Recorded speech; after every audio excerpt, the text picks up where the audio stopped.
during our launch coverage. See what Stanley Tucci, Scarlett Johansson, and others want to know about NASA's Artemis II test flight.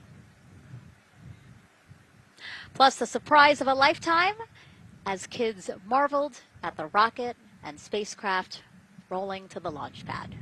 Look at those cute faces there. Oh, I love that. Love those suits.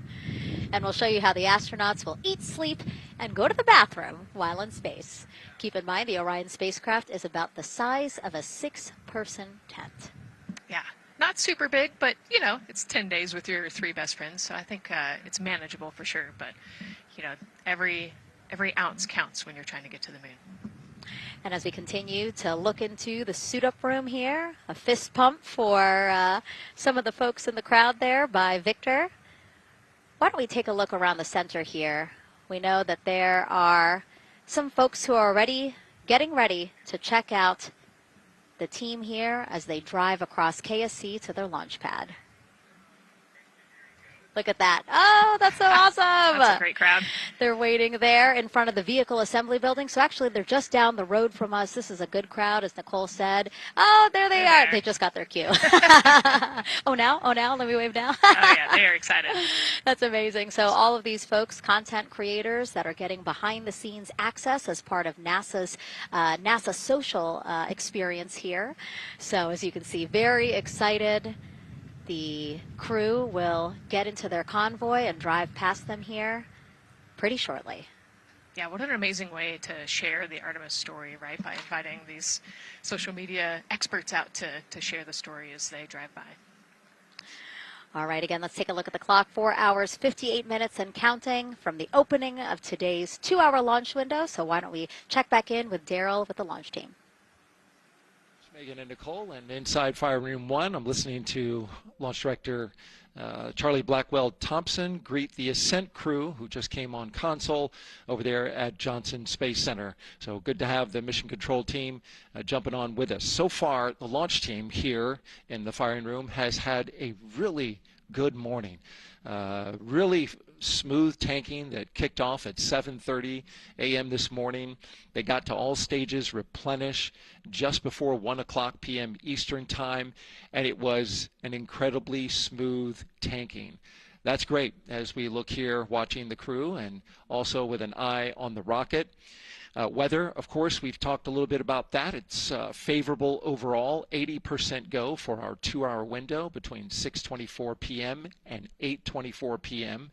We don't have an exact T0 right now because that's going to come to us closer when we get closer to launch, roughly about 20 minutes before liftoff. But it's going to be within that window and towards the beginning, provided everything continues to go smoothly along the timeline. And so far, that's been the case. I mentioned that there was a small issue in my previous live hit that actually was incorrect. There was no issue. I've gotten the good data now that I'm on the headset and listening into the loops. Engineers, avionics engineers, are keeping an eye on a display unit inside Orion that's just running a little cooler than normal. It's not going out of limit. It's actually completely fine. But they just were noting the trend and reported that to the NASA test director. So they'll keep their eyes on that. But again, there was no LCC violation. And once they get the cover off Orion out there that's protecting it from the rain, they expect the temperatures inside the Orion crew capsule to stabilize. And with that, we'll send it back to the host desk with Megan and Nicole. Thank you so much, Daryl. Now, Daryl is inside Firing Room 1 in the Launch Control Center, or LCC, as you might hear it referred to, which was built in 1967 to support Apollo missions. In fact, Apollo 11, the mission that landed on the moon in 1969, that was called from the exact same firing room. NASA then upgraded the LCC to support shuttle missions, and now Artemis. You can see there a shot from when we supported shuttle. Now with Artemis, the primary launch team for today is in Firing Room 1, but there is actually support staff in Firing Room 2 as well. And together they will propel this ambitious test flight off Earth.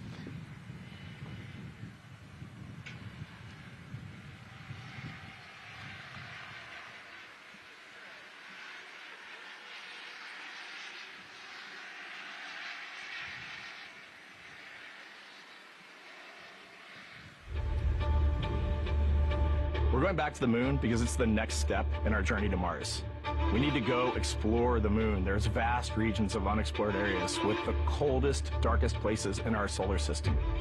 This is a test mission, and when we get off the planet, we might come right back home. We might spend 3 or 4 days around Earth. We might go to the moon. That's where we want to go, but it is a test mission, and we are ready for every scenario as we ride this amazing space launch system and the Orion spacecraft. But another reason we're going back to the moon is to fulfill NASA's mission, which is to explore the unknown in air and space, to innovate for the benefit of humanity, and to inspire the world through discovery. And when we succeed and when we accomplish the things that we set out to accomplish, that inspiration not only can set up new things to happen, but it also is a reminder in tough times that we're capable of doing great things when we work together. The thing I love about the moon is that it's not just a beacon for exploration and this platform of possibilities for incredible missions like this, but it has benefits. That's actually why we're racing towards it. Those benefits are really wide in nature. You have everything from innovation, technology development, not only for future missions going deeper into the solar system, but technologies that come back to Earth. You have inspiration, a whole generation of people starting this pipeline of STEM workers and manufacturers and operators that are excited to see what you can do when you work hard and you come together as a team. When I think about the 4 of us flying around the far side of the moon, seeing that Earth rise, taking images and video and sending them back to you, the feeling that I have inside is hope. We know that Artemis II is not the solution for humanity on planet Earth, but it is a contribution in the positive column. We hope that just for a moment that people will pause and say, wow, it's extraordinary when you look back upon the Earth with over 8 billion people. And you see this concrete example of what humanity can do, this extraordinary thing when we set big goals and we work together to achieve them. Now, Kennedy's launch control team takes us to liftoff, but then mission control at NASA's Johnson Space Center in Houston takes over. That's where we have our Gary Jordan embedded with that team. Hey, Gary. Hey, Megan and Nicole, it's great to be joining you from here in Houston, Texas. I'm in NASA's Mission Control Center, where the Artemis II Ascent flight control teams, led by Flight Director Judd Freeling, recently started their shift to monitor the Orion spacecraft integrity, the Space Launch System, and the crew to make sure all criteria is met to commit to today's launch and the mission ahead. The team you see here in this room today has been training extensively to prepare for the highly dynamic phase of flight that begins shortly after engine ignition. Teams here will be monitoring the flight of the Space Launch System, Orion, and of course the Artemis II crew on board as they make their way from the Kennedy Space Center into Earth orbit. The lead console positions will be in this room, called the White Flight Control Room, a room which traces its legacy to the Space Shuttle program, with the first shift supporting STS-70 in 1995, more than 30 years ago. Each console represents an expert in a particular discipline, whether it be communications, propulsion, crew health, life support systems, or trajectory. And each of these individuals has a support team in other rooms, each ensuring that no data point is left unchecked, no procedure is missed, and combining efforts as one Artemis team to ensure crew safety and mission success. After liftoff, Mission Control Houston will be staffed around the clock over the next 10 days until the spacecraft is safed for the recovery teams and the crew is extracted from integrity and brought aboard the recovery vessel. The roar of a powerful Space Launch System liftoff is just the beginning. The mission is, of course, a test mission, and the first with humans on board Orion and in deep space. The crew's job is to put the systems and capabilities of Orion to the test, taking us closer to a sustained presence on the lunar surface. It's great to see the crew gathered around the table. Megan, with that, we'll toss it back to you as we continue to monitor from here in Mission Control Houston. Back to you. Thank you so much, Gary. Yes, a pre-flight tradition that we have seen with our crewed flights and our astronauts, the card game, Nicole. Yeah, you know, this is a fun time for the crew. Kind of relax a little bit, play a card game with the chief. You can see Scott Tingle there is the dealer today. Looks like they're playing high card wins. So Victor won. He's out. Now Jeremy's out. You know, there are two schools of thought on this game. Either you want to get rid of all your bad luck or go out on a high note. So it looks like the crew chose we're going out on a high note. And, you know, I think one of my favorite parts when I talked to Reed about this is he was just excited to play a game with his old boss from Naval Test Pilot School. So once again, his boss today.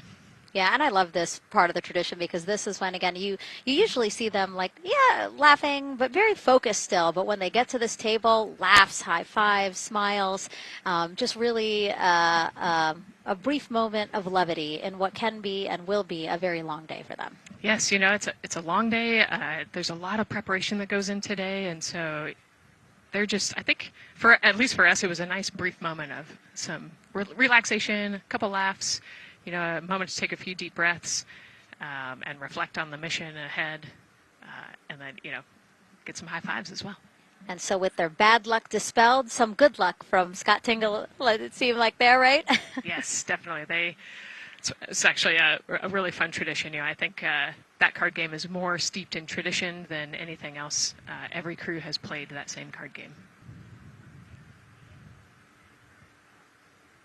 As you said, Nicole, the primary reason for why they're there, to suit up, to do communications checks, to do pressure checks, all done. And now it seems like Reed had some words for the team in that room. Yeah, you know, this day can't happen without thousands of people, right? And so the suit room is a great example of that. You've got all of the suit techs, and you've got your support team there, everyone who has made this day possible. You know, they've been working with the suit team for years at this point, getting ready. So some fist bumps to the group. Again, the suit team are the folks dressed up in those white, very snazzy outfits. Special outfits that we can talk a little bit more about later. But each crew member was assigned their own suit technician. So as you said, working very closely with the same person to make sure that the crew felt comfortable and ready in these suits as they lift off from Kennedy Space Center. Right, and you know, each suit is slightly different, each person is slightly different, and so these suit techs know each individual super well. They know exactly how they like to get into the suit, exactly where things might get caught, or, you know, small adjustments that might need to be made. So they know their suit techs well, and their suit techs know them very well. And so as we take a couple of pictures here, we really hope that you are learning a lot about the suits and the process of checking them out for a mission. But imagine the opportunity to get a hands-on demonstration from people who helped design these suits. Take a look.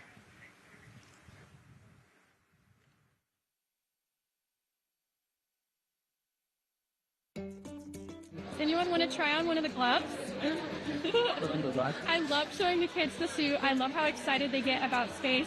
Oh! So that would be... It just goes in there? We got to bring some stuff for them to actually put their hands in, and some of them were very excited because they want to be astronauts when they grow up. I would love to be an astronaut. That would be incredible. I'd like to be like an engineer that like maybe designs the suits. Whether it's the call, the orange color, every aspect has an important function for our astronauts in space. It's going to be amazing seeing astronauts up close to the moon again. And that was a special event at Johnson Space Center. What we just saw there, obviously a big part of why this mission is so important to NASA, really just an opportunity to inspire everyone, especially kids, right, Nicole, to dream big and be curious. Oh, man, yeah, the kids are so important, right? I love talking to kids. You know, they are the future of spaceflight. They are the Artemis generation. And, you know, if we could just inspire even one of them to go on to be a scientist or an engineer or maybe even an astronaut someday, that's a win. And now let's turn our focus to the rocket for a little bit. Powering liftoff will be, again, NASA's Space Launch System rocket right behind us. And to learn more about SLS, let's go to Megan Carter, who's at Kennedy Space Center's Visitor Complex at an exhibit dedicated to Artemis and the future of spaceflight. That's right, Megan. I am so excited to be over here at the Visitor Center, but not just because of launch. I get to introduce you to the moon board. This is obviously a very complex mission, lots of moving parts and pieces, so the moon board is going to allow me to break some of those things down for you just a little bit more in depth, starting with that SLS rocket. Now, the SLS, or the Space Launch System, very big, very powerful. It is going to be producing 8.8 million pounds of thrust at launch, and like I mentioned, mentioned, very large, as you can see here, going to stand about 322 feet tall with Orion there on top, just a little bit taller than the Statue of Liberty. Now, there are many components that make up this rocket, so I'm going to point out just a handful that you're going to hear about a lot throughout this broadcast, starting with our boosters. These two twin solid rocket boosters are going to be very powerful. They are going to burn for the first 2.5 minutes of flight, and each one is going to stand 17 stories tall. They weigh in at about 1.6 million pounds each. Now, I am going to jump back out and I'm going to show you a little bit about our core stage. That's going to be known as the backbone, essentially, of our rocket, and it is made up of around 5 components, starting with this engine section down here. This engine section is where our 2 propellants are going to be funneled down through our pipelines, and they are going to be mixed at 2 different temperatures, very complex processing, and they are then going to go on to feed that fuel to our 4 very powerful RS-25 engines. These are going to produce about 500,000 pounds of thrust each at launch, and they will burn for 8 minutes. All right, now jumping up here, we are going to take a look, because I just mentioned those propellants. Obviously, we do need fuel, and that is why we have around 535,000 gallons of that liquid hydrogen. That's approximately about the same amount that you could fill an Olympic-sized pool, just to give you an idea. And then we're also going to have that liquid oxygen, and like I mentioned, there's going to be about 200,000 gallons for that one, and they are going to be funneled down through those lines that you see here on the side. All right, jumping up real quick, this is going to be our upper stage. That is where our core avionics are going to be stored, essentially the brains of the spacecraft. And then jumping out super quick, let's see if we can zoom in here, and we can. Those propellants I talked about are going to be stored at cryogenic temperatures. That means thousands of degrees below Fahrenheit, so they have to be kept very cold. And that, all those bumps and ridges there that you see, those are actually going to be an insulation spray that's going to help keep that rocket nice and cool, keep the propellants ready to go, and get us set up for success. Now, obviously, that was a very quick overview of our rocket. I have so much more to show you here on our moon board, but for now, I'm going to turn it back over to you, Megan. Thank you, Megan. A very impressive demo of the moon board, but also an impressive system, obviously. She mentioned 4 RS-25 engines on the core stage, and actually we have one right behind us here, used during the shuttle program, and I got to get a closer look at it with Space Launch Systems Engines Deputy Manager Philip Benefield. Okay, so Philip, in terms of size, shape, and function, what we see here behind us, exactly what we see on the pad. Absolutely, Megan, absolutely. So this is the RS-25 engine. Impressive. We have 4 of these on the bottom of the SLS rocket to propel the SLS rocket in Orion into low Earth orbit. And we've been seeing views of the pad throughout this broadcast, but you mostly only see the bell here. What's happening over here? Right, so this is generally what we call the power head section of the engine. So the purpose here is that it takes in the propellants from the vehicle tanks, the liquid oxygen minus 297 degrees, super cold stuff. The liquid hydrogen even colder, minus 423 Fahrenheit. There's 4 turbo pumps on the engine that pressurize that propellant up to 9,000 psi in areas. It is all directed into the main combustion chamber, where it is burned into hot gas that then is accelerated out the nozzle to produce thrust. When you say hot gas, we're talking 6,000 degrees Fahrenheit gas. Wow, so we're talking really cold as liquids coming into the combustion chamber, and then it comes out as really, really hot gas. How do you design, how do you engineer something to control both extremes? Absolutely, it's very technically challenging. One of the main things here with the nozzle is that since you have the 6,000 degree Fahrenheit gas coming out, you have to cool that nozzle so it doesn't melt. And so the way the nozzle is constructed with these 1,080 coolant tubes. And so each of these coolant tubes flows a small amount of hydrogen. It keeps it cold, and so it doesn't melt during operation. Wow. I mean, all of the science that you're talking about, it is truly amazing that you guys designed this for shuttle, and yet you've reconfigured it, retooled it to be able to now support Artemis. What do you think about that? Yeah, I think that's really amazing, the fact that we were able to use the heritage hardware on the Space Launch System. The engine itself, developed through the Space Shuttle program, many upgrades to make it more reliable and improve the thrust as well. Perfect. Philip, thank you so much. I can't wait to see all 4 function. Same here. Thanks, Megan. Enjoyed it. And again, another idea and way that we are learning from what we've built upon and figured out all into this moment. Yes, with so much more thrust and capability, like we said, we learn all those lessons from previous missions, and we get a involve them here today. And here we are, the closeout crew in the White Room getting ready for the astronauts who have just left crew suit up and are now walking down a hallway to greet some family and friends downstairs. Commander Reed Weissman, Pilot Victor Glover, Mission Specialist Christina Cook, and Jeremy Hansen.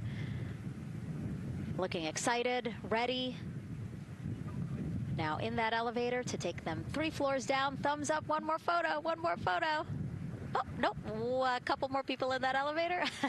Those are important folks. They're going with them to the pad. Yeah, Bye, Reed. This is a fun elevator ride. Yeah. And, you know, actually you couldn't see them because they're off camera, but the support crew that's actually in crew quarters with us is right there waving goodbye and saying goodbye to you. So it's a really special moment to say thank you and say goodbye to the support crew at crew quarters. That's amazing. And so, again, they will ride down 3 floors. And then soon we'll walk out the doors that you see underneath the banner there that says their names. These doors, the same doors that astronauts who have launched from Kennedy Space Center have walked out of since the Apollo program. Yes, and you can see another tradition is putting your patch on that archway as well. So I'm sure they did that over the last couple days. They did. It's actually it's so hard to see because there's so many of them, which is also great, but it's on the door frame on the right-hand side, the very, very bottom. Awesome. Great crowd here. A shot now of everyone who is waiting to greet the crew as they walk out of the operations and checkout building here at Kennedy Space Center and will board their ride to the launch pad. Yeah, this is a really great shot, right? Because you get to see a little bit of what goes on there. So you've got the close family that were in quarantine with them up close. They get to wave goodbye one last time. You've got a little bit of media in the background, and then you've got some NASA employees and a lot of the program managers off to the side as well to wave goodbye one last time and wish them luck. Yeah, it's a really nice moment. Again, they have had some quality time with family, but this is their final opportunity to say, see ya in 10 days. Yep, the last wave. And so there are different pens of people, again, as Nicole was alluding to, specific to the quarantine rules that you followed in order to be able to have that access, have that closeness with the crew. And then on the bottom left-hand side of your screen, the Astrovan. And that is going to be the crew's ride out to the launch pad. This modified Airstream motorhome can seat up to 8 people inside. It has a TV and sound system, and we know they plan to watch a video during their trip out, right, Nicole? Yes. So I think Top Gun is on the menu, yes. And then also Point Break, because you know Christina surfs, so I think they've got a pretty decent entertainment planned. So I love that. It gets them in the headspace, the right headspace, to really just enjoy the ride to space. NASA's history with Airstream dates back to the 60s when the company created a crew quarantine vehicle for when astronauts returned from the moon. This picture here, President Nixon talking to the Apollo 11 astronauts inside said quarantine vehicle. Then during the shuttle program, Airstream created the first generation Astrovan, a 27-foot motorhome that transported astronauts across KSC to their launch pad. And again, that is what we're going to see today. A very similar picture. Again, the orange suits, the Astrovan, very reminiscent of what we have done before and how we got to where we are now. Yeah, and it's a pretty cool ride. You know, you get about 20 minutes to get out to the launch pad and watch a movie, listen to some music. It's kind of an interesting, you know, and then along the whole way here at KSC, all of the employees from Kennedy Space Center come out. You can see in the background of the shot you're looking at right now, all of those employees and everybody lining the streets, waving and wishing them luck. I think this is an emotional moment for a lot of people because this is the last time where a lot of people will be with the crew, because once they get to the pad, there's only a handful of folks with them before launch. Yeah, definitely. This can be emotional for the crew, can be emotional for the families, of course. I mean, you know, I got to wave goodbye one last time to my sister, and when we walked out those doors, and yeah, it's surreal. You know, starts to become much more real the closer and closer you get to the launch pad. 20 seconds now from when we expect the crew to walk out those doors. It must be really hard for them to patiently wait for these very specific milestones. You've got a whole group back there that's telling jokes and keeping it light. So.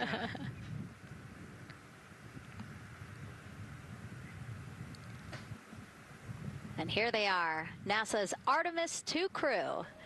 Commander Reed Weissman, pilot Victor Glover, and mission specialist Christina Cook and Jeremy Hansen taking their first steps outside for their historic test flight.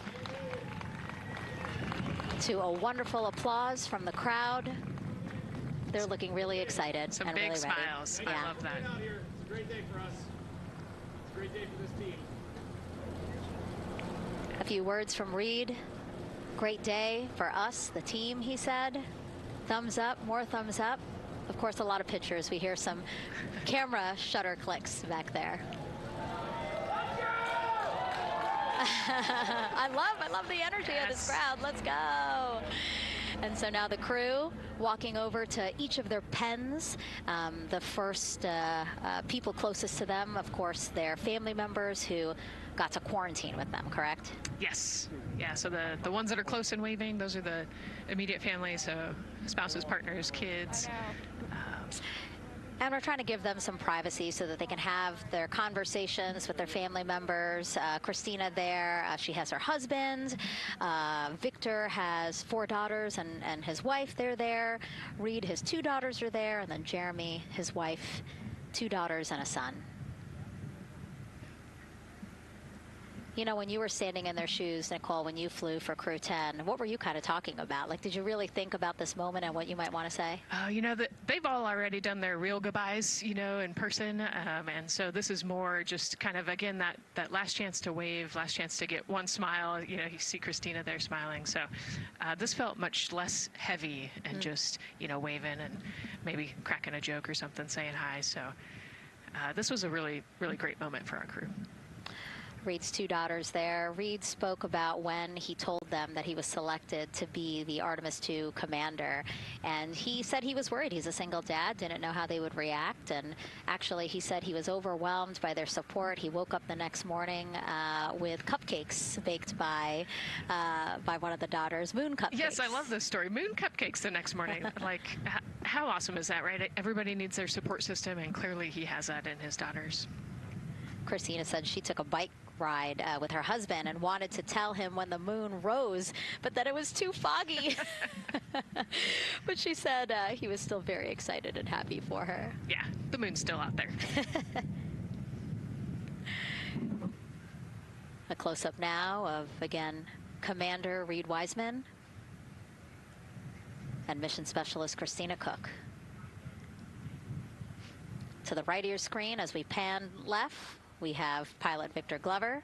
Victor told his wife, and they told their 4 kids together, and he said that one of them just started yelling, "Let's go!" Yes, I love that. Again, the support from the family is awesome. And Jeremy said his wife and 3 children, super excited. He felt very supported. You know, he did have that tough conversation, obviously, of talking about the realities of this being a test flight, but he said they were super supportive. And now as he walks away, some kisses from Victor Glover to his family, hearts to Christina. Jeremy being a gentleman, pausing so that Christina can take a nice photo without him. Hearts too from Reed there.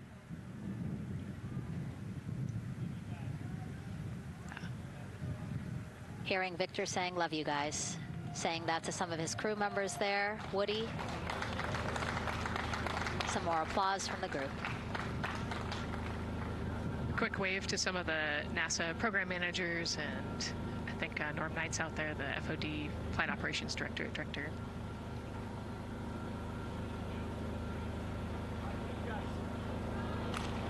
You heard Reed there saying, "Thank you guys," as the crowd picks up again with their applause, and the 4 of them step into their Astrovan. Looking at the clock, very on schedule right now. Again, according to the very detailed timeline of launch today, they are expected to drive off in about 20 seconds.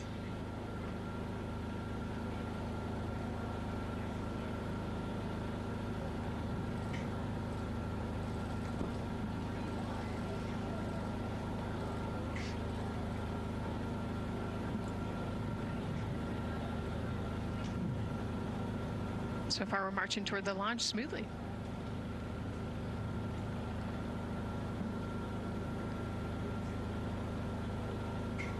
Do you think they're queuing up the video?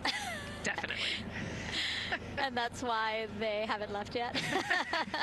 They're like, we can't go without Gotta get our your point snacks and movie break. ready. Yeah. Where's the popcorn?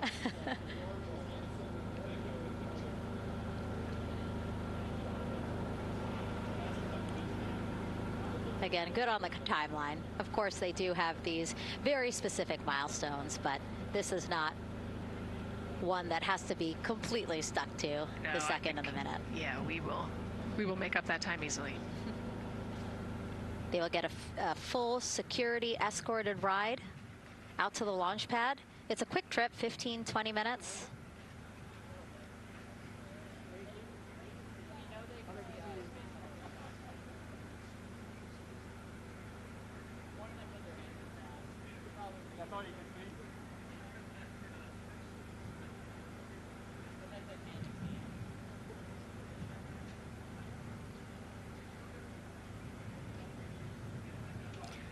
The closeout crew at the pad still just getting everything ready for their arrival. Configuring Orion, right, Nicole? Yes, so they're probably laying out the seat restraints and getting all of the umbilical set and ready to go so that when the crew gets there, they can ingress and start getting strapped in and connected to the capsule. And in our smaller box there, we have a shot of our administrator, Jared Isaacman. Bouncing around quite a lot today, was in the firing room right after the crew weather brief, saying to the crew that they are good for them to start suiting up, and now here to wish them well as they drive out to the pad. Yes, he's so invested in this mission. I love it. You know, he's been an active participant today, and exciting to see him there at the walkout.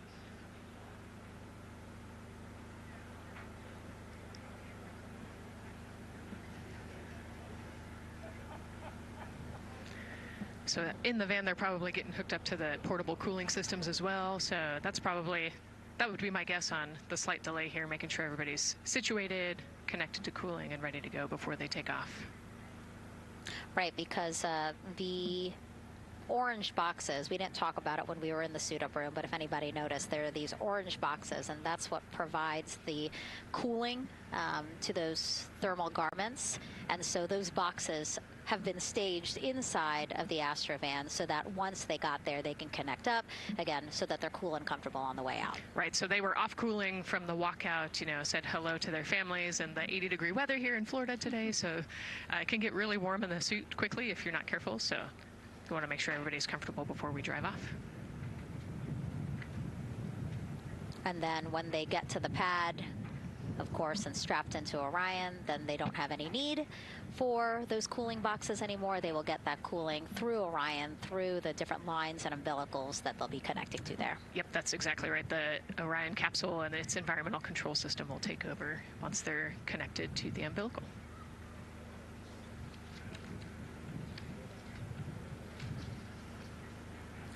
And so when we were watching them get into the elevator, I said, oh, there's a couple more people going in there. And they were, again, those folks in the white suits that we saw. Again, suit technicians. Yep.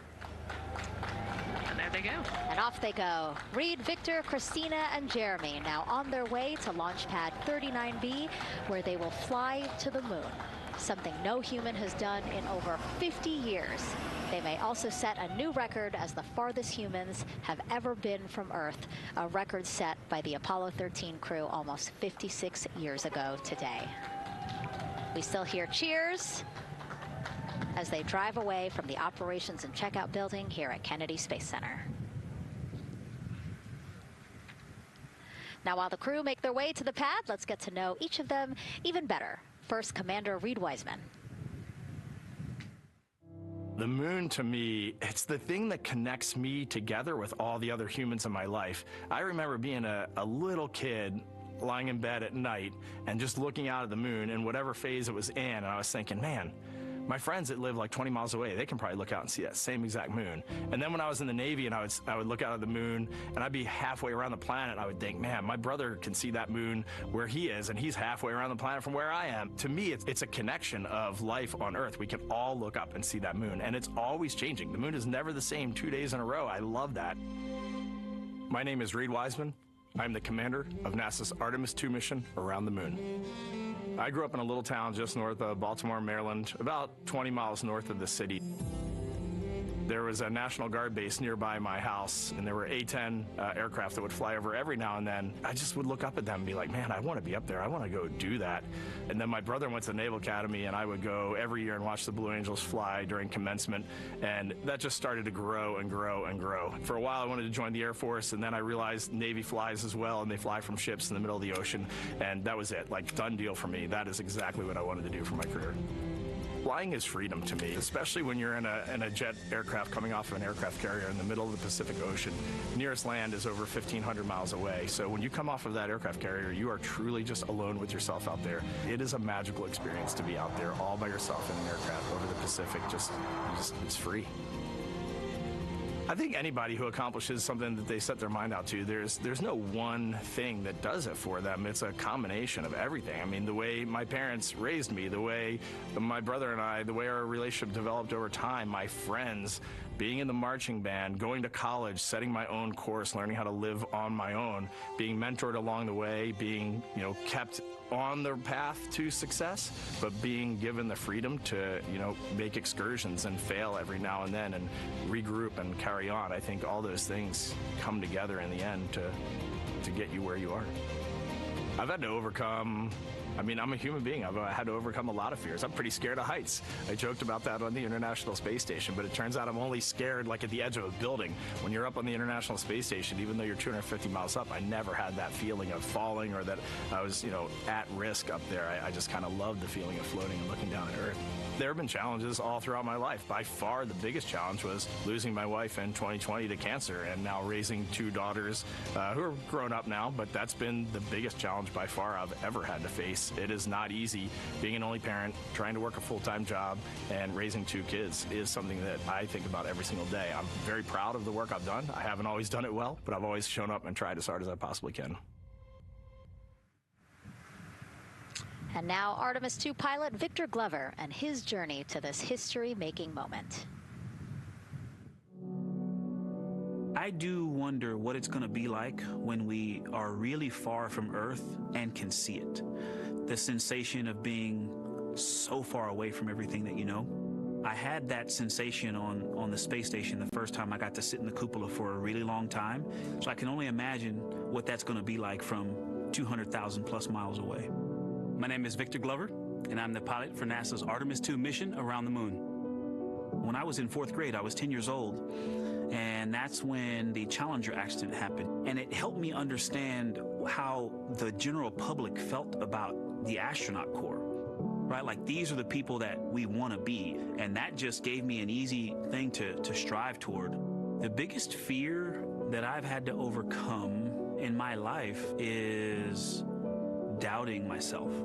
Going to college when no one in my family had gone to college was a huge risk. I had more confidence in my athletic ability than in my academic abilities. I could play football with those college students that I saw on TV, but my classmates that I saw in the lab and around the University Union, I didn't know if I had what they had. I think addressing that self-doubt was a part of, swinging for the fence and trying to go get an engineering degree, not just go to college, but get an engineering degree and then go do something challenging and technical like flying. Apollo is known for sending humans to the moon. Artemis has an opportunity to continue the Apollo story, but I actually think it's important for this story to stand on its own. Artemis is a new program, and we're trying to do new things. And it's great to compare and contrast. When you look at our spaceship, you can see parts that were designed, built, and integrated in another country. When you look at our crew, you see that our crew is international. There are also men and women. And I just think that that comparing and contrasting makes the story even richer. The piloting role specifically, I will have an hour and a half or so where I get to fly the spacecraft by hand. We haven't flown that many spaceships. And so the ability to fly one actually in space on a test mission is just a really unique opportunity. I can't tell you how I'm going to feel when we fly by the moon and see the moon up close and the Earth from 250,000 miles away, but I don't use the word excited because I'm focused. You know, what we do, this is very serious and it's very risky, and we are all intimately familiar with that risk. And so if we go out there and we're successful and we can pass that baton on to Artemis II, that's something to really be excited about. Great to hear from Reed and Victor in their own words about how they feel about this mission and their role in it as the convoy turns this corner here onto the road where the vehicle assembly building is and where the group that we showed you earlier today, ready with their flags. Wow, that group has expanded exponentially. Love this. Yes, this is great. So many people. Flags, oh my gosh, I love it.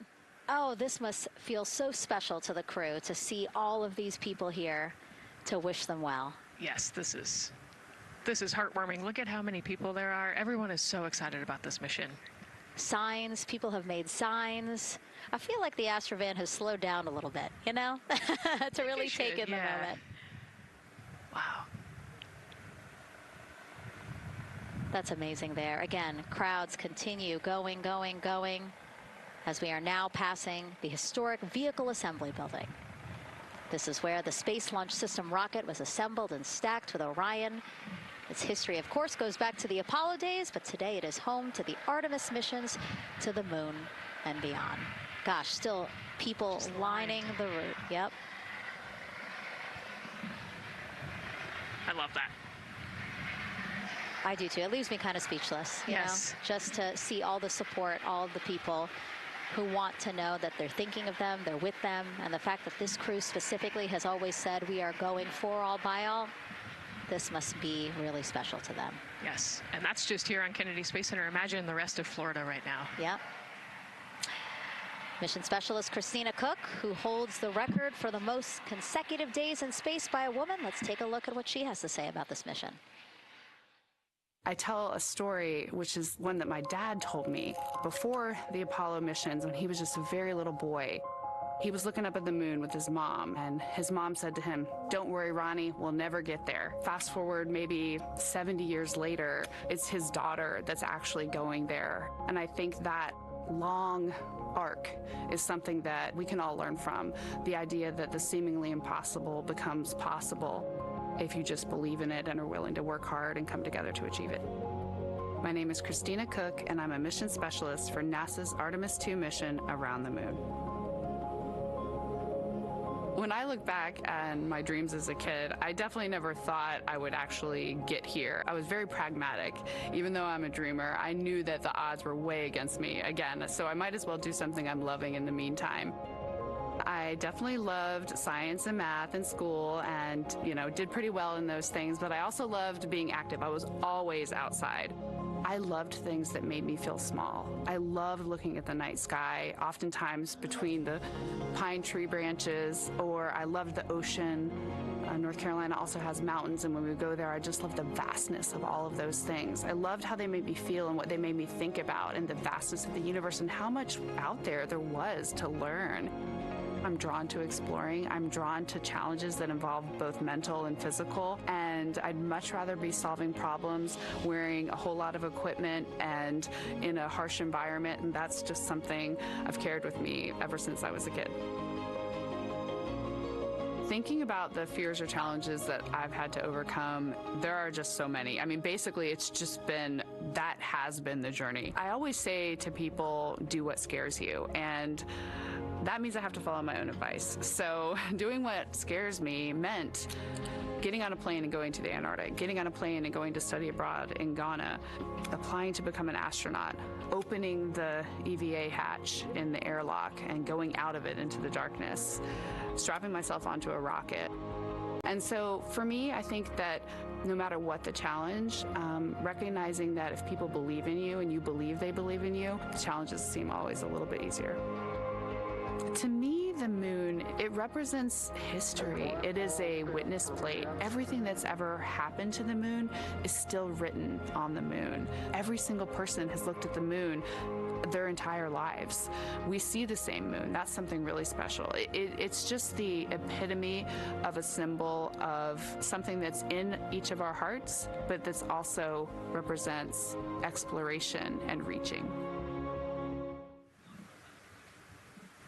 And as we continue to watch the convoy, almost at the pad, mission specialist and first-time flyer, Canadian astronaut Jeremy Hansen.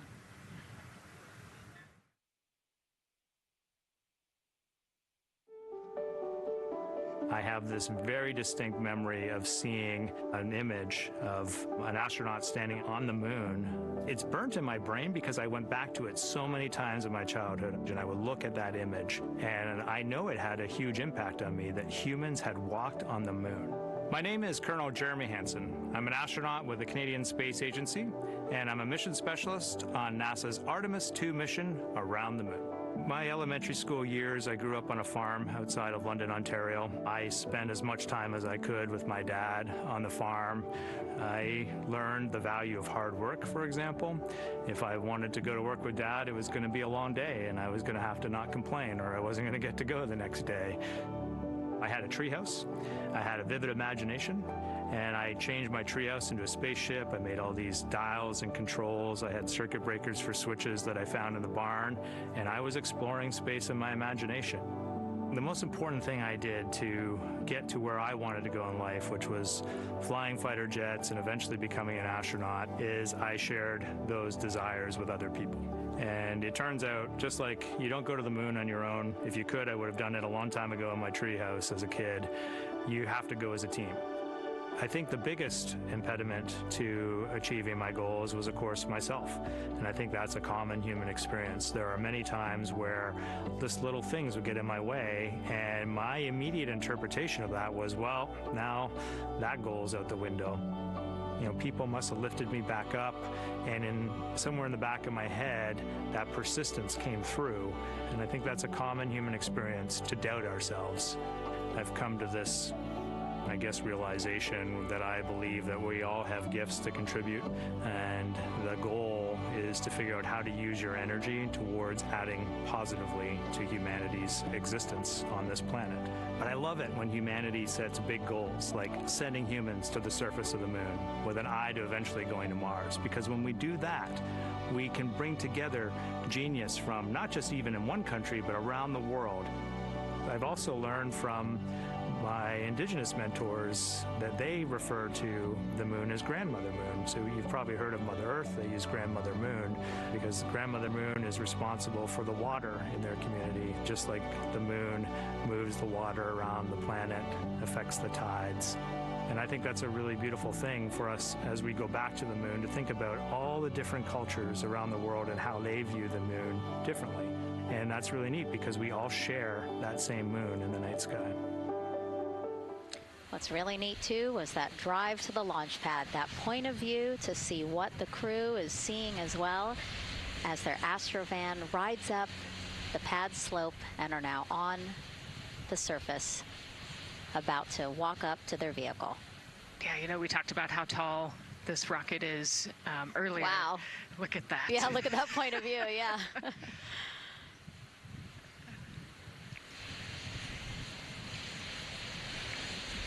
Pad 39B, another historic place here at Kennedy Space Center. Construction began in 1964, finished 3 years later. Apollo 10, the full dress rehearsal for the moon landing. That was the first mission to launch from this pad. Yeah, you know, we've used this pad for a lot of missions. You know, we modified the pad in the 70s and 80s, and then the shuttle missions actually launched from here as well. And then, of course, Artemis I took off from this launch pad, November 2022.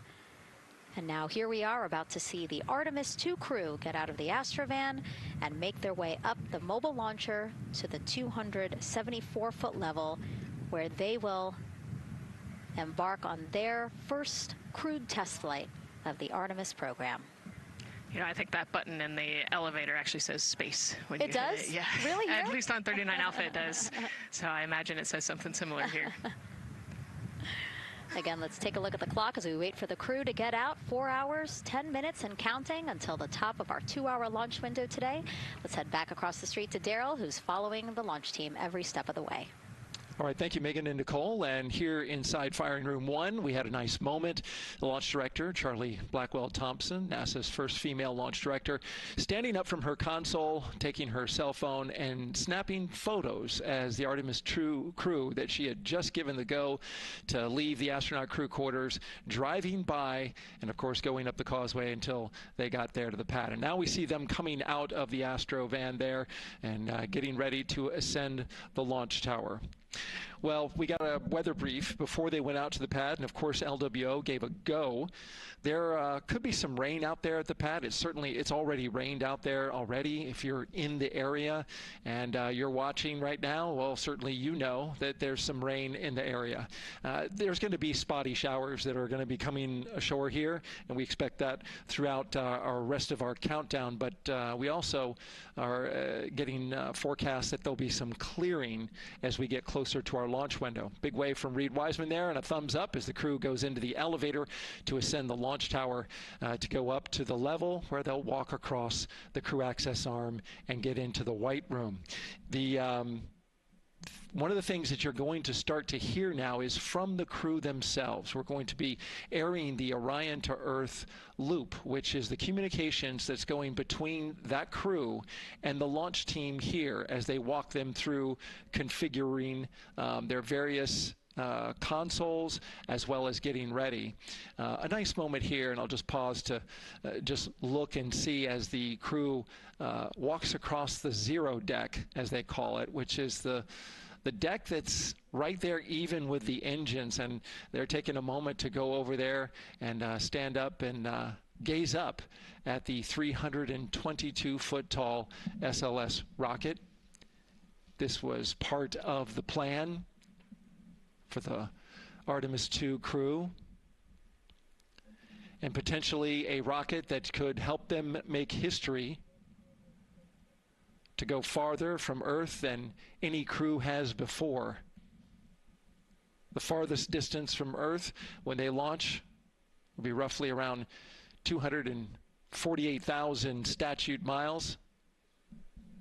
They're expected to go about 4,000 miles farther than the Apollo 13 crew did. And now they've headed to the elevator to go up. Again, I was talking about the loops. You're going to be hearing from the crew as they discuss with the launch team getting various systems ready to go. And then closer to liftoff, we'll hear the operational launch team loop brought forward ahead of the critical pre-launch polls and then the start of terminal count. And that should be right around L-25 minutes, right before the NASA test director gives their poll and the launch director gives her management poll, which happens at L-17 minutes. Right now, a lot of focus is on, of course, the closeout crew. They've made the way for the crew to get inside the spacecraft now and walk across that crew access arm, and there they are. They have been working on a tight timeline, but they are ready to go, and they are ready to receive the crew and start putting them inside their Integrity spacecraft. That's it from the firing room. We'll send it back to Megan and Nicole. And Launch Director Charlie Blackwell-Thompson, again, we mentioned her a second ago. Her team have been training extensively for this moment since Artemis I launched in November 2022. Today, they have a message for Reed, Victor, Christina, and Jeremy.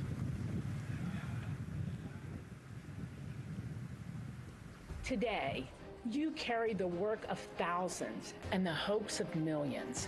Every test, every simulation, every long day and night have led to this moment. This team is ready. The vehicle is ready, and you are ready. From the ground to the moon, Godspeed, Artemis II! I love that. I just love seeing all of the people who have contributed to this mission and the fact that this is what they've been working for, and now it's culminating today. Yeah, thousands of people have worked on this mission, and you know, we saw there from the launch team, but human spaceflight is like the ultimate team sport, is what I like to say, and that's just a great example of our team wishing our astronauts good luck. That shot there that we were just looking at was aimed at the elevator doors, again, to catch the astronauts as they make their way up to the 274-foot level of the mobile launcher. The mobile launcher is the structure you see there. It is not only a way for the crew to obviously access Orion, but also provides the fuels, communications, all that to the rocket. And now we're watching the crew walk across the crew access arm, getting a beautiful view of Kennedy Space Center. From 274 feet. Woo. Nicole laughs because Nicole is also, like Reed, does not like heights. I do not like how open that crew access arm is. But Reed made it across, so that's good news. It looks like they really enjoyed it. You know, they didn't just walk straight past. Christina and Victor, we definitely saw. Some thumbs up there, looking too. out, yep, that crew access arm. And then Reed, he knows where that camera is. Taking the opportunity to, again, just tell folks, hey, we're doing good. Ready for it. Yeah. And it looks like they're actually probably signing their patch. Yeah, there's a wall with patches there, and so each crew signs when they get up for their launch. And so this is probably actually the first time a crew is doing this in the White Room of Launch Pad 39B. Don't quote me on that, but I think the signing started with the commercial crew program. So there's a lot of that in the White Room over at 39A. But again, this is 39B. Yep. And so now in this room here, the White Room, again, we will see the crew don or put on their communication caps again, their helmets, their gloves, and remove coverings that they had on their shoes. Yeah, so they want to protect the suits while they're walking out and up to the White Room, and now they'll finish reassembling those suits. Put the boots on, put the gloves on. You can see they're working their comm caps now, and they'll work the helmets eventually as well. And so as we watch this process unfold, why don't we take a couple of questions from you guys? What is the most difficult thing about preparing for a flight? Nicole, that question's obviously for you. Ooh, this is a great question. You know, I think we get such good training. You know, this crew's been training for years. And so they know this rocket and this capsule inside and out. They know all the dangers. They know how to react to anything. So I actually think, you know, preparing your support system and your family, I think launch day is actually tougher for your family than it is for you. And, you know, we've heard the crew talk about the difficult conversations that they've had with their family to prepare for this historic test flight. And so I think, you know, the closer and closer you get to the rocket, the fewer and fewer things from Earth you keep. You know, they left their suitcases at crew quarters this morning. They left their cell phones, their laptops, everything. And so you are just a human in a spacesuit about to get on a rocket with all of your loved ones watching. And I think that can be probably one of the most difficult parts about today. And while you were answering that question, Nicole, we did get a chance to check. Yes, this is the first time crew has signed the wall of the White Room, again here at pad 39B. Let's take another social question now. All launch windows happen to be in the evening. How come? Obviously referring to the April opportunities specific to Artemis II. Right. You know, this is a complicated answer. I don't know that I would have the exact mechanics behind it, but it has a lot to do with orbital mechanics and where we are in terms of the Earth and the Moon relationship. And, you know, like we said, we're trying to get on that free return trajectory. And so it has a lot to do with when we can do the Perigee and Apogee Raise burns and the translunar injection. So there's a lot of math that goes behind these launch windows and why they shift and move and why we just so happen to be in the evening for the April launch windows. Yep. You did answer it well.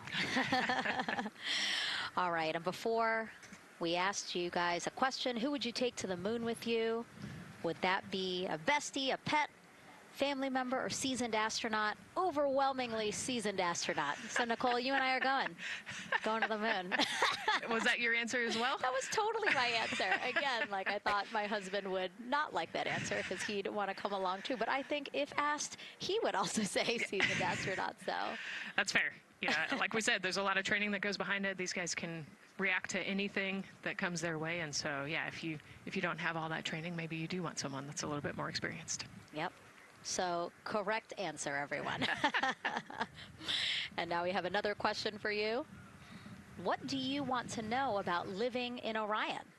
What the crew eats, how the crew sleeps, how to fly the vehicle, or how free time is spent? Another great question. Ooh, yes, I'm excited to see what they say. Yeah, so head to NASA's Instagram or Twitch accounts to vote, and we'll share the results as soon as possible.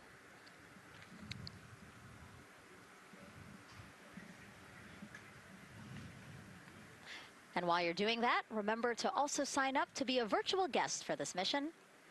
Just go to the link we'll pull up on your screen. As a virtual guest, you will get mission-specific information, notifications of any schedule changes, and curated resources straight to your inbox. You will also receive commemorative stamps for your virtual passport after launch and splashdown. Again, we really, really want you guys to engage with us, engage with this mission, come along with us for the ride. So yeah, take advantage of these opportunities to be a part of it. Yes, it's a mission for all. And so back in the suit, no, not the suit-up room, the white room. Well, they're suiting up. You can see why I might have slipped that up. So they are continuing to put on gloves. Reed and Jeremy look like they've been checked. Again, they've put on their gloves, their helmets. They've taken off those coverings on their shoes now that they're about to get into Orion. And then suit technicians are also helping Christina and Victor. And they're in this particular order, actually, because this is the order in which they're going to ingress into Orion. Again, we have Reed, Jeremy, then Victor, last Christina. Yeah, and that just has to do, like you said, with this, the seat orientation. So as the astronauts sit down and lay back in the capsule, the left side will be Reed, and then below him will be Jeremy. So that's why they're going to get in first, to create space for then Victor and Christina to get in. And let's talk a little bit now about the closeout team. We saw a few of these folks also in the suit-up room. Suit technicians were in there, again, to make sure that they get into the suits properly. And then a couple of them came out to the pad here to, again, do the same thing. Hey, are you comfortable in these suits? Is everything is as you expected? And then these folks here will help them get into Orion, buckle up. And so we were talking a little bit about their attire, specially made for what they're doing right now. Yeah, so these, they almost look like, the equivalent of a flight suit, right? They're fire resistant. They've got the straps on the back for emergencies that mimic the same straps that the astronauts have on their suits, so that you can use the same exact equipment in an emergency egress from the pad, for example. So we can use the same equipment to get everybody safely away from the pad as required or if needed. Yeah, always thinking about those contingencies, how to very quickly, if there were an emergency, get everyone out, not just the astronauts, but also the closeout crew, if an emergency was happening while they were still at the pad. And so those suits, flame retardant. Also, when we see them crawl into Orion, you will notice that they are on their knees quite a bit, so built-in knee pads. Really a thoughtful design for the purpose that they're serving today. Yeah, they're functional, which is exactly what we want, but also they're pretty classy looking, so we did a good job with the design.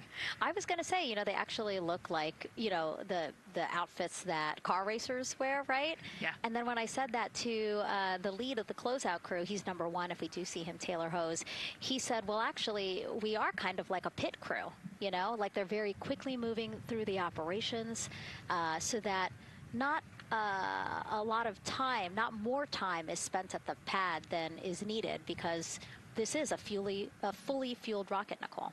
Right, yeah, we want to minimize the time that we have more humans up in the White Room, but also safely and efficiently get the astronauts ingressed into the capsule. And so that's their main job. That's so yeah, I like the pit crew analogy, works great.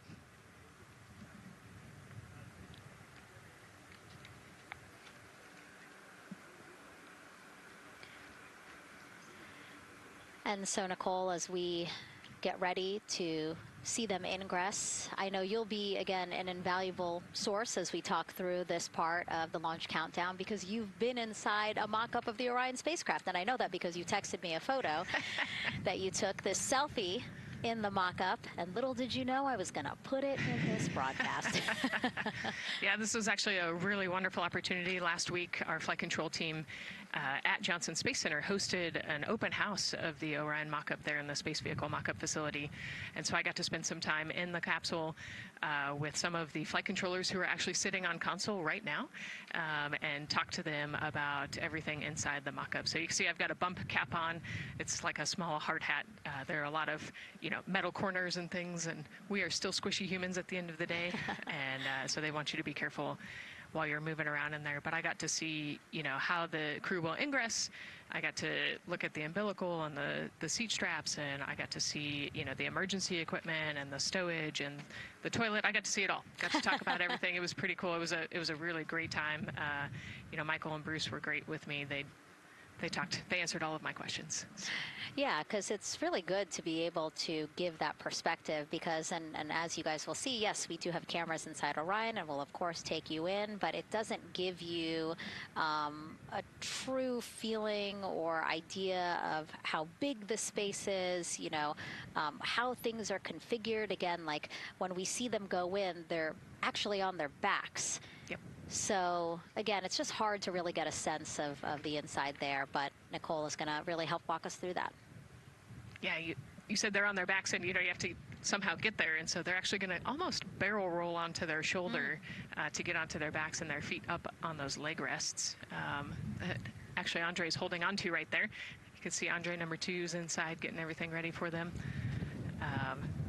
And actually, those leg rests for the pilot and commander seat will come off once they get into orbit to create some more space for them.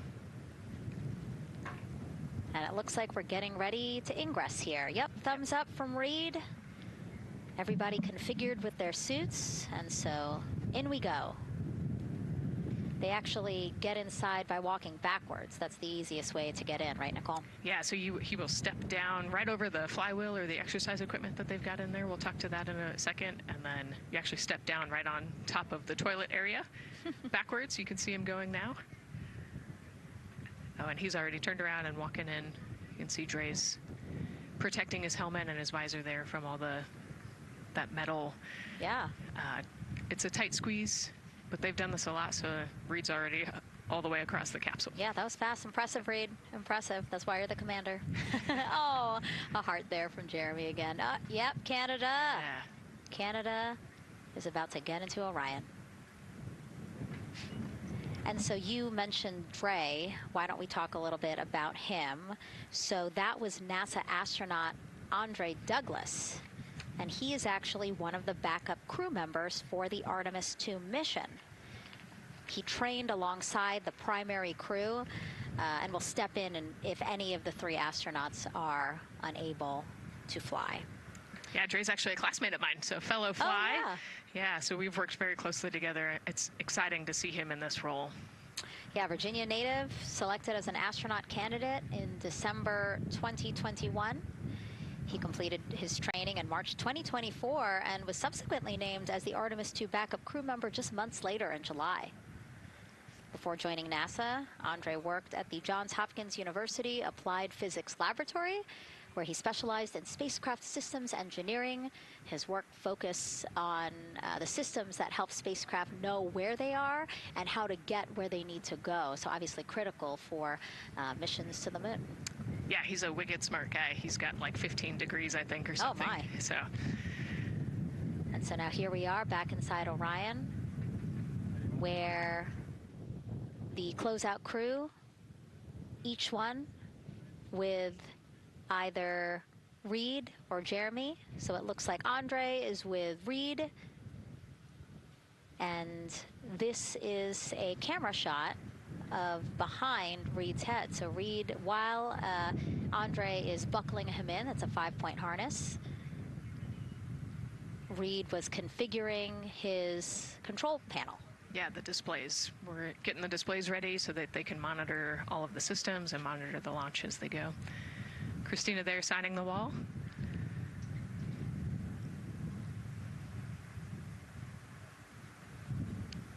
Got to put away the pen. The pen could be foreign object debris or FOD, which is bad for NASA. We definitely want to make sure that we keep track of everything and we know where everything is, because the smallest thing could prevent us from launching or affect the equipment out there. Yeah, and you'll actually see that most of their tools will be tethered as well, so nothing can fall through a crack or drop.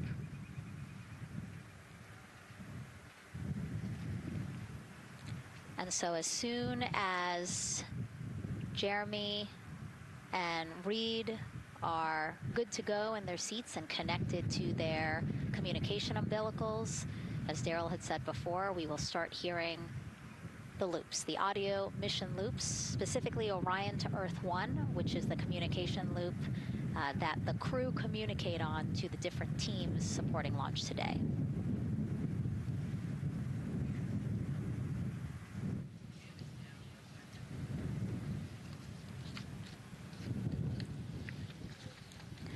And as we said when we were in suit up, after they do communication checks, again, suit leak checks to make sure that nothing went wrong between the suit up room and here, and also to specifically connect them to the Orion systems. Yes, this will be an integrated test with Orion and the suits to make sure the entire system is working and ready for flight. And so you'll notice Reed and when Victor sits down, Reed and Victor are the only ones with the display panels in front of them. Jeremy and Christina will actually share a personal computer device, and that will be on Jeremy's leg, and that's how they'll continue to follow along with telemetry and data. Yeah, it's actually pretty cool. This is one of the technology demos that we're doing, and so they're going to plug into the system, and it'll be a screen repeater on that, that device for them so that they can see what the pilot and commander are seeing. OTC ask, MS2 is online for comm checks. This is OTC, repeat. MS2 ready for comm checks. The MS2 ready for comm checks. MS2, OTC, Orion to Earth 1, comm check. OTC, it's MS2, have you loud and clear on 1. You're welcome, sir.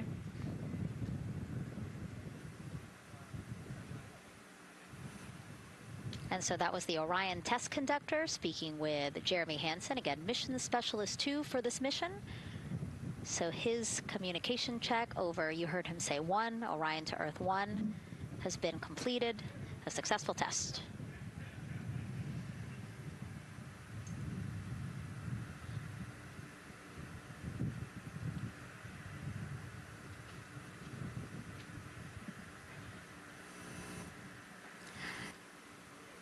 The rest of the crew here waiting in the white room.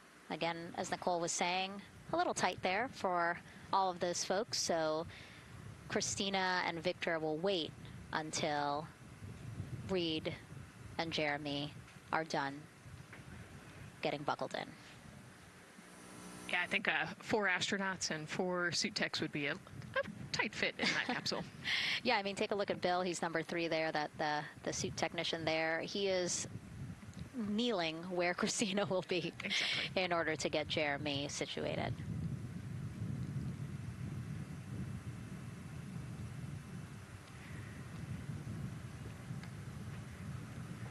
OTC ask, commander's ready for comm checks. OTC copies, commander. NTD, Misco 212, comm check. NTD, have you loud and clear here as well. I'll catch FTS on 194, thank you. Commander, OTC, Orion to Earth 1. OTC, CDR has you loud and clear. Good comm, welcome, sir. And there you have it, a successful comm check with Commander Reed Wiseman. And so... And CDR, NTD on Orion to Earth 1 for comm check. Scary voice, I got you loud and clear, NTD. And good to have you on board. Good luck today.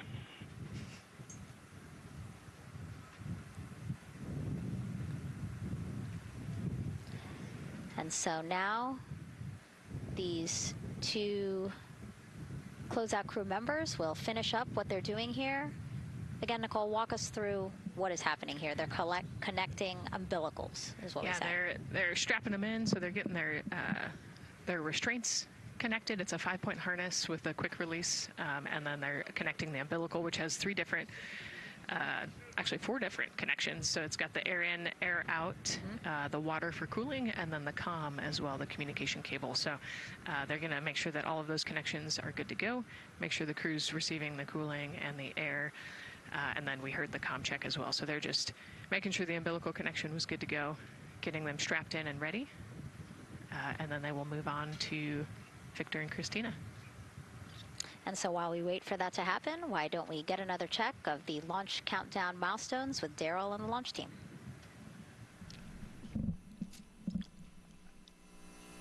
All right, welcome back into the firing room 1 here, where some of the launch team is having some pizza that was brought by the administrator. That was nice of Administrator Jared Isaacman to bring that by for the launch team to enjoy. We're L-minus 3 hours and 44 minutes and counting, as you can see the crew ingressing into the spacecraft. There are a number of things that are happening on the timeline. Of course, the closeout crew, they liken themselves to like an F1 pit crew, working quickly, methodically, carefully, as they go through their procedures to get the astronauts ingressed. Overall, there's a little bit of timeline pressure, right? There's only a certain amount of time, as you see the astronauts going into Orion, only a certain amount of time that they can spend on their backs. They will be there for a few hours, right? So we're sitting at 2:40 p.m. Eastern time, and the window opens at 6:24 p.m. Eastern time and runs until 8:24 p.m. Eastern time. So 4 or 5 hours or more on their backs, and then they'll hopefully lift off for a launch. So of course, the crew is mindful at the time. They don't want to slip into the window if they don't have to. And so they're keeping a tight lock on the margin, the amount of time that they're working there. And there's a heart from Christina Cook. Great to see that as she gets ready to get into the Orion spacecraft, one that they named Integrity. It certainly fits this crew from what I've observed. Now, right now, the rocket's tanks, they're in what's called replenish mode. So another factor for this closeout crew is, and the crew themselves, this is a fully tanked, almost ready to go rocket. It's got all the propellant it needs to go to the moon. It's just a matter of getting the astronauts in, getting them configured, and getting all the systems, the high energy systems, bringing them all online in order to launch this rocket. As they sit there, there is propellant boil off that's happening.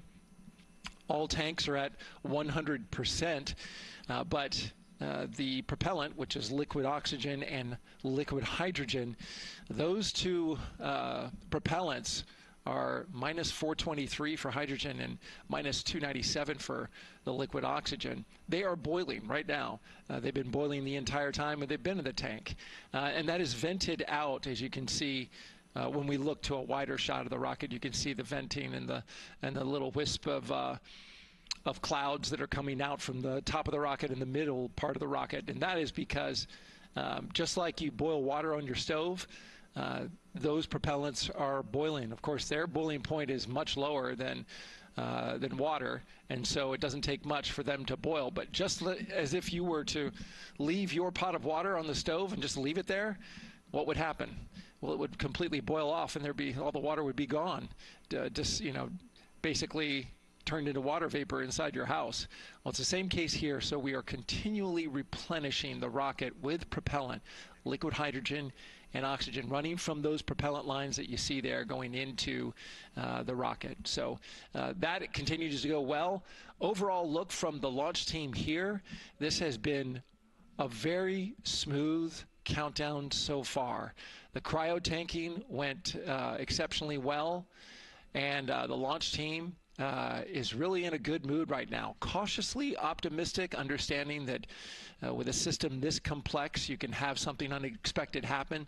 But to this point, the firing room is really encouraged by what they've seen so far, and are especially excited to see these astronauts getting inside the spacecraft. L-3 hours and 40 minutes and counting until we open up that window for launch. For now, we'll send it back to Megan and Nicole.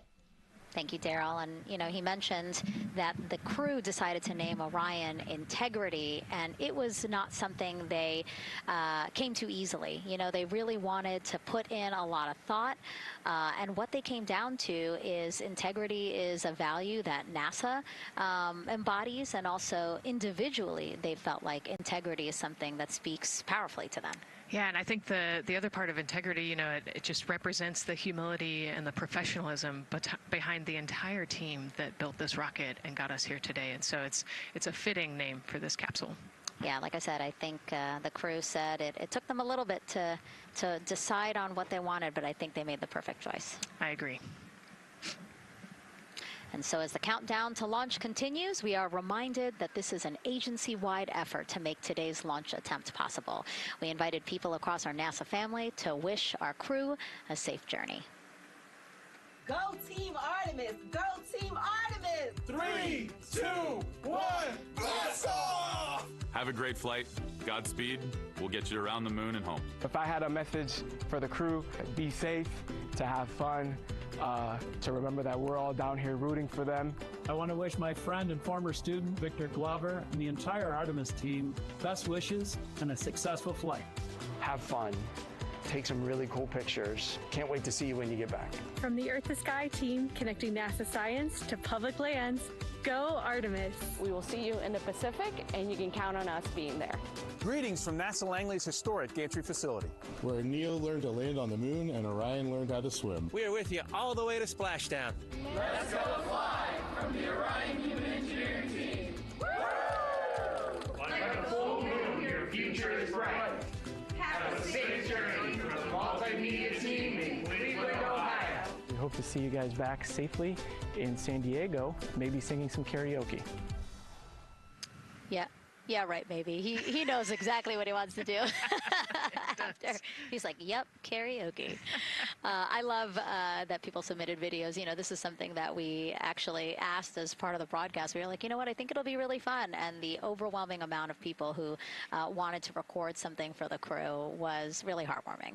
Yeah, you know, this is the first time in over half a century that we're sending people back to the moon, and everybody is excited about it. You know, kindergarten to congressmen and all over the world, everyone is ready for today and excited to see this launch. And so here we are again, still inside Orion with the closeout team, putting some final touches on, it looks like Victor's configuration there. Again, making sure that his harness is set and that he's connected to cooling, he's connected to communications, and he's connected to any other umbilicals that he needs to be connected to for Orion.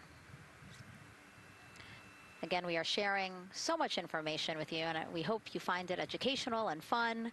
But we do know you guys still have some questions, so why don't we take another one now? Tell us what the moon is like! So cute. That wasn't a question. That was a demand. Nicole, you tell her what the moon is like. Oh, man, that was so cute. Oh, man, the moon is really cool, right? So it's a lot of like gray and white and kind of shades of gray. It is something that doesn't have wind or rain or rivers or an atmosphere. And so we like to say it's Christina said it earlier, it's the witness plate to the universe. And, you know, it has all these impact craters because it's not protected. Things hit it all the time. Meteoroids, asteroids, all sorts of things hit the moon and create these impact craters. That's part of what we want to go and look at and learn about on the moon. It can tell us a lot about the age of the universe and the age of the moon. You know, it's 4.5 billion years old, and we can learn a lot from just looking at the regolith or the dirt that is on the moon. Well, thank you for that question, and thank you for that answer. She was cuter, Nicole. Yeah, I agree.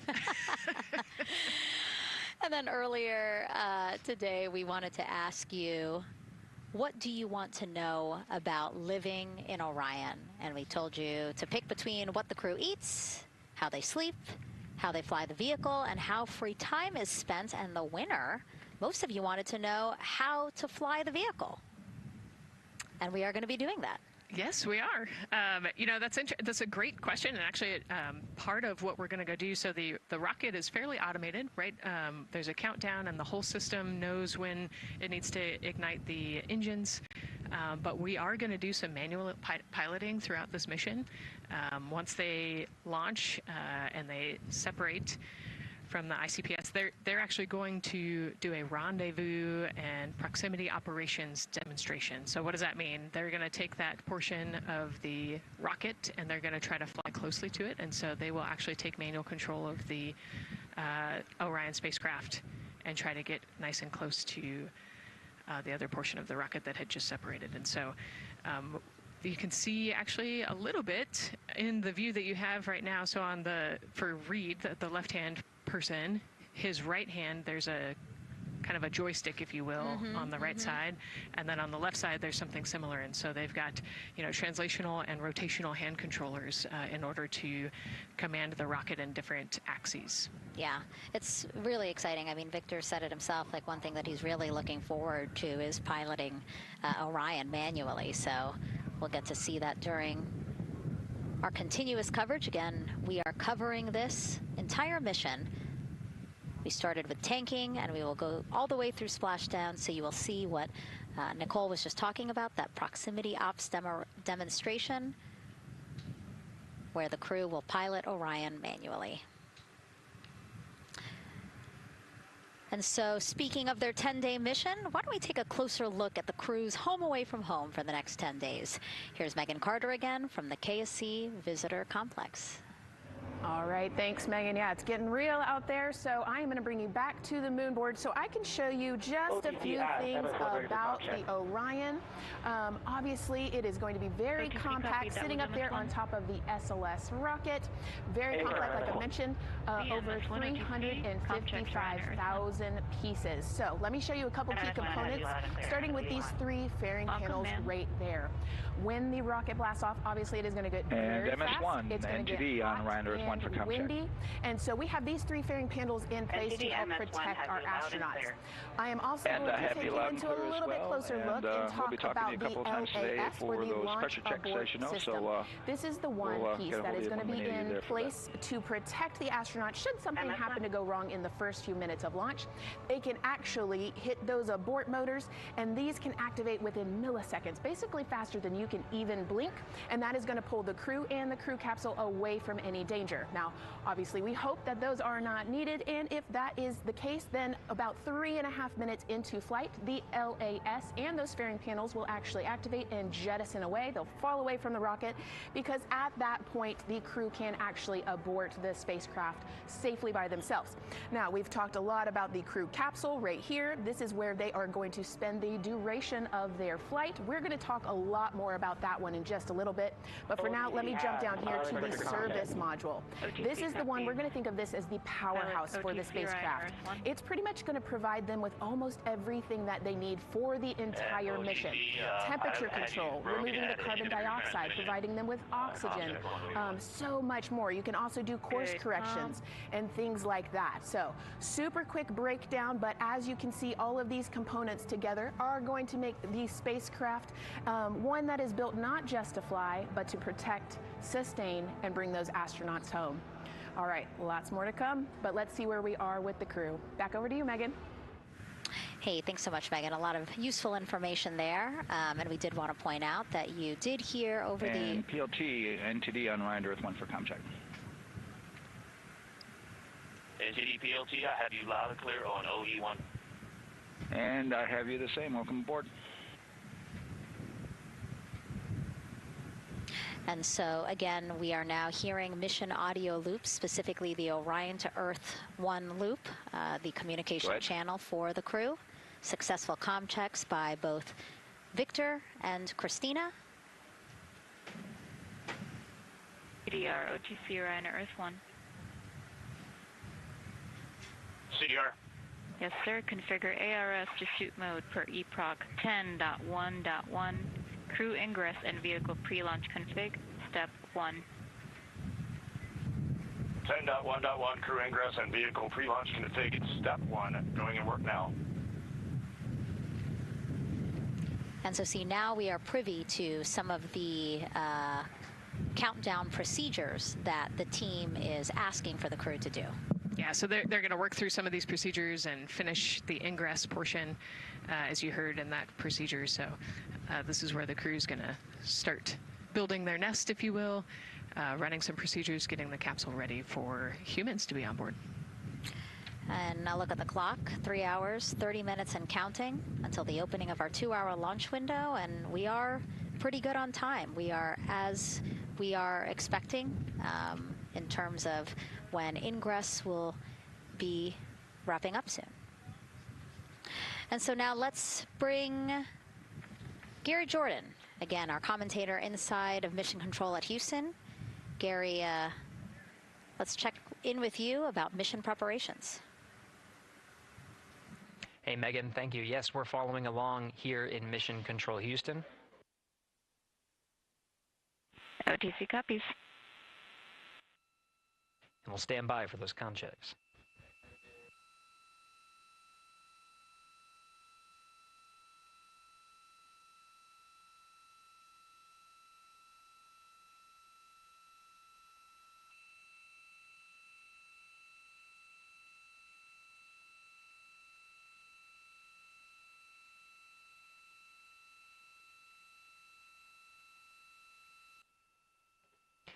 And again, we're waiting for those comm checks. We did confirm from our IVA officer here in Mission Control Houston that all 4 suits have plugged in umbilicals. And CDR, NTD. Go ahead, NTD. Yeah, Reed, we're ready to proceed with the voice checks if you and everyone else is.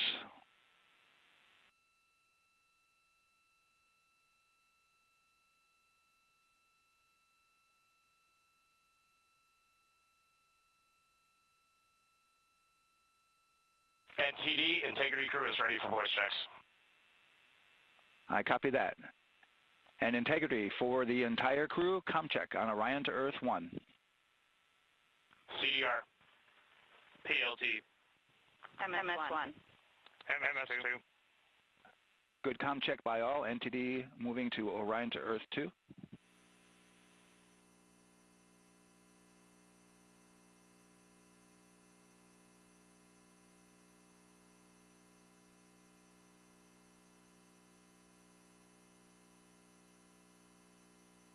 CDR. PLT. MS1. MS2.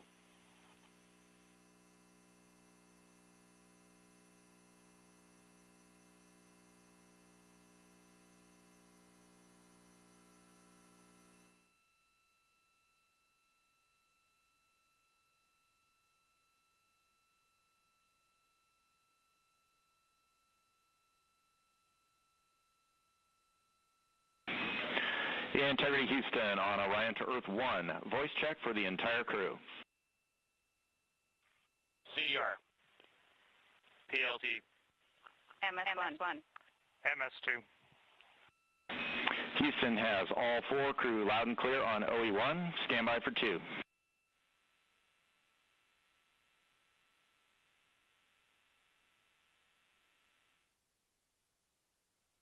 Your initial word was broken.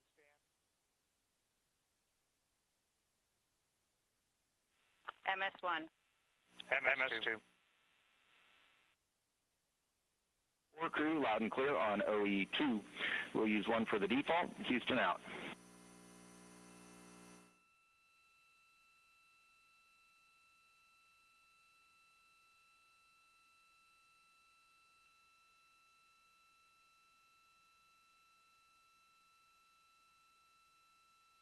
And CDR, NTD? CDR. Yeah, we're going to go ahead and we're going to clear a couple of those messages on your screen here. Just want to give you a heads up that you'll see that. Copy all.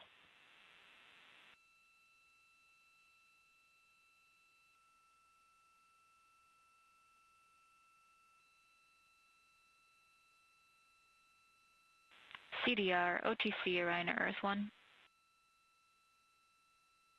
CDR.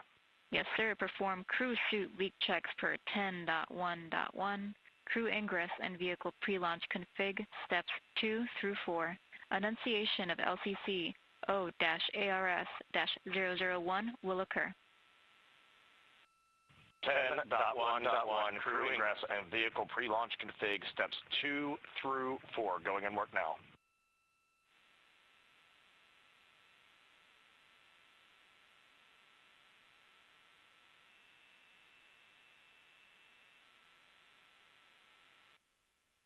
This is Mission Control Houston. We are following along as the 4 crew members of Artemis II work through their voice checks, then the umbilical connections and various pathways to get communications from all of the... refresh on your screen. CDR. Yes, sir. We're going to look to do a quick refresh on your screen if you guys are okay with that. Hey, firm, just let us know when we can continue in 10.1.1. We'll go hands off.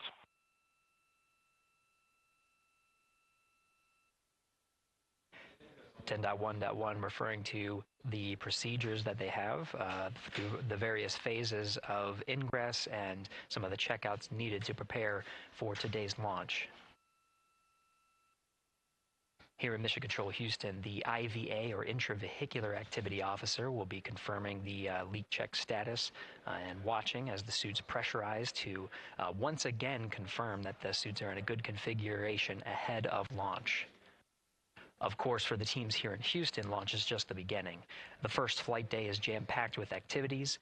Shortly after main engine cutoff, Integrity will enter into a coast phase while still attached to the in-rim cryogenic propulsion stage, or ICPS, and prepare to deploy the solar arrays.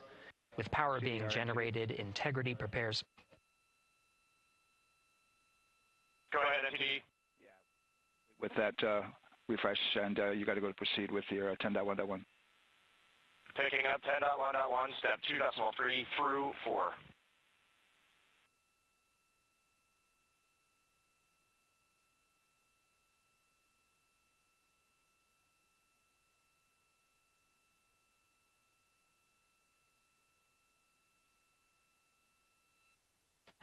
Picking up the procedures, the crew again working through the various steps to prepare for launch, standing by for suit.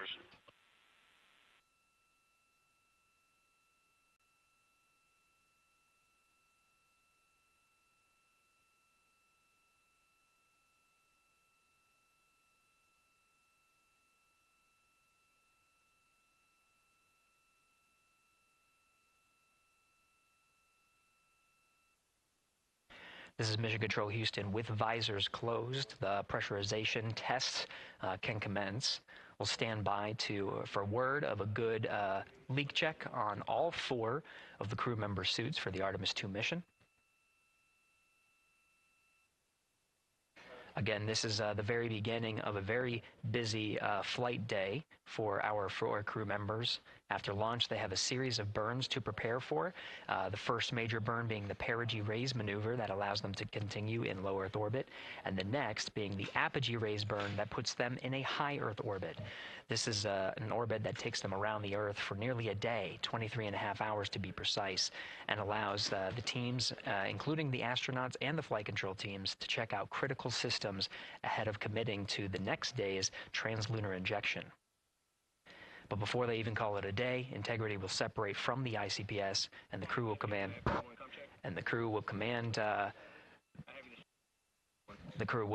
Command the Orion capsule to separate from the ICPS and turn around and approach the upper stage, but not dock. This is to test Orion's in-space maneuvering capabilities and provide further confidence in docking to another lunar space vehicle like the Human Landing System that will be part of the Artemis III mission ahead of future moon landings.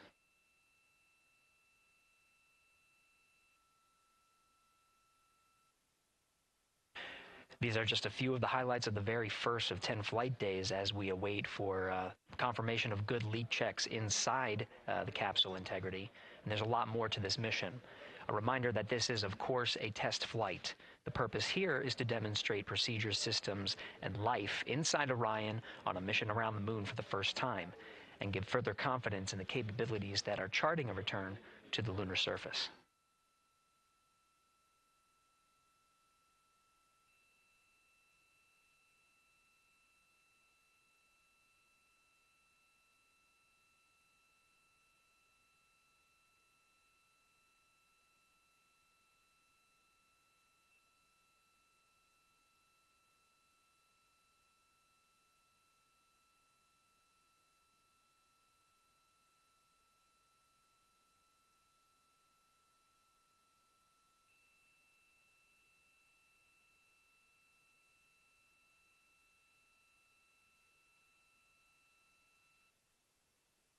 You may be able to see from this view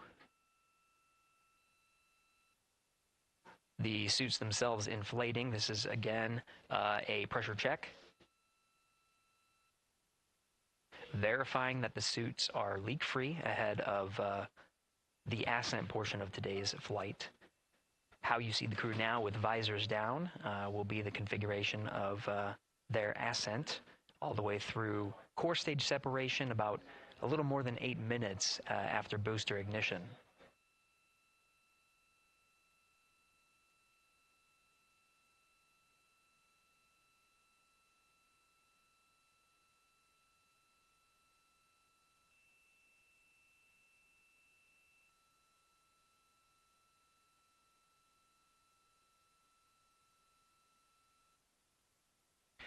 All right, here in Mission Control Houston, we are continuing to follow along, standing by for confirmation of good leak checks. In the meantime, there are no showstoppers here in Mission Control Houston, and we continue to monitor the countdown to launch. Megan, we'll send it back to you over at the Space Coast. Hey, Gary, thank you so much. Yeah, as we wait for confirmation of a successful leak check for all 4 astronauts, why don't we go back to Daryl, again, who has been following along with the launch countdown as we inch closer to the opening of our 2-hour launch window. All right, thank you, Megan. And yes, getting some good communication. It's great to hear from the crew inside, even though it is as simple as a comm check. It's really good to hear their voices as they move through those various comm checks and then get ready for their suit leak checks. Fantastic views inside Orion that you're looking at now.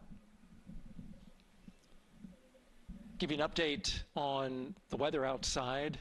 We're still 80% go for our 2-hour launch window, which starts at 6:24 p.m. Eastern Time and closes at 8:24 p.m. Eastern Time. That's the good news. The bad news is that we've got some rain showers that are starting to head in. Looks like it may miss the pad. Wouldn't matter if it rained on it or not, though. It's received some rain earlier today. Water isn't going to hurt anything out there at this point.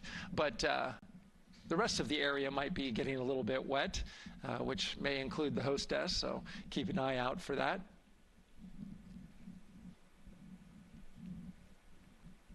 As we're watching with the astronauts inside the Orion Integrity spacecraft, you'll be hearing more and more from them, especially Christina Cook, who is mission specialist number 1.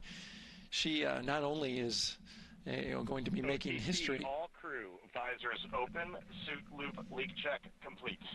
OTC. Okay, there you heard the suit leak check complete. They check those suits for leaks in astronaut crew quarters. They check them again inside the spacecraft. As you can see, the closeout crew, our astronaut support person moving around, turned off the camera, and so now we're looking from outside the Orion spacecraft looking towards, oh no, let's see, get oriented here. Well, there we go. Back inside, we've got the view. But basically what I was saying about Christina Cook is that she will have the role of reading. CM is ready for closeout, performing video sweep using drag-on camera. OTC.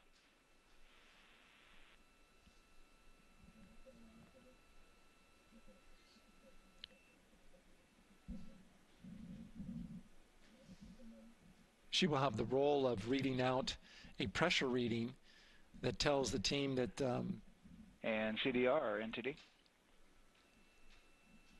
Go ahead, NTD. Yeah, we're going to do another cleanup on those suit leak check messages that we got from since we're done with that now. Integrity copies. Yeah.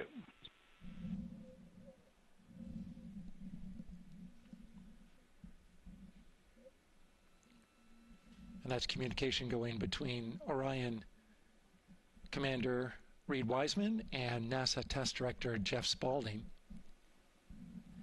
As I was saying, Christina Cook will be reading measurements from the counterbalance assist arm. So you're going to hear her be asked by the NASA Test Director to read that.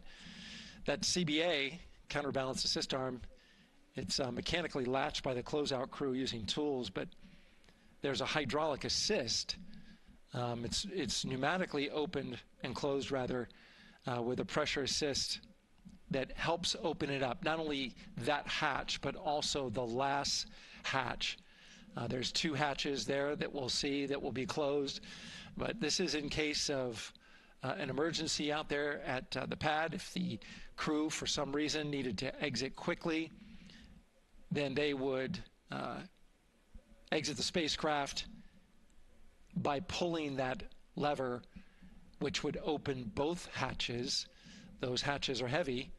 The Orion hatch is hundreds of pounds. ATC cameras 1 and 2 both set to record.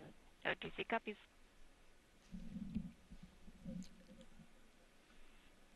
And just an update on the launch countdown, continuing to monitor the team's communications here in Firing Room 1. Everything going really smoothly so far. We don't have any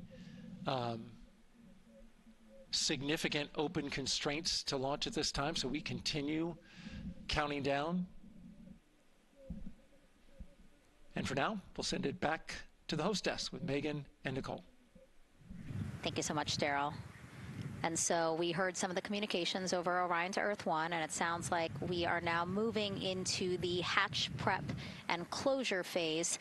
We will now start to see the closeout crew getting out of Orion soon so that they can start getting ready to, again, close up Orion, close the 2 hatches, and then get out of the pad. Yeah, the closeout team will take the hatch seals off, and they'll inspect the seals, make sure everything's ready to go, and then do a few last-minute configurations before they close that hatch.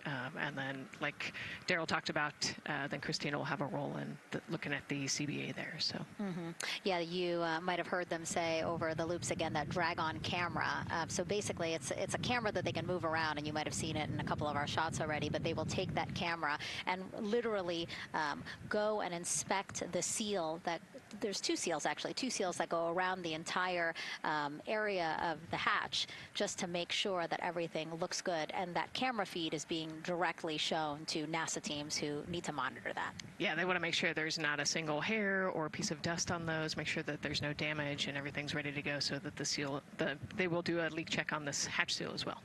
Make sure it passes. Yeah, and we'll know they're doing that because we will actually see one of the closeout crew members with a hand pump, and they will pressurize, again, just the seals, and they have to see if it will hold pressure for just a minute. And if it does, then they will go ahead to pressurize the entire Orion spacecraft, and then that again is to make sure that the spacecraft is holding the right amount of pressure. And that one's a lot longer. It'll take them like 8 minutes. Like it takes time to pressurize it, then they have to hold pressure, and then it takes time to depressurize it. Right, and they want to measure the difference in pressures at the beginning and end of that and make sure that it holds the right amount of pressure so that when they get to the vacuum of space, obviously the capsule holds its pressure. Yep. Okay. Well, again, as we continue to watch operations that are happening at the pad inside of Orion, why don't we go over to Banana Creek? It's one of our viewing locations here at Kennedy Space Center. They will have a spectacular view, and we actually have NASA's Leah Martin there chatting with a big group of people surrounded by a lot of folks on bleachers there. Hey, Megan, yeah, tons of people out here today, thousands of people gathering at Banana Creek to enjoy NASA's Next big mission and humanity's next great leap today. It's a gorgeous day, and I'm joined here actually by some people who are probably the only people on center who are a little bit more excited than me to see this rocket lift off. Where are you from, and why are you here? So we're from the University of Tennessee, Knoxville. We're a group of 7 aerospace senior engineering students traveling here with Josh Dobbs, former quarterback of the University of Tennessee, with his extraordinary Dobbs Foundation. Now, you were actually telling me a little bit earlier, you're here local, you're from Orlando. What's it like being an aerospace engineer and then having the opportunity to come back here to the Space Coast and see this mission lift off today? It is absolutely amazing. I feel like the little 9-year-old girl inside me is so excited. Like, I'm from around here. I grew up watching launches in my backyard, and so this seems like such a full circle happy moment for me. Now, you are an aerospace engineer looking hopefully to join the workforce in the future. How does it feel to be here and see firsthand what that work does? It's just so cool to see what I've been working for the last 4 years and then 12 years before that just actually be physically happening in front of me. It's something I never dreamed of as a kid. And I'm actually joined here by the astronaut himself, Mr. Josh Dobbs. Now, you have a history with NASA as well. You did an externship here. And how did that kind of play into your passion for aerospace and then the foundation that actually provided this opportunity for these students today? 100%. So I spent a month here around the Artemis I mission, which was a tremendous opportunity to learn about the space program and also what's next. And so to be back here for Artemis II, and unfortunately, Artemis 1 went in the middle of the season, so it's surreal to be here for Artemis 2. And with my foundation, like, the goal is to be able to take advantage of the opportunities that I've had and pass them along to the future of the industry and give them the opportunity to see what all their hard work can accumulate into. So it's an honor to be here. We're really appreciative of all the engineers and all the hard work that's gone into this moment, and we're excited to watch history happen today. Absolutely, and as a group, I think if you guys had one well wish for the team today, what would you say? I think we can all join together and maybe say, go Artemis? Go Artemis.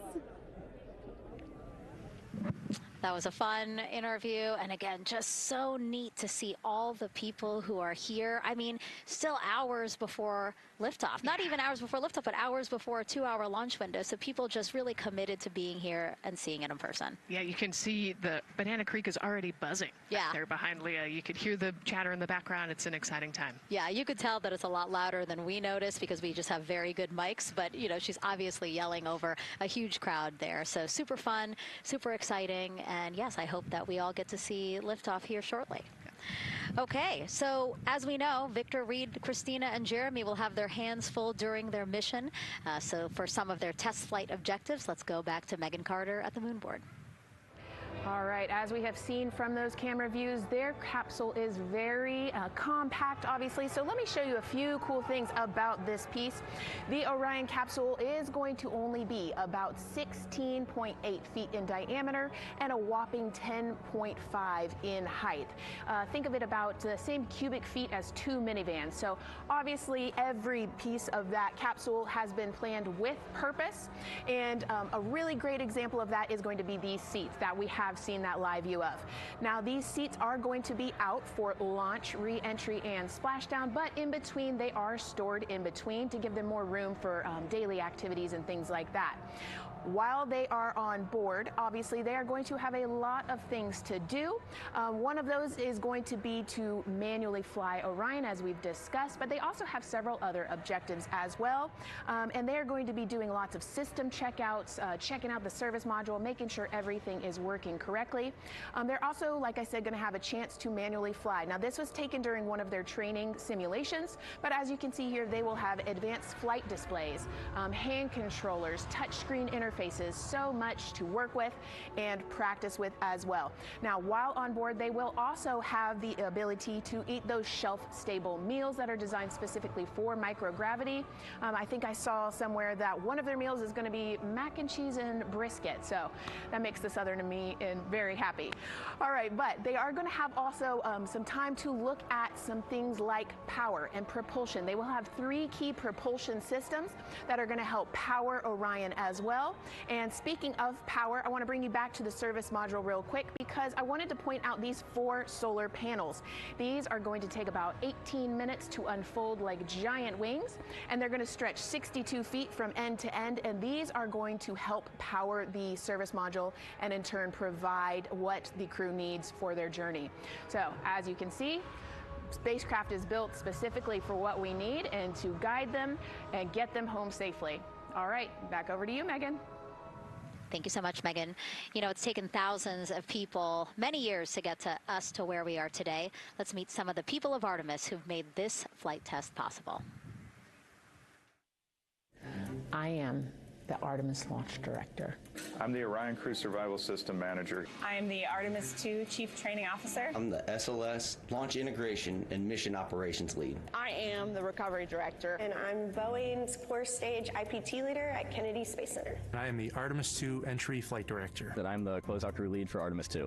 Our job is to design the spacesuits that the crew will wear for the Artemis II mission. The team here at Johnson Space Center in the Orion Crew Survival Systems Lab does pretty much everything involved with processing the suits, designing the suits, qualifying the suits, testing them for the Orion mission. The role of the Chief Training Officer is to manage both the planning and the development of how we are going to train our astronauts and run our simulations for our flight control team for the mission, and then go implement that plan. Recovery team is responsible for 3 things. So recovery is what we call our nominal recovery situation, where we go recover the crew and the capsule at their designated landing site. Rescue is in case we do need to rescue the crew or they landed somewhere else that we did not plan. And then the retrieval is us getting the capsule if they did land somewhere where we did not expect them to.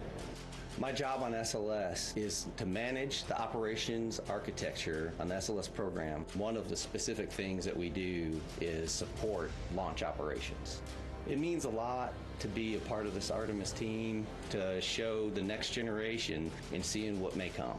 I am responsible for our core stage processing at Kennedy Space Center. My team is responsible for that core stage, and it's our responsibility to make sure that core stage is safe, built correctly, and there's going to be 4 of our astronauts, and it's going to get them to their ride around the moon. I've been a flight director for over 10 years now.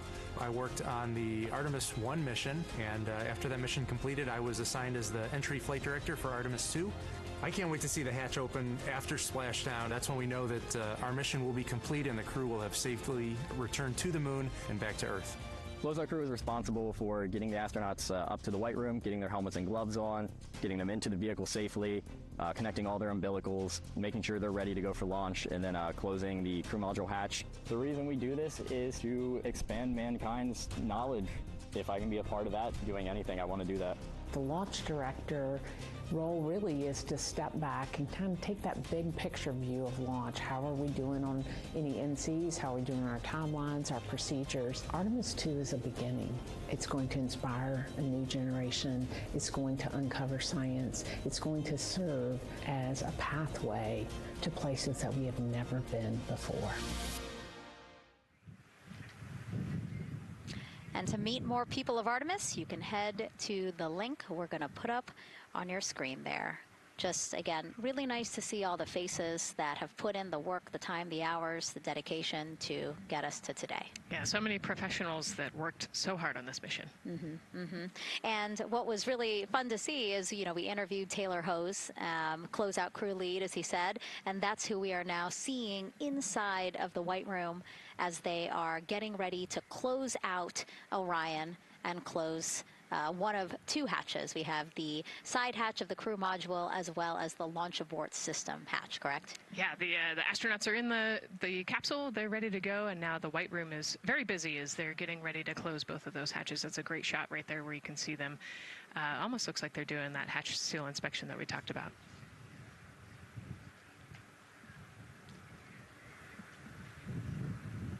And so, Nicole, as we continue to see them get ready to close that smaller hatch, again, the crew module side hatch, let's take some questions now.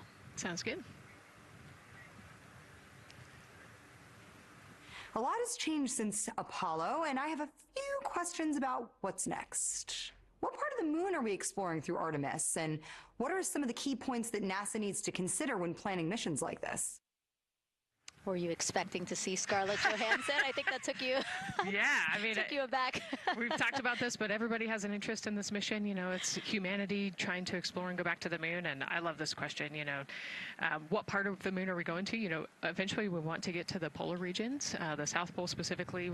We think that there are volatiles there, so water ice, something that can be harnessed as a resource as we create the permanent base on the moon and then try to get onto Mars.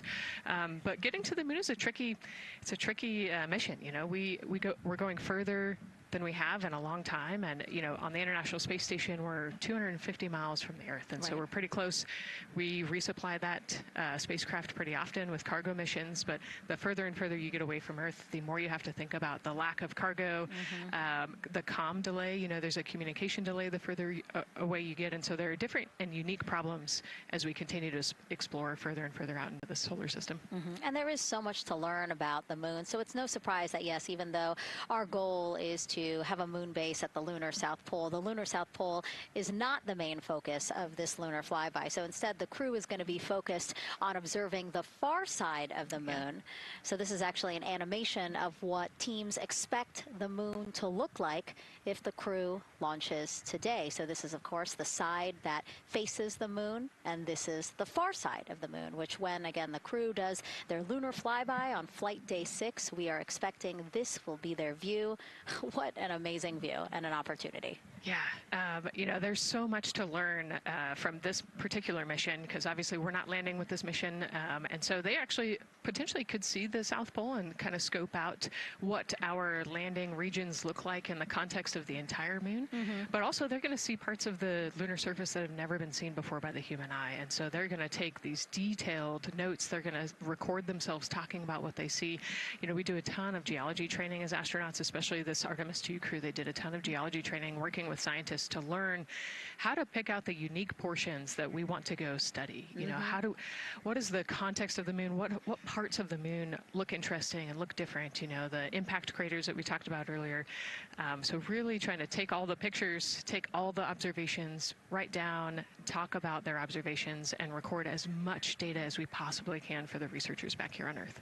Yeah, it's so important to, yes, we're all talking about what they hope to do during this 10-day mission, but you really do have to think about all the training that goes into this. I mean, you have 4 crew members who won't, you know, have the support the way that they've been having this. I mean, they'll be talking through communications, but you know what I mean? It's just them and the moon, right? So they need to be fully aware and equipped with everything that they'll need to do to be able to accomplish the objectives that we hope to accomplish during this mission. Right, and their specific flyby around the moon, you know, the lighting will be different and the path will be different depending on when we launch. If we launch today, it would be different from tomorrow. And so, you know, they actually had to learn the geography of the moon so that they can orient themselves when they're on the backside of the moon, because they're not going to have communication. You know, they're just going to have a, I think, 45+ minute comm blackout while they're while they're on the far side of the moon, and so they themselves have to know what things look like on the moon, how to orient themselves, and how to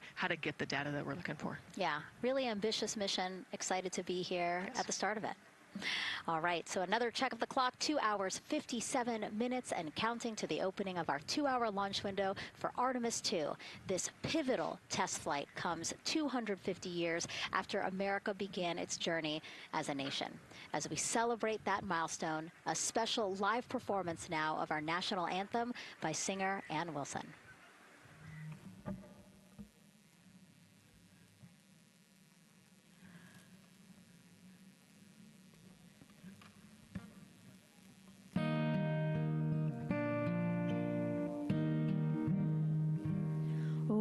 Say, can you see by the dawn's early light what so proudly we held at the twilight's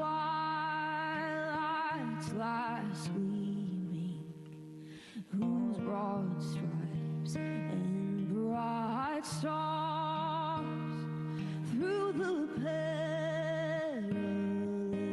fight, o'er the ramparts we watched, were so gallantly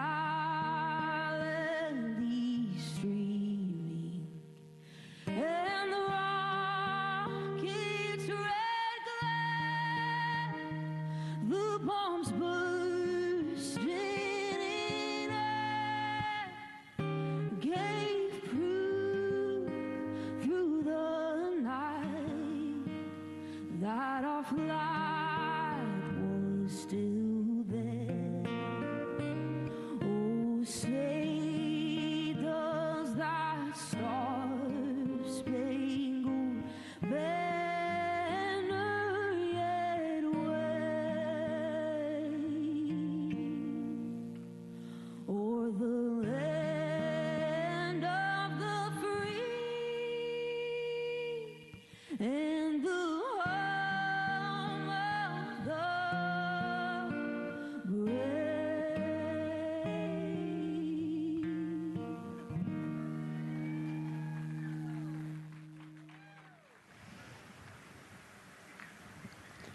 A beautiful rendition. Honestly, I'm a little emotional, a little speechless. Yeah, that was gorgeous. Yeah.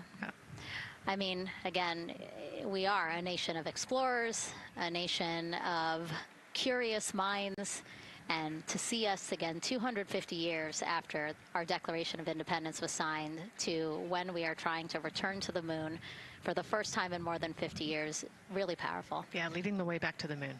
It's exciting.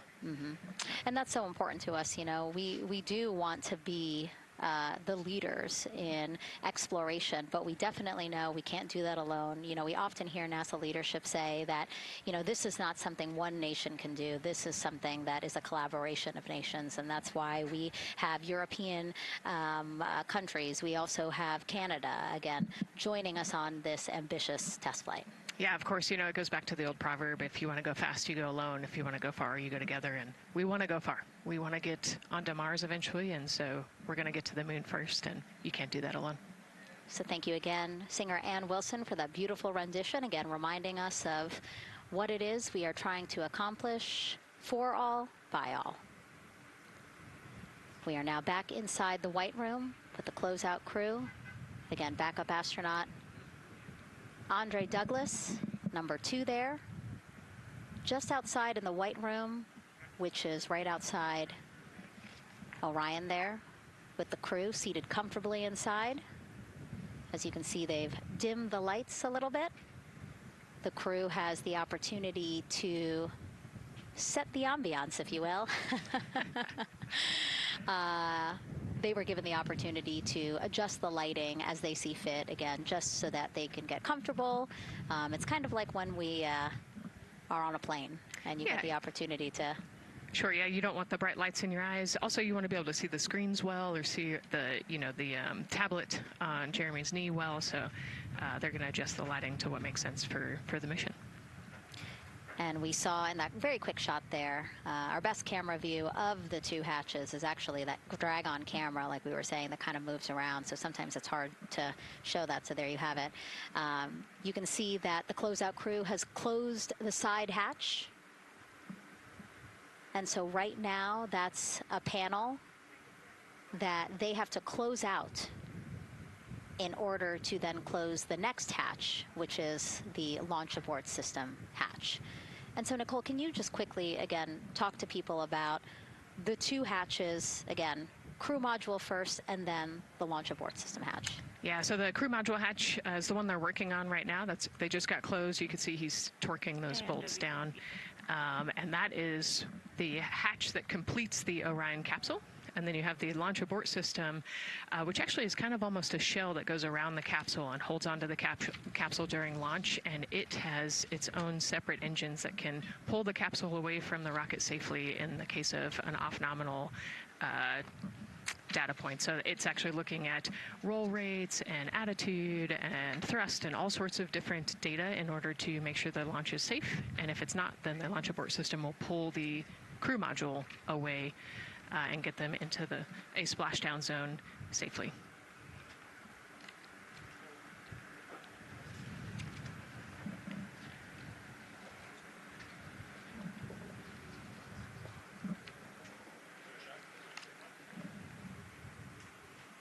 And as we wait for the crew to complete closing that side hatch of the crew module, let's head over back to Banana Creek, where we have Leah Martin standing by with the person who designed this mission's zero gravity indicator, named RISE. It was 2nd grader Lucas Yee from California. Hey, Leah. Hey, Megan. Yes, of the many special guests we have with us today, I think one of our most exciting guests is Lucas, who's joining us, like you said, all the way from California. He and his family actually worked this as a group project to design the zero-gravity indicator. Lucas, can you tell us a little bit about your design? Yeah. So you named him Rise. Can you tell me why you picked that name? It was very remote, representing the Artemis II launch and Earthrise. And yeah, that's pretty much it. So were you really excited to find out that you won the competition and that your zero gravity indicator would be going to space? Yeah. So how does it feel? We're actually just across the river right now from Artemis. We can see it from where we're standing. How does it feel to know that design you created is actually currently on that rocket just a couple hours away from going to space?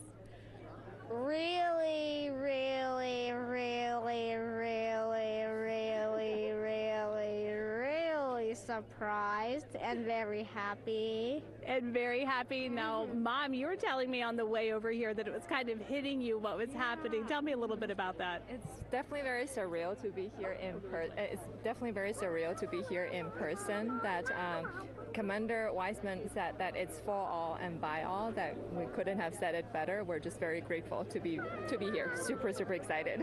And we're so excited to have you here too. Now, Oliver, this is your first launch too. Is that right? Yeah, that's right. And how does it feel to be here just a little bit away from watching the first group of astronauts in your lifetime on their way to the moon? It feels like very, very happy and surprised. So if you had one word of encouragement or something to say to the crew who's sitting on that rocket right now, what would you say?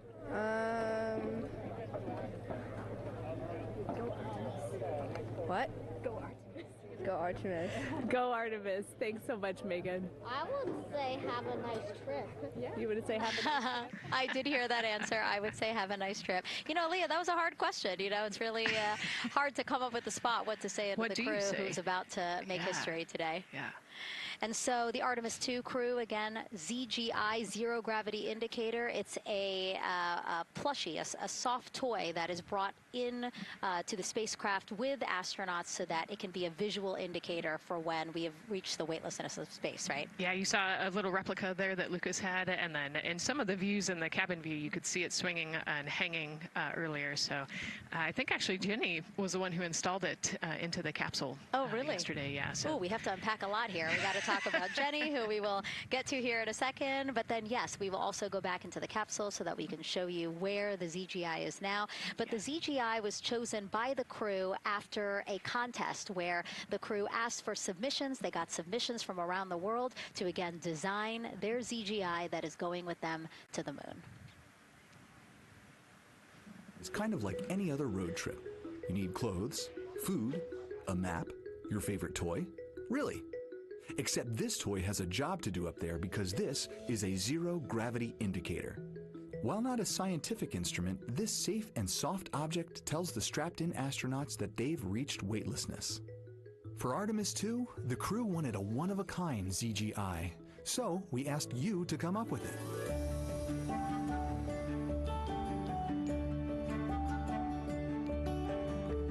Thanks everyone for sending in your entries from around the world. Over 2,600 of you submitted. And we loved seeing all of your contributions. It was a really difficult decision because each design had a unique quality that stood out to our crew. In the end, we were able to narrow it down to a top 5 from Finland, Canada, Peru, and 2 from the United States, Kansas, and California. In the end, we went with one called Rise. It was a design inspired by the Earthrise photo taken on Apollo 8, which is very special to our crew.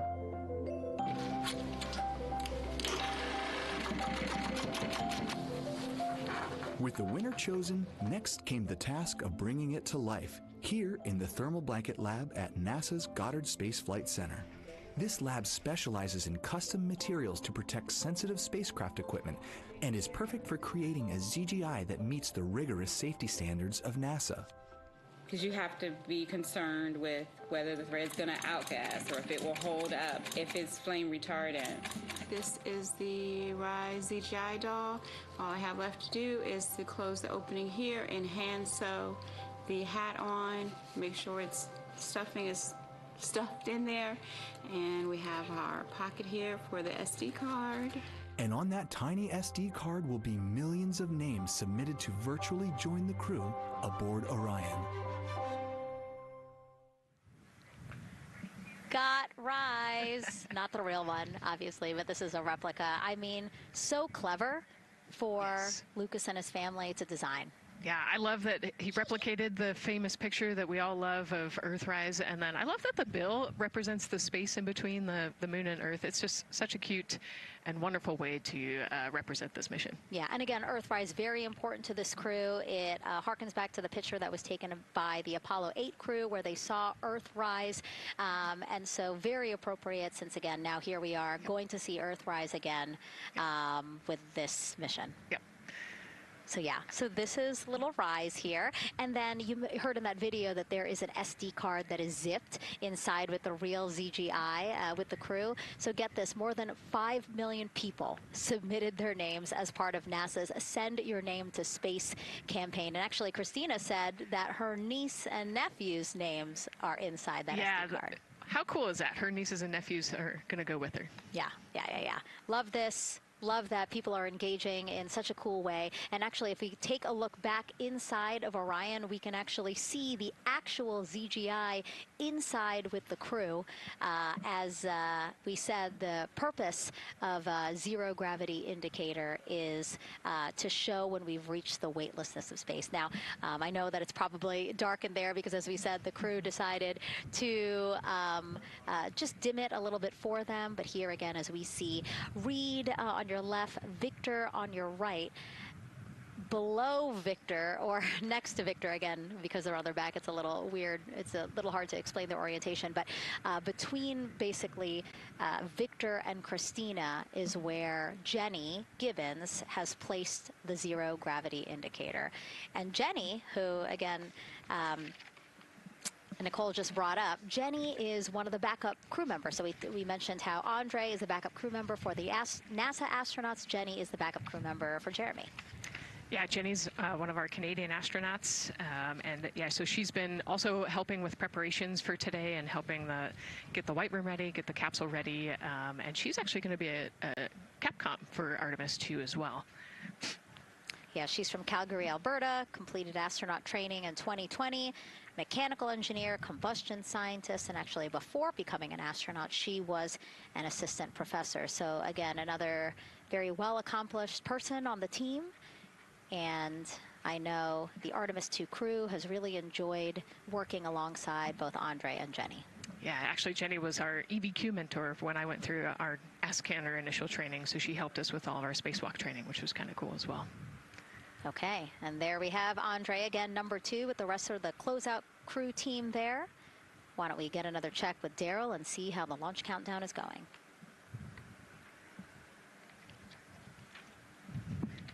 Still going quite smoothly here from firing room 1 here at the Kennedy Space Center.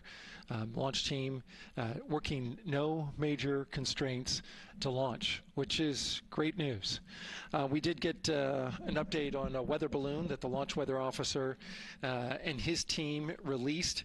This is an important weather balloon released at right around the 3-hour mark, and what it told us is that winds are around 10 to 11 knots in the upper parts of the atmosphere. That's important information for the launch abort system should the astronauts need the LAS. This would, of course, pull the Orion spacecraft off the top of the rocket in case there were an emergency, and then take them offshore to a water landing in the Atlantic Ocean. And so the winds are pushing onshore. And because they're pushing onshore, the launch weather officer is keeping a close eye on the strength of those winds, because if the Orion were to come off the top, and it's powered by 3 rocket motors which can propel it or pull it especially fast off the top of the rocket, it would go up into the air thousands of feet and then splash down in the water. And if you've got wind pushing against it, you don't want that spacecraft to come back and land on land. So they're watching that very closely because of the onshore flow. That onshore flow is also what's given us a little weather action down to the south of us along what's called the beach line, 528. We got a whole lot of people out there getting ready to watch the Artemis II historic launch. Well, they just got a good soaking. Line of rain showers, I should say, passed through that area and soaked the place. Certainly rain is a possibility, spotty showers from time to time, but overall the launch weather officer tells us that we are trending towards getting that stuff to all push to the west the closer we get to our launch window. A reminder, that window is from 6:24 p.m. to 8:24 p.m. Eastern Time. We don't have a specific T0 at this moment. There's a lot that needs to be calculated before we get there. We also need to get through the rest of the countdown on time. As of right now, we are right on time. The launch countdown is going exactly as planned. That's not something that we saw certainly in Artemis I. There was a lot of flexing in the timeline during those 3 launch attempts back in 2022. But so far today, on our first launch attempt, we're really enjoying some really solid countdown work, some solid operations by the launch team so far. And to quote our friend Lucas, who created Earthrise, we all really like that. We'll send it back to the host desk. Thanks so much, Daryl. Yes, we really like that, and we really like Rise and Lucas. So thank you for that. That was really cute. Okay, so again, here we are in the big box here. We have our full view of the rocket looking glorious on there with, again, some clouds, but still weather is good for launch today. And then we have the closeout team continuing to do work in the White Room. We got confirmation that they have successfully completed pressurizing the counterbalance pressurization. Basically, as Daryl explained it before, the side hatch for the crew module is very heavy. So in order to open it, there needs to be pressure applied to it, and that's what we just completed, right? Right, that's exactly it. So the CBA, that counterbalance assembly that we're talking about, has to be pressurized. It's a pneumatic system to help. So in the case of an egress, you know, Christina's the one that has to open that hatch. So once she gets it unlatched and unlocked, then that pneumatic system will help move the hatch. It weighs a lot, and so the average human cannot open that hatch by themselves. And so that's why we want to make sure that the system is pressurized, that it's not going to leak, and that it is ready to go in case they need to open the hatch. So that is complete, and now what is happening are the seal leak checks. So that is in progress. Again, 2 seals go through the entirety of the hatch, and we will take the seals to pressure, hold it for about a minute, and just make sure that it is holding pressure. Again, we want to make sure that the crew has a safe, pressurized environment in any sort of situation while they're in Orion. Yep, that's right. So we're going to take a look at it. We're going to take a look at the starting pressure, and then after a certain amount of time, we'll take a look at the ending pressure, and then there are certain tolerances that we will accept for flight. 2 hours, 37 minutes and counting from the opening of our 2-hour launch window today at 6:24 p.m. Eastern Time. After liftoff, it takes less than 10 minutes to reach Earth's orbit. Let's learn more about today's ascent profile with Gary in Mission Control. Hey, Megan. We are monitoring here in Mission Control Houston. Flight controllers are looking at data from integrity in the Space Launch System during the countdown. We're looking at some of the events happening in the White Room now and just making sure that all criteria is met to commit to launch and ascent today. It's the team you see in this room that would be looking after ascent, which is a very dynamic phase of flight. And after solid rocket booster ignition of the Space Launch System, it's this team that takes over control of the mission. There are voices you'll hear upon ascent, calls being relayed between Stan Love, the Capcom you see here in this shot in Mission Control Houston, that's the voice from this room, and the Artemis II crew on a communications channel aptly named Orion to Earth. Here are the calls you may hear during this part of the mission. Capcom Stan Love his first call after responding to the crew's successful roll pitch maneuver at 30 seconds is AMT high. This notes that should we lose just one of the main engines, an alternate mission in low Earth orbit can still be achieved. At 1 minute 25 seconds, you'll hear max Q on PDL. This notes that reaching the moment of maximum dynamic pressure on the spacecraft. This event happens to be in line with a communication switch to another ground station, the Ponce de Leon Inlet Tracking Annex, located about 35 miles north of Kennedy. At 2 minutes 45 seconds, you'll hear SM primed, upper stage RCS ready. This means that the European Service Module propulsion system that's prepared for the next phase of aborts after the launch abort system jettisons, and the reaction control thrusters on the inner rim cryogenic propulsion stage that enable pointing and maneuvering are ready. At 3 minutes 50 seconds, you'll hear voice check on TDRS at the Kármán line. At this point, the launch abort system has jettisoned and revealed the Orion capsule underneath. This check verifies that the now exposed Orion antennas have a good signal over the tracking and data relay annex, tracking and data relay satellites which is part of a geosynchronous satellite network and the same assets that are used aboard the International Space Station. This communication switch happens to be at the Kármán line, a widely recognized boundary about 62 miles, statute miles, or 100 kilometers above the Earth's surface, where the air is too thin for conventional aircraft to fly and marks the point where our astronauts leave Earth and enter space. At 5 minutes 16 seconds, you'll hear the call 3-engine press. This notes that if one of the 4 main engines on the SLS core stage were to fail, 3 engines can carry the crew to a nominal main engine cutoff and proceed with the expected mission timeline. This is an important call that gives more assurance of continuing today's moon mission. At 7 minutes, you'll hear expect nominal shutdown. You'll hear this call should the main engine performance be as expected up to this point. Shutdown plans can vary and may impact G-forces experienced by the crew or future burn plans, but a nominal shutdown is more indicative of continuing the mission on the expected timeline. At 7 minutes 30 seconds, you'll hear AOA open. This notes crossing into a new abort profile. At this point, an abort would use Orion engines to escape the core stage, and the altitude and velocity are enough to make it 1 lap around the Earth and aim for a splashdown in the Pacific Ocean instead of the Atlantic. And then, of course, shortly after 8 minutes, you'll hear nominal MECO. You won't hear MECO right away. Teams here wait until the core stage has separated and the trajectory is confirmed as expected before that call to the crew. Now, this ascent profile is approximate, as there may be calls that move a few seconds depending on the trajectory, and of course these are the calls and times for a nominal trajectory. Teams in this room have been training extensively to prepare for any and all scenarios, and they are confident and ready to take this crew into space today. In today's pre-brief, the flight director, Judd Freeling, expressed his confidence to the team, citing the hundreds of simulations to prepare for this very moment. These are the calls you'll hear during Ascent less than 3 hours from now, but now we'll turn our attention to the countdown to launch and send it back to you, Megan, at the Space Coast. Thanks so much, Gary. Now, one of today's 4 astronauts, of course, Canadian Space Agency astronaut Jeremy Hansen. Let's go now to Jasmine with her next guest. Thanks so much, Megan. Yeah, we're joining you live now from the Operations Support Building here at Kennedy, where crowds are starting to gather, and we're honored to have Lisa Campbell of the Canadian Space Agency joining us. Lisa, Jeremy Hansen is about to make history as the first Canadian to venture to the moon. What does that milestone mean for your agency? Thanks so much, Jasmine. It's wonderful to be here. It's such a special moment, both for our astronaut colleague Jeremy Hansen, but also for Canada.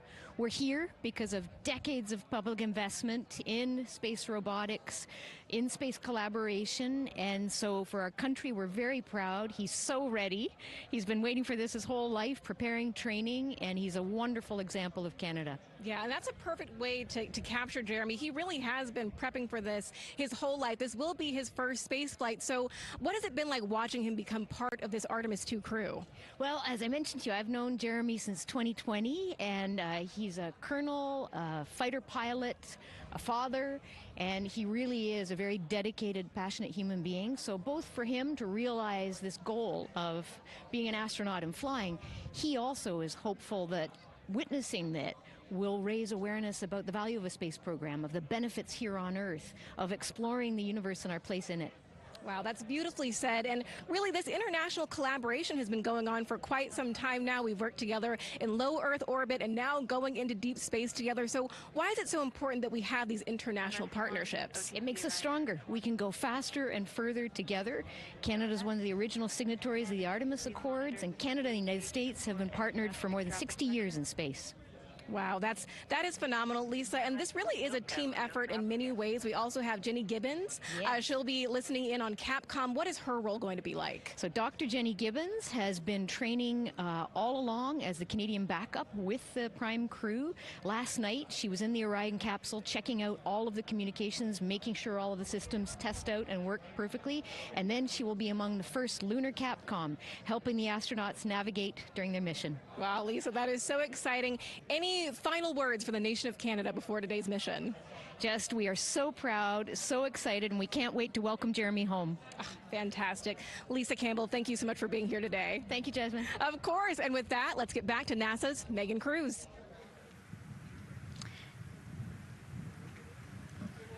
And right now, Orion Earth 1. Go ahead. Command PBA press has been completed. Did you see any drop in pressure? And MS1, we saw just a little bit. It is just over 2,600 now. Copy. Thank you, ma'am. again, a call out to mission specialist Christina Cook. Again, it was her responsibility to monitor the pressure on the counterbalance system that will help open the side hatch. And she did report a drop in pressure, but it seems like it's within nominal limits. Right. They might have had a small drop, but you know, we have a starting pressure and an ending pressure, and as long as the difference isn't too high, then we will take that, and the engineers know exactly what they're looking at for in terms of that delta pressure. And so again, that milestone on the checklist of things that have to happen before they launch today, that is complete. The crew, again, still inside comfortably as the closeout crew team work to close the side hatch. Again, a separate seal leak check, followed by a full cabin leak check, and then they will close the last abort system hatch. Lots to do still in the White Room and marching towards marching down the countdown timeline well. And so Bill, again, number 3 there, he is holding a silver flex hose.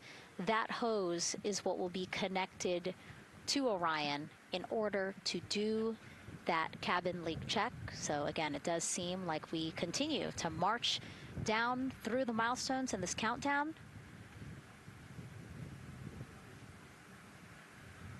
Hopefully lifting off today within our 2-hour launch window that opens at 6:24 p.m. Now, right now, people inside the Kennedy Space Center Visitors Complex are learning about this mission. There are great exhibits there about the rocket and Orion, and of course, our Megan Carter with the moonboard. All right, Megan and Nicole, yeah, you mentioned that checklist before launch. That checklist is going to continue during the mission, as well as there are several vital objectives that we are hoping to accomplish with this mission. So we've talked about the rocket. We've talked a little bit about Orion. Obviously, during Artemis 1, we had that test flight, and there were no humans on board. That is our one big difference for this one, and we are going to have that crew this time. So what are they going to be up to during this mission? Let me tell you just a little bit. Now, for Artemis 1, like I mentioned, we were really focused on the SLS, making sure it had the power and capabilities that we needed. We were also checking out the Orion spacecraft in deep space environments, making sure that it was good to go. Now for Artemis 2, we are going to be taking the testing for Orion to the next level by adding that human component. So those test objectives are going to start even before launch. Like you mentioned, they are out there making their way through that checklist. But these objectives are going to start now, and that includes safety. So one really great example of safety is going to be something called the egress baskets. They're out there in the spacecraft, obviously, and should a situation happen to come up, they are going to have something called the egress baskets they can get in, and those are going to zip line them essentially down to the ground within seconds to safety. Another great example of those safety procedures are going to be the LAS, or the Launch Abort System that I mentioned earlier. Just a reminder, that's the one that can pull the crew and capsule away from any danger within a few minutes of into the launch. Now, those are just a couple quick examples, but our recovery teams have been training extensively, quite a lot, to make sure that they are ready and prepared for any challenging situation that could possibly arise. All right. Several other objectives that we are going to be looking at are also going to be communication checkouts. That is going to be vital. I know we talked a little bit earlier about all the maneuvering that they're going to be able to do, but we want to make sure that they have full communication ability from space to ground so that we can fully support them here. We are also going to be checking out those life support systems.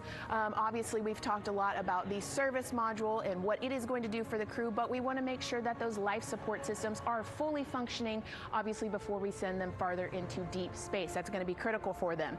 So on top of being able to maneuver the spacecraft and check everything out, we are also going to be making sure that everything is fully functioning. So as you can see, big part of this mission is to make sure that the spacecraft, the hardware, and all the operations are working and that the data is going to make sense. And speaking of recovery, we are also going to have the opportunity at Splashdown to recover that launch or that flight data, and we're going to be able to take that back, analyze it, and make sure there are if there are any enhancements we need or changes we need to make before our next missions, we'll be able to do so.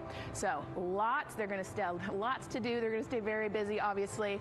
And with that, I will turn it back over to you, Megan. 2 hours, 25 minutes and counting, and the crowd, check it out, continues to grow at our Banana Creek viewing location. They will have a great view of launch, and we will go back now to Leah Martin, who's standing with her next guests.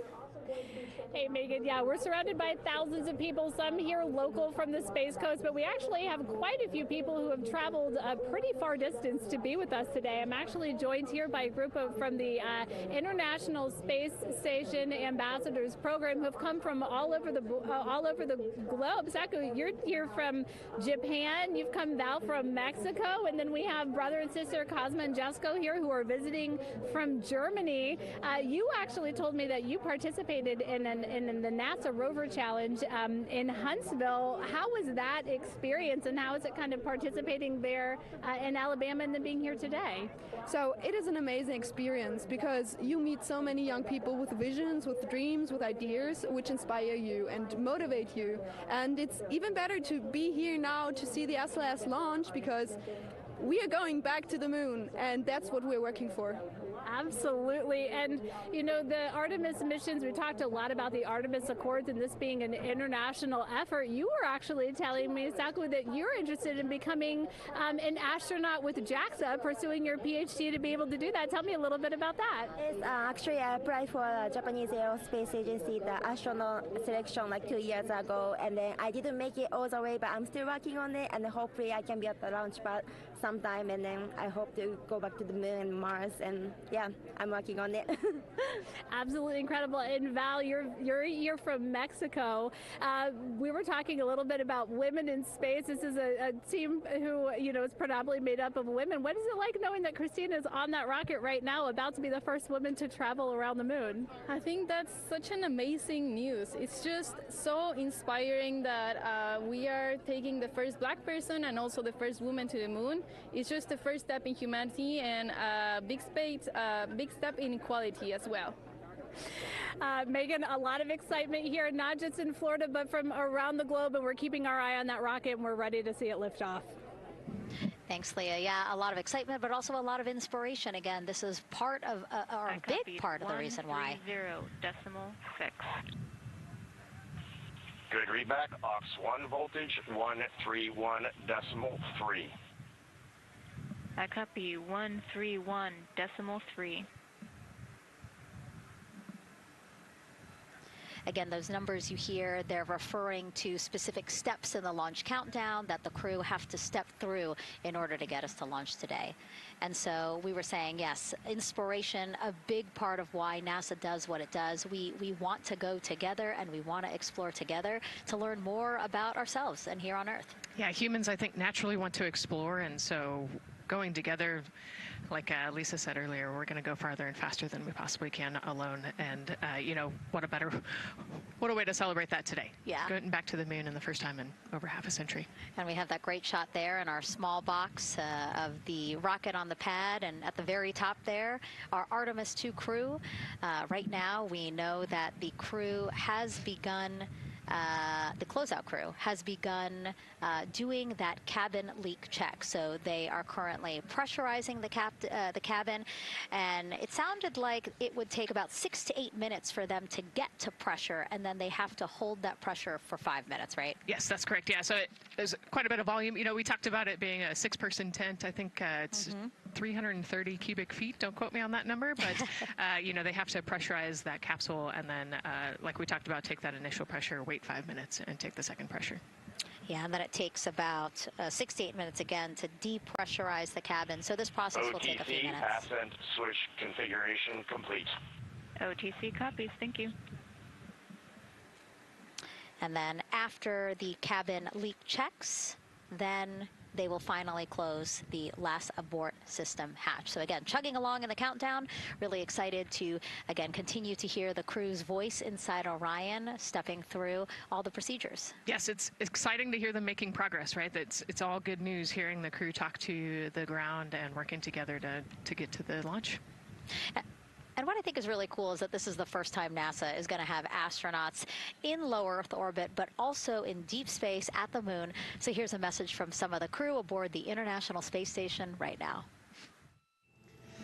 Hello, Megan, and a big hello to everyone around the world counting down together to the launch of this historic flight test. If we weren't in microgravity, we would also be on the edge of our seats. Here on the International Space Station, all of us are honored to have the chance to wish our fellow explorers Godspeed. Throughout human history, the moon has sparked our imagination, curiosity, and wonder. With our return to the moon, we're not only going to be learning about its history, the history of our solar system and of our planet, but also about our place in the cosmos. We are so proud of the Artemis team and so excited for what you will see and learn on behalf of all of humanity during your trip around the moon. As we push the boundaries of exploration and expand our knowledge with scientific discovery, we advance our collective civilization together as one. Test flights are crucial to the mission of exploration. We all learn in test flight schools that the more challenging the missions are, the more incremental the tests should be. This Artemis II mission is one more increment on the way to further exploration. Thank you to the crew, our friends, for your dedication. And from the entire Expedition 74 crew, thank you to all of the teams that had a hand in getting the Artemis II mission to where it is today. Back to you, Megan, as the countdown continues. Oh, I love that so much. I just love seeing them there. And again, you have to remember the International Space Station is an orbiting lab. We learn so much there, and we're going to learn so much more from Artemis II, because this isn't just a test flight. It's an opportunity to learn more about the moon, deep space, and how humans can live and work so far from home. So here are some of the science objectives that NASA hopes to accomplish with Artemis II. Artemis II is our return of humans to the moon, flying around the moon on board Orion. But along with that, we're doing a lot of great science. One of the exciting things about the Artemis missions to the moon is that science is actually a fundamental pillar of why we explore, why we're going, what we're doing in Artemis. I think it's incredibly exciting that not only are we testing the vehicle, but we're testing science on board. Science where the astronauts are conducting experiments, science riding along with the astronauts. We have astronauts looking outside the window and really observing the lunar surface. It will help us understand the deep space environment. It will help us understand how that environment affects our astronauts, our systems, and life in general. So deep space is a challenge for us because you have to leave Earth's protective magnetic field. Here in low Earth orbit, the crew members are protected from some of the harmful radiation. Going to the moon, they'll no longer be protected, so they'll have a higher radiation exposure. Much like Artemis I, we have so many radiation sensors and detectors that are inside the capsule so that we can fully understand and appreciate the radiation environment for protecting our astronauts. In my hand here, I'm holding a tissue chip model. This is the exact design that's going to be flying alongside the astronauts. We'll be collecting samples from each of the crew members, and we can make these organ chips out of the astronauts themselves. So every crew member will have their own avatar on board, and then upon return, we can evaluate that deep space radiation environment and what that compares to the astronaut themselves. Not only are they going to help change the course of medicine for the astronauts, but revolutionizing that on Earth as well. We're looking at sleep, we're looking at team dynamics, we're looking at how you interact with the environment. We're also looking at the immune system, so what are the biomarkers? We're using saliva as a method to study hormones and different things in your body that may change during a mission like this. And then finally, how do we function after microgravity, being close to the moon, then returning to Earth. Which will ultimately help us achieve our goal of getting humans to Mars. And then on top of that, we have an opportunity to look at the moon from deep space on the far side for the first time in over 50 years. Having human eyeballs and brains back around the moon is going to unlock a new generation of lunar science discovery. The human eyeball is capable of taking in so much data in just a split second. They'll be able to tackle impact history, volcanic history. They'll be able to look at how the albedo, or kind of the shade and hue of the moon and the color of the moon, can tell us something about how that terrain evolved over time.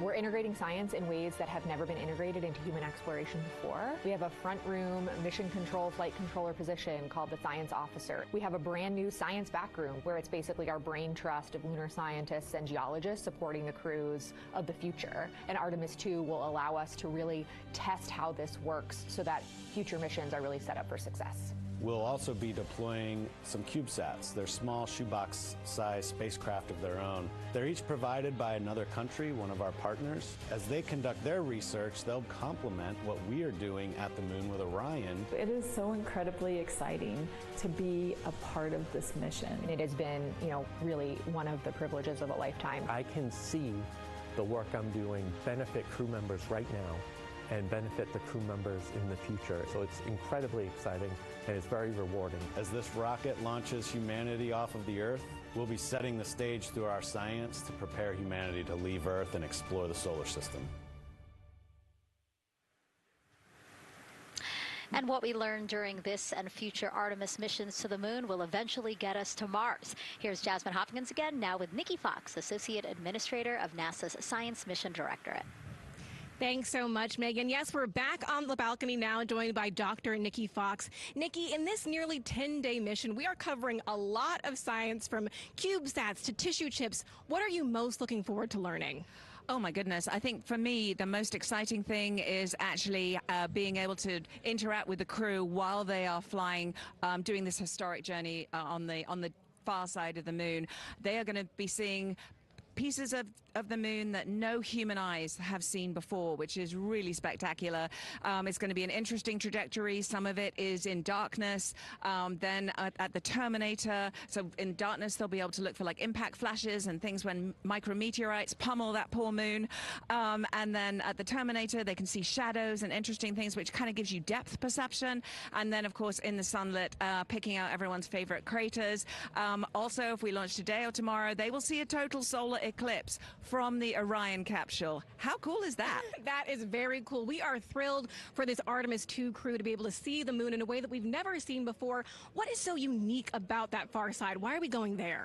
I mean, honestly, it's just, it is unique. It's very different to the near side of the moon. The actual sort of terrain, the morphology, it's very, very different.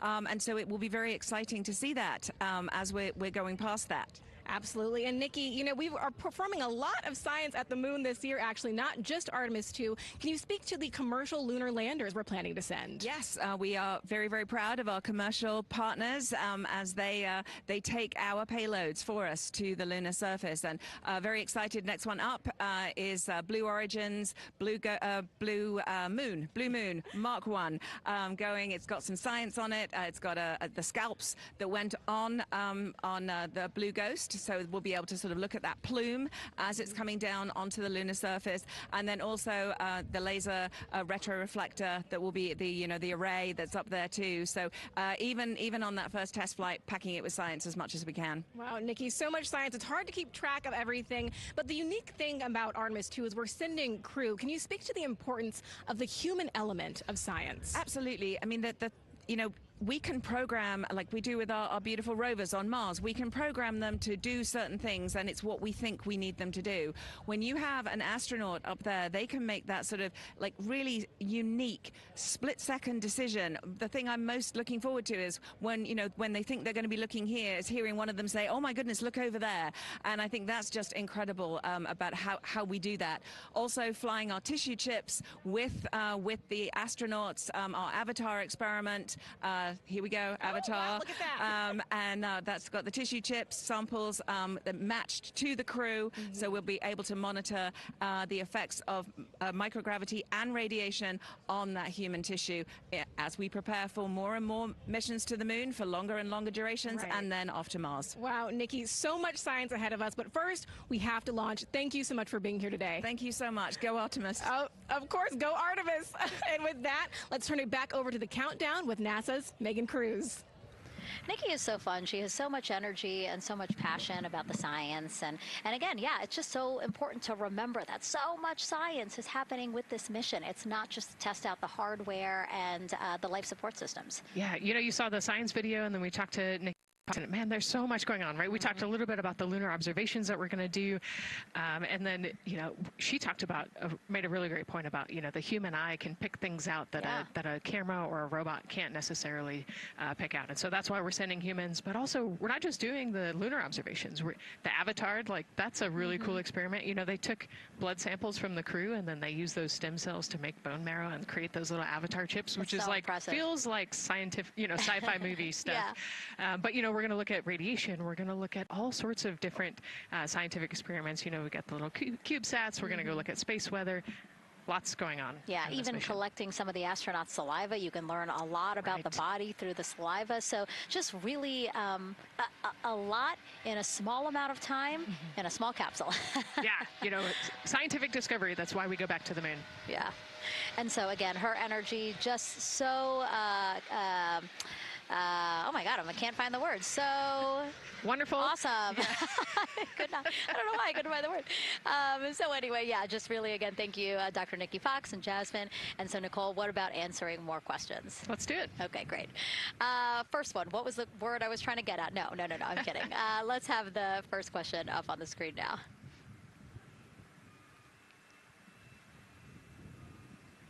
I know we got them.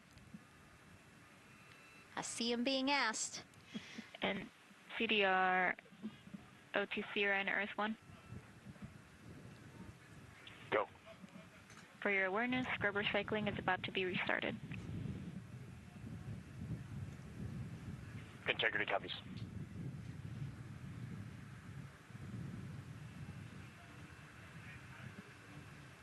All right, let's try that again. Can we get the next social question, please? What are the G-forces experienced by the Artemis astronauts during launch and reentry? Ooh, these are actually pretty similar to, a Dragon launch or a shuttle launch.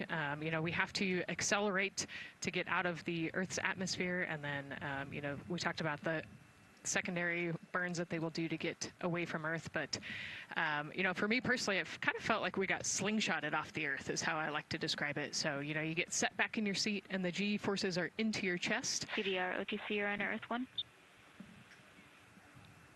Go ahead. Moon leak check complete. The cabin is going to be vented to flight pressure momentarily. Integrity copies. That's fantastic news. Yeah. Again, so the spacecraft is holding pressure as expected, and so now they will depressurize it, which will take about 6 to 8 minutes. Exciting. Yes. Yeah. Go ahead, Nicole. Like we sorry. talked about, continuing to march towards the launch. Yeah, so the G-forces are into your chest, and it's kind of a slow build, and you can get all the way up to 4.5 Gs into the chest during the launch, and often they have to back off on the thrust a little bit so that you don't get too high in the G-forces, and especially as we go through kind of max Q or that max aerodynamic force, so as they get through the thicker parts of the atmosphere. And then very similar G-forces on the way home, so slow, steady build up to about 4.5 Gs as the rocket actually decelerates. You know, you heard in one of the packages, when they come back, they're going to be going 7 miles a second. Gosh, that's and incredible. so you have to slow down somehow, and to do that, you have to actually, you know, when you brake in a car, you feel those G-forces, and so for the astronauts, it'll just be, again, into the chest based on the orientation. Great. Thank you so much for that answer, Nicole, and for that question. We're going to continue to try to take as many as possible. Again, you know how to send them to us at NASA Artemis. But now we again have another question for you, for our audience. We want to know, what part of Artemis II are you most excited for? Liftoff, Earth views from Orion, lunar flyby, or splashdown? Tell us again on NASA's Instagram or Twitch accounts, and we'll share your answers a little later in the broadcast. That's a tough one. I don't know what my answer would be. I know. I don't know either. I'm excited for it all, but that's a cop-out. All right, now let's head back over to Banana Creek. Again, the crowd's there, really excited, people coming from all over the country, from around the world. Why don't we get another check with Leah Martin to see who she's caught up with now. Well, Megan, we were a little while ago talking to some students from around the globe. Today, we're actually talking to some local students who are from right here, locally, Merritt Island in Titusville. We talk a lot about the Artemis generation and about the students who are going to become the next generation of dreamers, of engineers, of scientists and technologists. And I'm actually standing with a group of those students here today. Our local high school has actually implemented a really neat new program in the spirit of being able to create these pipelines for employment and engagement. Can you tell me a little bit about what Merritt Island High School is doing? Sure. Well, this is a new program, first of its kind here at Florida, and basically what we're studying is astronautics and aviation, kind of blended the two together. We have flight simulators in our lab, but students are also learning about engineering, aerospace engineering, and we're trying to make all kinds of pathways available for them, trying to give them opportunities to see which pathway they might want to be interested in. So, yeah, it's just a great opportunity for them to learn about space. We just finished doing a whole model rocket build where the students took CAD software, developed their own rockets, put them together, and launched them right from our school. So it was very exciting. Incredible. And then another local high school, Titusville, you guys also have a similar but slightly different program. Yes, we do space mechatronics with advanced manufacturing, preparing students to build and manufacture things to automate, do automation to build things on Mars and things like that, or locally too. Now, you told me that you're actually trying to figure out a little bit what you want to do when you're done your freshman in high school. What things are you learning in your class here that are really kind of tweaking your interest in the aeronautics field? So we're building a lot of things with like metal and how we're supposed to do it on the rockets. We're also doing computer programming, which would help with NASA and like programming and coding. Absolutely. And you were actually telling me that I think were telling me that you're interested in becoming a pilot. We talked a little bit about the pilot who is on board the rocket right now. How is this program preparing you for your future? I mean, it's teaching me everything that I know about aviation, and it's really inspiring that I get to learn it in a classroom, like locally as well. It's amazing. I love it. And then you were also telling me you're taking this class. What's the most interesting thing you've learned? I really like the whole design part of it, like actually like engineering, like because I want to be an engineer. Engineering the products we use when we build stuff, that's definitely my favorite part, learning how to use those kind of softwares. Absolutely. Well, Megan, when they're seasoned NASA employees, you'll be able to say that you saw them here first when they were still in high school. Back to you at the desk. I can also say that they have fans. Nicole Ayers here. As soon as that girl said that she wants to be a pilot, Nicole went... Yeah, why is that something that's so thrilling for you to hear? I mean, I love when kids in high school have goals and they set their goals high and they want to go do something. You know, the kid who wanted to be an engineer or a pilot, like, I love that. You know, find something that you're passionate about, go work hard at it, and go get good at it. Yeah, and speaking of passion, I mean, we definitely have a whole bunch of people here passionate about what NASA is doing here. Again, the lawn behind us just filled with media from around the world, making sure that they can help tell our story to everyone who is interested in hearing it. So back here in Florida, of course, we have NASA leadership also keeping a close eye on launch operations. Let's go now to Jasmine Hopkins, who is standing by with Lori Glaze, Acting Associate Administrator of NASA's Exploration Systems Development. Thanks so much, Megan. Yeah, we're honored to welcome Dr. Lori Glaze to the balcony now. Lori, this is our very first time having crew on an Artemis mission. How does that feel, and how does that change our overall approach to the mission?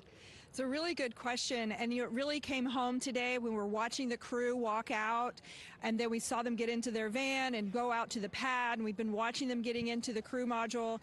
And so we've really put an enormous amount of rigor into assuring the safety of our crew. One of the most important things on this mission, different from Artemis I, is we now have environmental controls and life support systems. One of the most important things we're going to do on this mission is test those out and make sure that we can keep our crew healthy and safe throughout their mission. We also on this mission have an activated launch abort system, which we had the system for Artemis I, but it wasn't active. But we definitely have that active on this mission. We want the ability, again, if something goes wrong, to be able to have that ability to abort and get them back to the ground again safe. Absolutely, Lori. I mean, as you're driving home, safety is paramount here at NASA, and your program is responsible for all of these Artemis elements. We have the Space Launch System, Orion, ground system. So how do you get everybody cohesively on the same page for a day like launch? And that's a great question, and it's really been wonderful to watch our teams working together. We have the ground systems, which are kind of the bookends of our mission. The ground systems help prepare us to get the rocket ready to take off. They're doing all of the loading of the tanks right now and getting the crew into Orion, and then at the back end they'll be there to recover the crew when they land in the ocean. But they know that their job is to make sure that that rocket is ready to go and that the crew module is ready to go. And then the rocket itself, the space launch systems, they know that their job is to deliver the crew module to the right point in space so that they can conduct their mission. And then again, they have to make sure that everything is ready, that they set them on the trajectory that is going to bring them around the moon and set them up to land in the right place in the Pacific Ocean. And that's their job, and they know how important that is.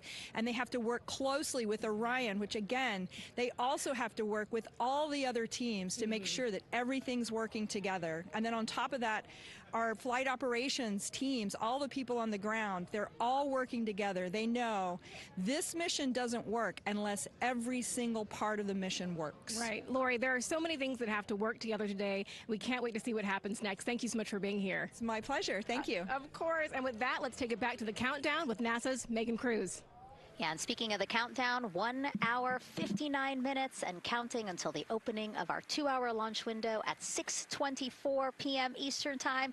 This is a shot of Jetty Park. It's a nearby popular viewing location of rocket launches, and it is so great to see how many people are here. I mean, this is a Wednesday. Like, people had to take time off of school and off of work, but it's something that they felt like they wanted to do, to be here. Yeah, you know, I think just based on the chatter on the airplane ride yesterday, half of my airplane ride oh, no here way, was really? They were coming to see the launch. You know, everybody's excited and traveling from all over the world to come see this launch. And it really is a great day. We had some sprinkles here in the crowd, but for the most part, I mean, it's just a beautiful day to witness history. It is, yeah, you know, a little bit of sprinkles, but for the most part, the clouds are staying away, and you can see the blue sky behind us, so hoping for good weather in a couple hours. Absolutely. And so Dr. Lori Glaze mentioned what we learned from the Artemis II mission helps pave the way to sustained human presence on the lunar surface. So what are the objectives of this mission to eventually accomplish that? Let's check in with Gary in Mission Control for more. Thank you, Megan. Yes, the Ascent teams are here in Mission Control Houston, working through their steps to prepare for a go for launch. Right up here on the front board, we're watching the teams in the White Room work through their checklist and closing the hatch as we verify ours, working as one NASA team. What Dr. Glaze said about working across the teams throughout the nation is true. It takes one NASA team to bring everything together and accomplish the mission objectives. The Artemis II is designed as the first crewed test flight of NASA's Artemis campaign, sending astronauts into lunar space to validate systems, operations, and human performance ahead of a more complex lunar landing missions. NASA has identified an extensive list of mission and flight test objectives that serve as a checklist to verify the capabilities needed to land humans on the moon. For the Artemis II mission, there are 5 overarching priorities that cover the mission and flight test objectives. First is, of course, the crew. As the first crewed mission inside the Orion spacecraft, this mission serves to demonstrate the capability of safely sustain the flight crew throughout the mission, including launch, the deep space component, and return. Number 2 is systems. This mission brings it all together to validate the performance of all ground and flight systems needed for a long-term lunar campaign, from launch infrastructure to spacecraft operations in deep space. Third is hardware and data. We'll be gathering performance data as much as possible over the Deep Space Network, but we also aim to retrieve onboard data and hardware after splashdown to gather additional insight and improve future Artemis missions. Fourth is emergency operations. The crew and flight control team will be testing emergency systems such as abort procedures, rescue operations, and contingency responses. During the flight, astronauts will rehearse a number of these procedures to ensure that in the event of a real emergency, the planned procedures and operations are sound. And finally, there's subsystem validation. Engineers will be verifying subsystems across the board to ensure reliability across life support, propulsion, avionics, and navigation systems aboard the Orion spacecraft. Human spaceflight is a complicated endeavor that requires precision and confidence across all disciplines. You may hear the phrase, human spaceflight is the greatest team sport, a few times in today's coverage, and it's absolutely true. Not only does it need mastery of specific components, but the integration extends across thousands of people and facilities around the world to come together and make it all work. A lot of the work from many people has led to this moment, a rocket at the pad with humans on board, ready to put everything we worked for to the test. I'm certainly excited about it. The teams here in this room are looking forward to supporting the mission, and I hope those watching are as excited as we are. We are following the countdown here in Mission Control Houston. Everything continues to look good, now inside 2 hours from the beginning of the launch window. With that, I will send it back over to you, Megan and Nicole. Hey, Gary, thank you so much. We are getting word that the launch team is working something that we would like to give you an update on, so let's get on over to Daryl. All right, thank you, Megan, and we are live in Firing Room 1 here at the Launch Control Complex. Yes, we are currently not working any constraints with regards to the rocket or the ground systems. But the launch team has been made aware of an issue that the range is working. And currently they're monitoring that work that is going on over at the range. We understand that that issue is related to the flight termination system. Now, the flight termination system, just to give you a quick explainer, every rocket has a flight termination system. It's the system that the Eastern Range here uses in order to send a destruct signal to a rocket in case it veers off path. So it's a very critical, important safety component in terms of how the range keeps the public safe here. We understand that the flight termination system, they're working an issue. And so as they continue to work that issue, they've asked for some assistance from the launch team to help verify some of the work that they're doing on their FTS system. And this is where it gets a pretty unique situation here. The assistance they've asked for is to verify what's going on with their system. They want to check it to see that the work they're doing is okay. And in order to do that, the FTS console operator inside the firing room has been asked to help them verify it. And the way that they're going to do that, and the solution that he proposed to check and verify the system with the launch director, and she gave the approval, is to go get a piece of heritage equipment from inside the VAB that was used during the space shuttle program. And this equipment is able to receive commands by the range through the flight termination system. And so with this piece of equipment, this console operator who works FTS was granted permission to go over to the VAB next door and get this equipment that he's very much aware of and used during the space shuttle era.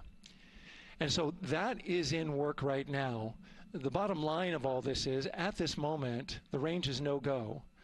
But that is not stopping us from moving forward in the countdown. We can continue to process and work the countdown. The closeout crew will continue to do their work, and the launch team will continue to do their work as well. But we'll keep you updated on what happens in regards to, as far as my understanding goes, a pretty unique situation here with trying to bring resolution and kind of help out the situation that we're seeing at the range right now. And that's the latest here from the firing room. We'll send it back to Megan and Nicole out the host desk. Thank you, Daryl. Yes, very unique, but I think it speaks to the ingenuity of this team, right? To say, hey, we have this equipment at the VAB. Why don't we leverage it to try to solve this issue and work it? Yeah, what a great example of human creativity, right? We know this thing exists. Let's go solve this problem. We have time, you know, like Daryl said, we're going to continue to march down the countdown. So we'll continue to get the rocket and the crew ready, but we still have that 2-hour window. So in the meantime, let's try to figure out what's happening with the range.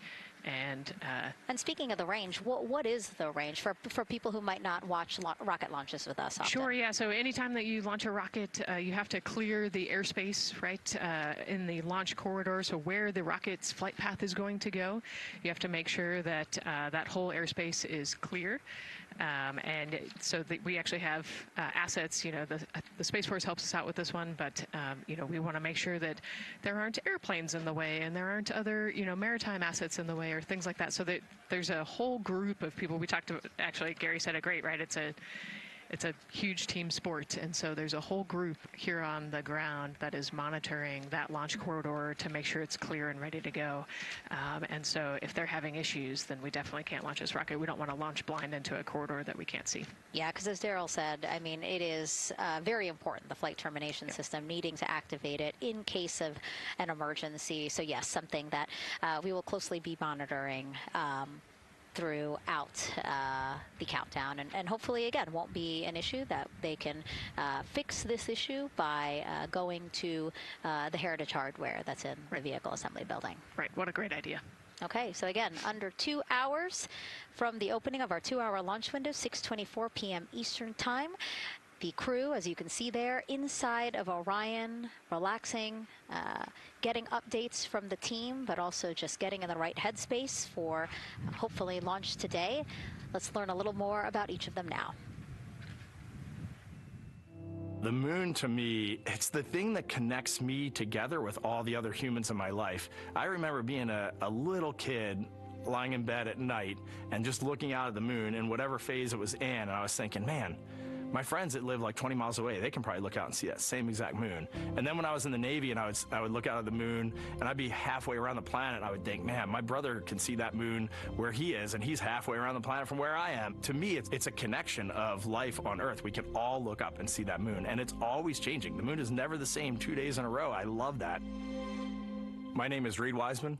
I'm the commander of NASA's Artemis II mission around the moon. I grew up in a little town just north of Baltimore, Maryland, about 20 miles north of the city. There was a National Guard base nearby my house, and there were A-10 aircraft that would fly over every now and then. I just would look up at them and be like, man, I want to be up there. I want to go do that. And then my brother went to the Naval Academy, and I would go every year and watch the Blue Angels fly during commencement, and that just started to grow and grow and grow. For a while, I wanted to join the Air Force, and then I realized Navy flies as well, and they fly from ships in the middle of the ocean, and that was it. Like, done deal for me. That is exactly what I wanted to do for my career. Flying is freedom to me, especially when you're in a jet aircraft coming off of an aircraft carrier in the middle of the Pacific Ocean. Nearest land is over 1,500 miles away. So when you come off of that aircraft carrier, you are truly just alone with yourself out there. It is a magical experience to be out there all by yourself in an aircraft over the Pacific. It's free. I think anybody who accomplishes something that they set their mind out to, there's no one thing that does it for them. It's a combination of everything. I mean, the way my parents raised me, the way my brother and I, the way our relationship developed over time, my friends, being in the marching band, going to college, setting my own course, learning how to live on my own, being mentored along the way, being, kept on the path to success, but being given the freedom to, make excursions and fail every now and then and regroup and carry on. I think all those things come together in the end to get you where you are. I've had to overcome, I'm a human being. I've had to overcome a lot of fears. I'm pretty scared of heights. I joked about that on the International Space Station, but it turns out I'm only scared like at the edge of a building. When you're up on the International Space Station, even though you're 250 miles up, I never had that feeling of falling or that I was, at risk up there. I just kind of loved the feeling of floating and looking down at Earth. There have been challenges all throughout my life. By far, the biggest challenge was losing my wife in 2020 to cancer and now raising two daughters who are grown up now, but that's been the biggest challenge by far I've ever had to face. It is not easy. Being an only parent, trying to work a full-time job, and raising two kids is something that I think about every single day. I'm very proud of the work I've done. I haven't always done it well, but I've always shown up and tried as hard as I possibly can. I do wonder what it's going to be like when we are really far from Earth and can see it. The sensation of being so far away from everything that you know. I had that sensation on the space station the first time I got to sit in the cupola for a really long time. So I can only imagine what that's going to be like from 200,000 plus miles away. My name is Victor Glover, and I'm the pilot for NASA's Artemis II mission around the moon. When I was in 4th grade, I was 10 years old, and that's when the Challenger accident happened. And it helped me understand how the general public felt about the astronaut corps, right? Like, these are the people that we want to be, and that just gave me an easy thing to strive toward. The biggest fear that I've had to overcome in my life is doubting myself. Going to college when no one in my family had gone to college was a huge risk. I had more confidence in my athletic ability than in my academic abilities. I could play football with those college students that I saw on TV, but my classmates that I saw in the lab and around the University Union, I didn't know if I had what they had. I think addressing that self-doubt was a part of, swinging for the fence and trying to go get an engineering degree, not just go to college, but get an engineering degree and then go do something challenging and technical like flying. Apollo is known for sending humans to the moon. Artemis has an opportunity to continue the Apollo story, but I actually think it's important for this story to stand on its own. Artemis is a new program, and we're trying to do new things. And it's great to compare and contrast. When you look at our spaceship, you can see parts that were designed, built, and integrated in another country. When you look at our crew, you see that our crew is international. There are also men and women. And I just think that comparing and contrasting makes the story even richer. The piloting role specifically, I will have an hour and a half or so where I get to fly the spacecraft by hand. We haven't flown that many spaceships. And so the ability to fly one actually in space on a test mission is just a really unique opportunity. I can't tell you how I'm going to feel when we fly by the moon and see the moon up close and the Earth from 250,000 miles away, but I don't use the word excited because I'm focused. What we do, this is very serious and it's very risky, and we are all intimately familiar with that risk. And so if we go out there and we're successful and we can pass that baton on to Artemis III, that's something to really be excited about. I tell a story, which is one that my dad told me before the Apollo missions when he was just a very little boy. He was looking up at the moon with his mom, and his mom said to him, "Don't worry, Ronnie, we'll never get there." Fast forward maybe 70 years later, it's his daughter that's actually going there. And I think that long arc is something that we can all learn from. The idea that the seemingly impossible becomes possible if you just believe in it and are willing to work hard and come together to achieve it. My name is Christina Cook, and I'm a mission specialist for NASA's Artemis II mission around the moon. When I look back at my dreams as a kid, I definitely never thought I would actually get here. I was very pragmatic. Even though I'm a dreamer, I knew that the odds were way against me again, so I might as well do something I'm loving in the meantime. I definitely loved science and math in school and, did pretty well in those things, but I also loved being active. I was always outside. I loved things that made me feel small. I loved looking at the night sky, oftentimes between the pine tree branches, or I loved the ocean. North Carolina also has mountains, and when we go there, I just loved the vastness of all of those things. I loved how they made me feel and what they made me think about, and the vastness of the universe and how much out there was to learn. I'm drawn to exploring. I'm drawn to challenges that involve both mental and physical, and I'd much rather be solving problems wearing a whole lot of equipment and in a harsh environment, and that's just something I've carried with me ever since I was a kid. Thinking about the fears or challenges that I've had to overcome, there are just so many. I mean, basically, that has been the journey. I always say to people, do what scares you, and that means I have to follow my own advice. So doing what scares me meant getting on a plane and going to the Antarctic, getting on a plane and going to study abroad in Ghana, applying to become an astronaut, opening the EVA hatch in the airlock and going out of it into the darkness, strapping myself onto a rocket. And so for me, I think that no matter what the challenge, recognizing that if people believe in you and you believe they believe in you, the challenges seem always a little bit easier. To me, the moon, it represents history. It is a witness plate. Everything that's ever happened to the moon is still written on the moon. Every single person has looked at the moon their entire lives. We see the same moon. That's something really special. It's just the epitome of a symbol of something that's in each of our hearts, but that's also represents exploration and reaching. I have this very distinct memory of seeing an image of an astronaut standing on the moon. It's burnt in my brain because I went back to it so many times in my childhood, and I would look at that image, and I know it had a huge impact on me that humans had walked on the moon. My name is Colonel Jeremy Hansen. I'm an astronaut with the Canadian Space Agency, and I'm a mission specialist on NASA's Artemis II mission around the moon.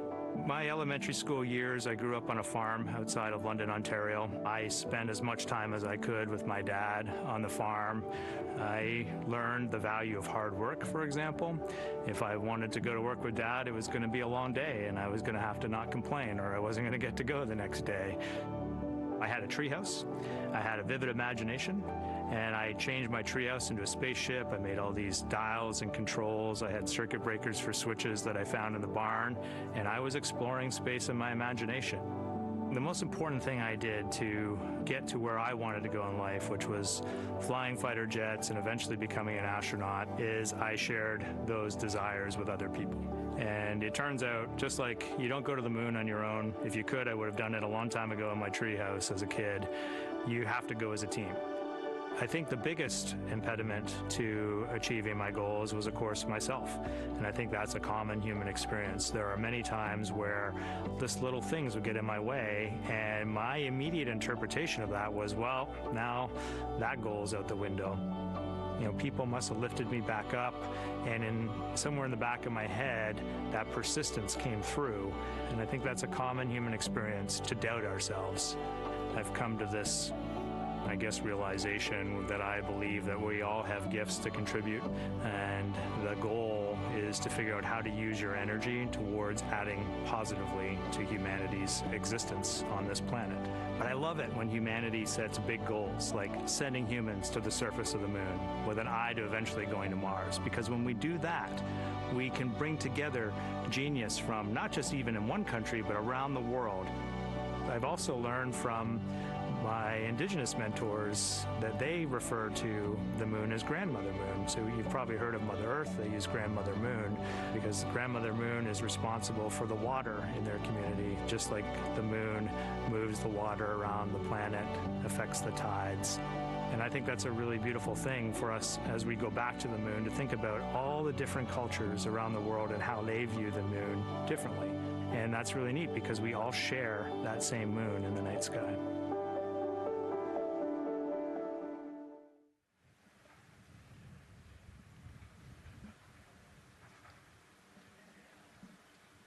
1 hour, 38 minutes and counting until the opening of the Artemis II launch window today, 6:24 p.m. Eastern Time.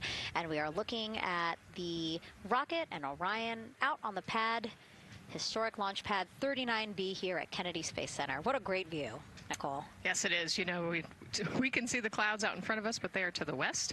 And you can see that there's some blue sky peeking through behind that rocket, which is good news. And more people continue to come on center here. About a couple of hours ago, folks with special passes to come on center were allowed to start driving on with family and friends. And of course, we have media growing by the moment here at the press site here at Kennedy Space Center, setting up their cameras, setting up tents, interviewing folks. Again, this great jib shot that we have from our camera here showing all the interest that we have here at the press site. And actually, even to the right of us, so camera left, no, sorry, the right of your screen, left of us, plenty of other people there, set up with their own tents, broadcasting to their own viewers. And so again, just really cool to see everybody wanting to share in this moment. Yeah, that's, I mean, how many media tents we can see from here. It's a beautiful thing. Yeah. I think it's important to share this message with the whole world. Yeah. And so let's take a look now at people who are watching in other parts of the country. We have this shot here from the U.S. Space and Rocket Center in Huntsville, Alabama. Oh, man, look Just at that. kidding. Museum of Flight, Seattle, Washington. So sorry. Hello to you over there. Sorry, I thought that you were in Alabama. But here you are from Seattle, Washington. Again, the Museum of Flight.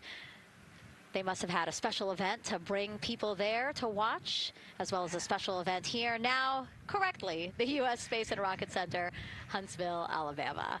Of course, they would have a lot of people here, and I'm sure this crowd will grow when we get closer to launch. Marshall, the home of the SLS rocket. Yes. Yeah, this is a great shot. You can see all the people there, and obviously you've got quite a few artifacts in there as well. Oh, now they us. know. Yeah, now they know. They're on the broadcast. That's too funny. Awesome.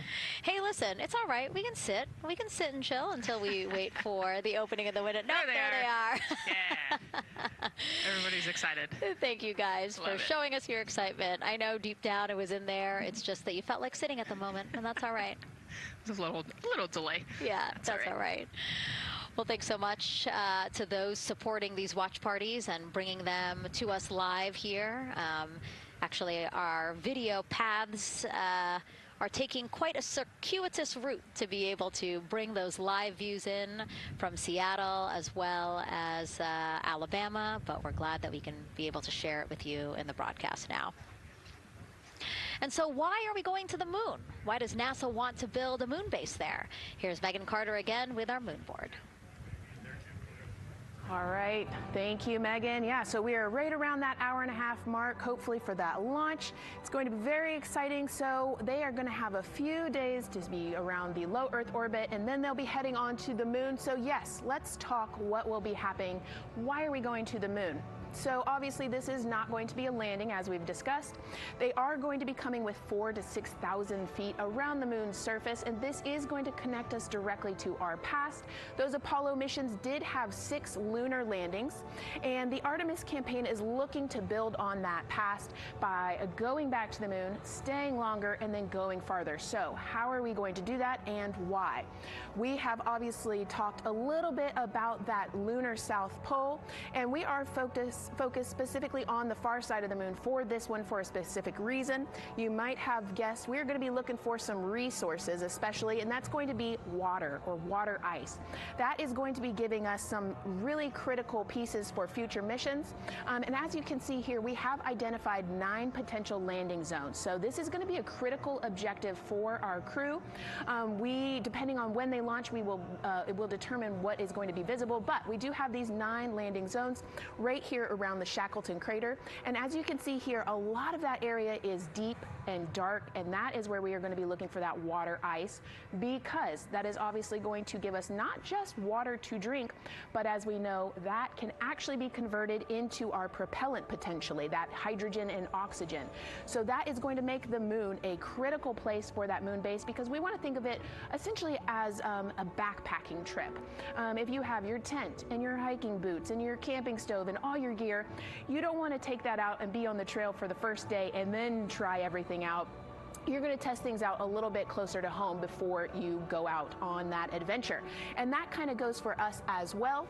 So the moon is going to be critical for us in the future steps towards our lunar landings, and then also for going farther on to Mars in the future.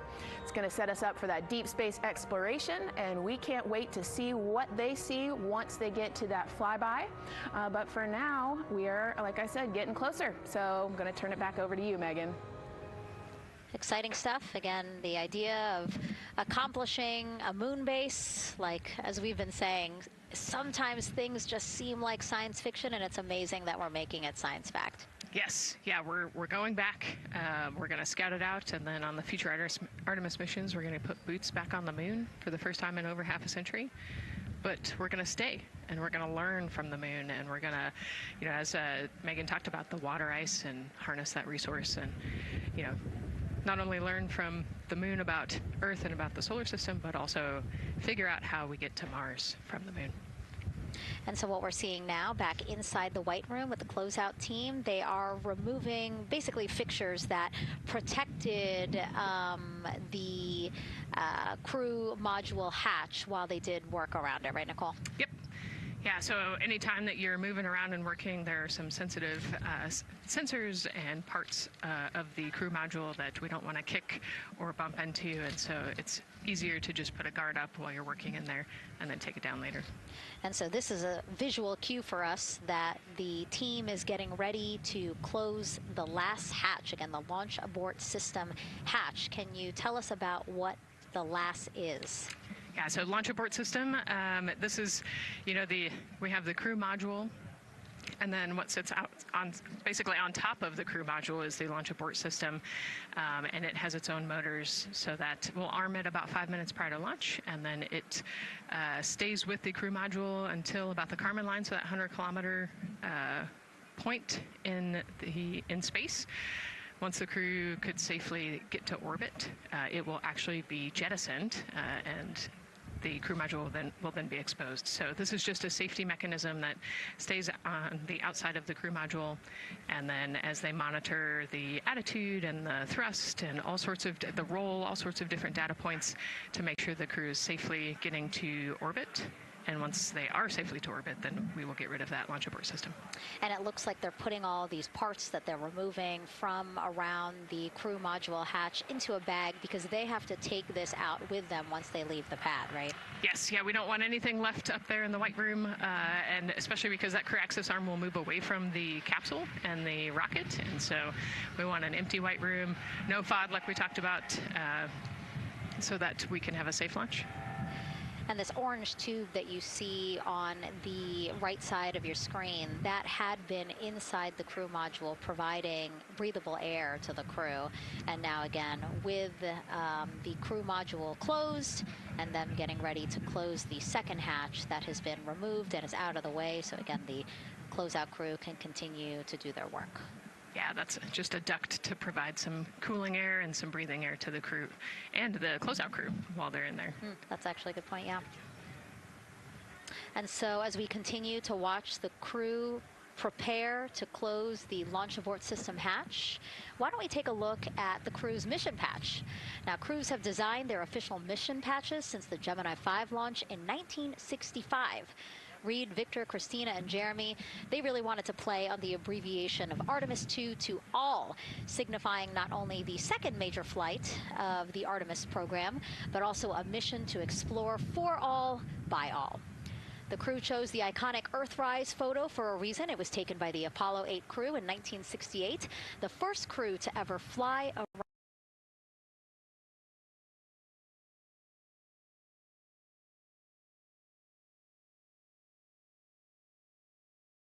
around.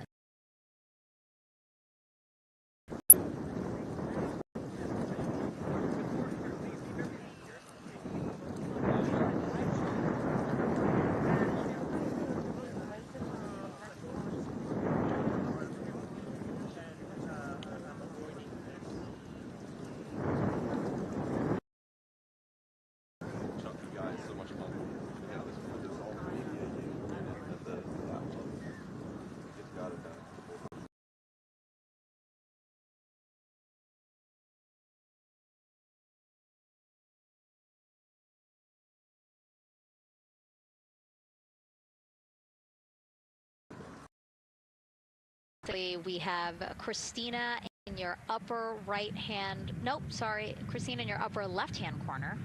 Then you have Jeremy below her. And then the feet you're seeing, those are Reed's feet. And then next to him, the upper right hand corner, who's unfortunately hidden by Reed's feet. But again, that is the orientation of the crew inside Orion right now. Now, earlier this week, the crew got to stick their patch on a wall just outside the suit-up room. We can play that video there now. You can see that crews have been doing this as part of a pre-flight tradition again. Wow, Reed just making sure that thing won't come off. Flat. And so now Victor is signing there, followed by Christina, and then Jeremy. That's a fun tradition, and your patch is up there too. It is, yeah, ours is on the left-hand side there. Yeah, it's a fun tradition. This is a really fun day too. You know, they did this a couple days ago, but it's just another step that makes it a little bit more real that you're going to be launching soon.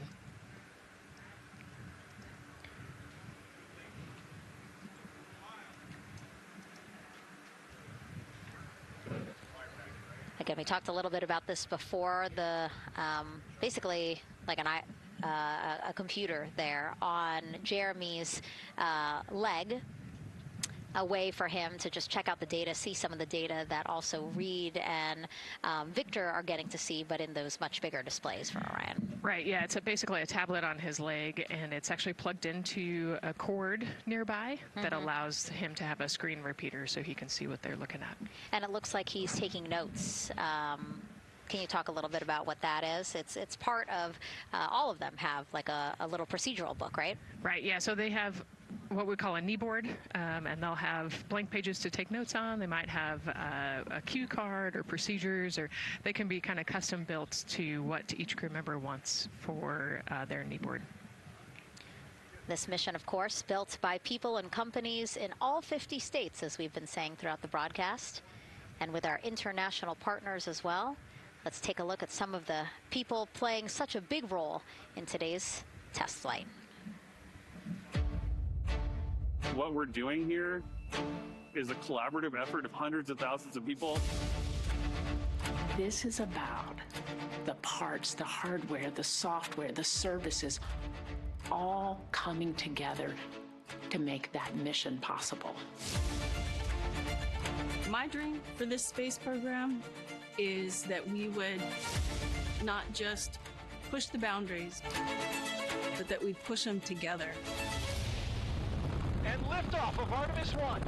We rise together, back to the moon and beyond. It takes a team to do great things. And Artemis has an incredible team. We have international partners. We have commercial partners and industry partners. It takes unity to accomplish great things, and that's what this mission's all about. We're not sending our money to the moon and lighting it on fire. We're putting that money right back into the economy in ways that benefit everybody. So every dollar that comes out of the Treasury that goes to support this mission goes back into the Treasury 3 times. What is very important to me is that we do it the right way, and that we do it with our values, that our industries grow, that our communities grow, that our families are healthy and safe and have amazing things to work on. Then we're going to build machines to go even further onto Mars. That is our generation, the Artemis generation, that defines the starting point of our exploration future. I just want to say thank you to all of the hands that have touched a part of this program and the hearts that have moved everyone to this goal, because we're going to the moon and we're going beyond. One team. One team. One team. One dream. What I really like about that package is, again, just reminding people that this is spurring so many jobs across the country. Yeah, across the country and across the world, right? The whole world has a part of this. The Artemis Accords are signed by over 40, 50 different countries. And so, yeah, we're taking all of the taxpayers' money and we're putting it right back into the jobs here in the U.S. And the money, too. You know, when we have more disposable income because we have good paying jobs, that's money that goes back into our economy as disposable income. So really, it is just an ecosystem that NASA is proud to be a part of. Right. Not only is it about the money and the economy, right, but it's also about the science and what we're going to learn and exploration. You know, on top of all of those things, we benefit the economy as well. Obviously, Nicole is a wealth of knowledge. We're very lucky to have her. We're going to be tapping into that knowledge throughout the broadcast, and we have been for now close to 4 hours. So thank you, Nicole. I hope you're holding up okay. Yeah, I'm loving it out here. It's been great. Let's learn a little bit more about Nicole. Her first mission to space was actually last March.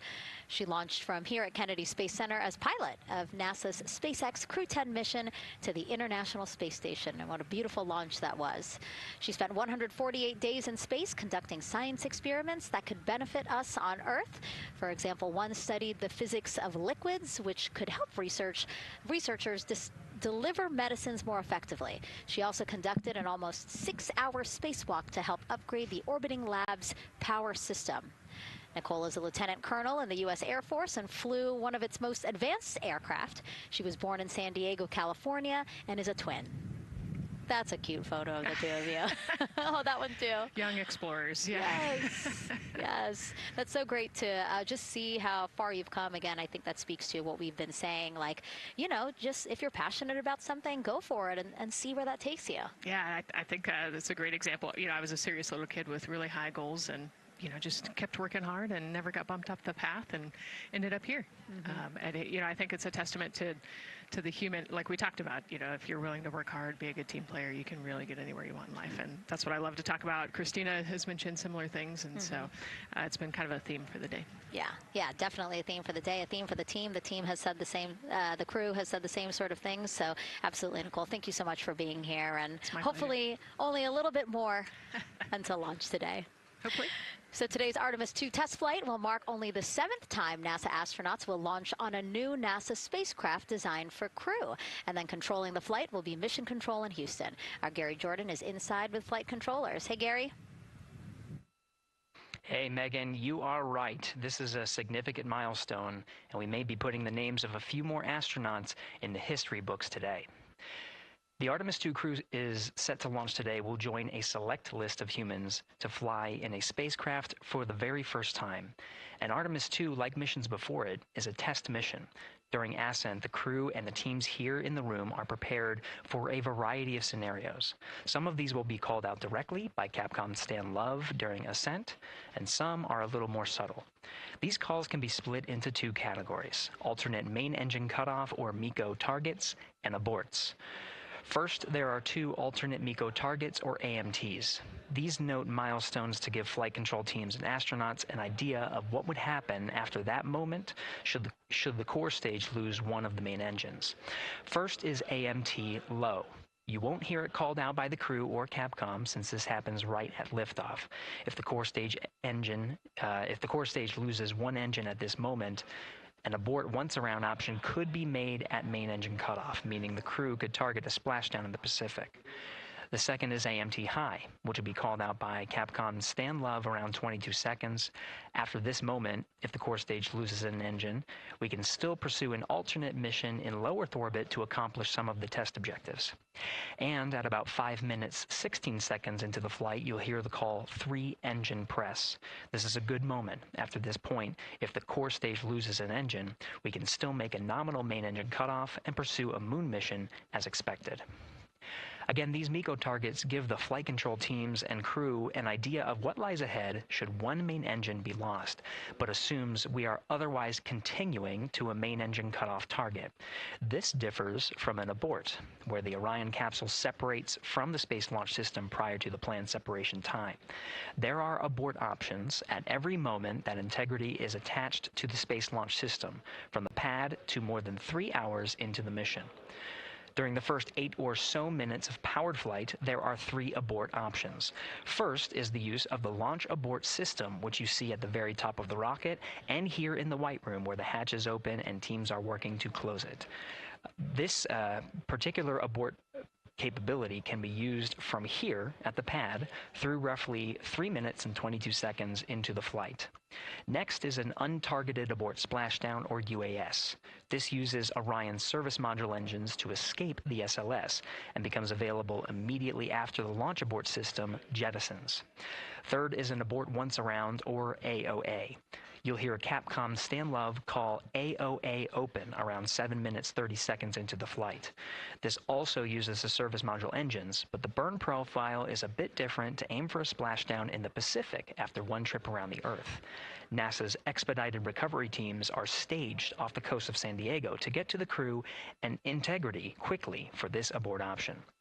An AOA option continues to be available until solar arrays are deployed on the Orion service module a little more than 30 minutes into the mission. At this point, an abort to orbit, or ATO option, becomes available until separation from the upper stage around 3 hours and 23 minutes. Mission profiles can vary depending on when an ATO is executed in that window, but with power being drawn from solar arrays, it buys more time for astronauts and flight control teams to make decisions and stay in Earth orbit, return for a splashdown, or continue to the moon. The Artemis II crew and flight control teams are well trained on all of these scenarios, and the calls you'll hear to the crew on Orion to Earth may help them be in a ready state for whatever challenge may come their way.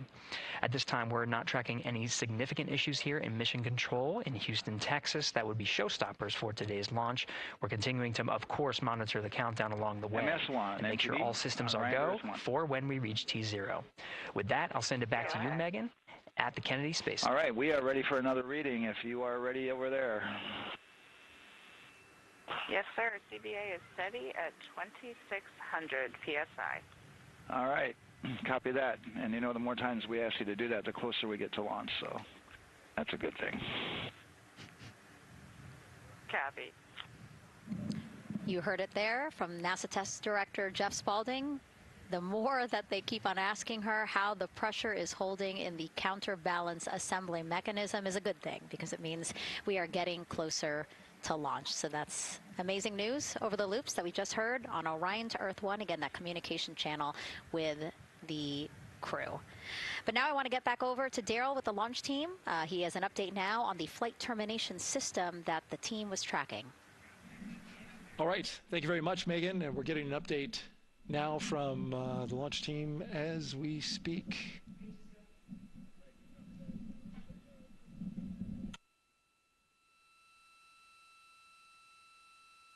All right, stand by 1 second.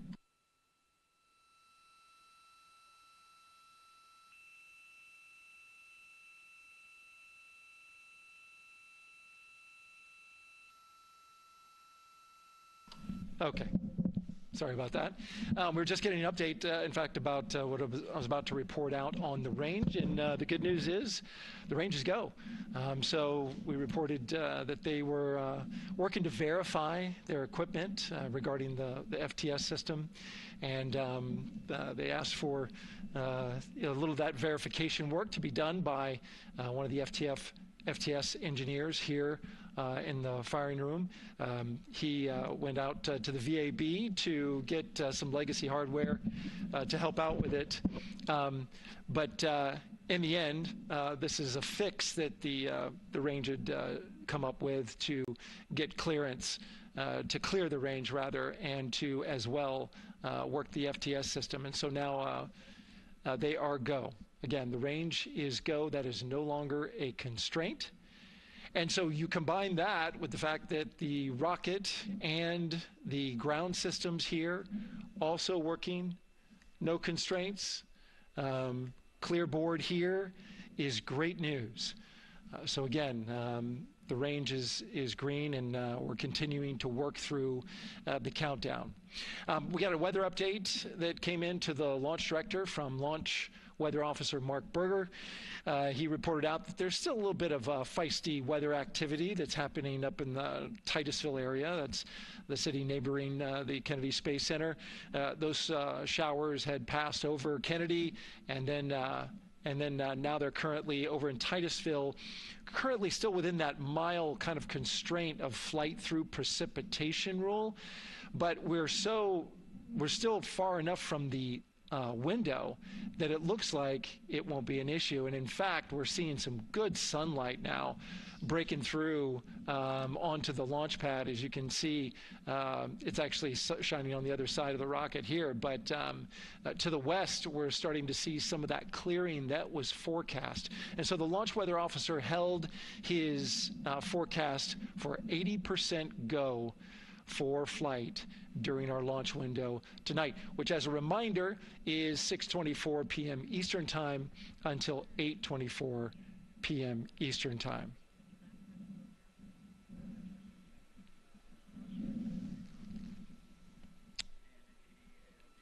And we're also hearing that the last hatch closure, as you can see in the bottom corner of your screen, they're starting to work on that. That's the launch abort system hatch. There are two hatches, the crew hatch and the launch abort system hatch, and the closeout crew that you see right there, right on time with their work as they go to shut.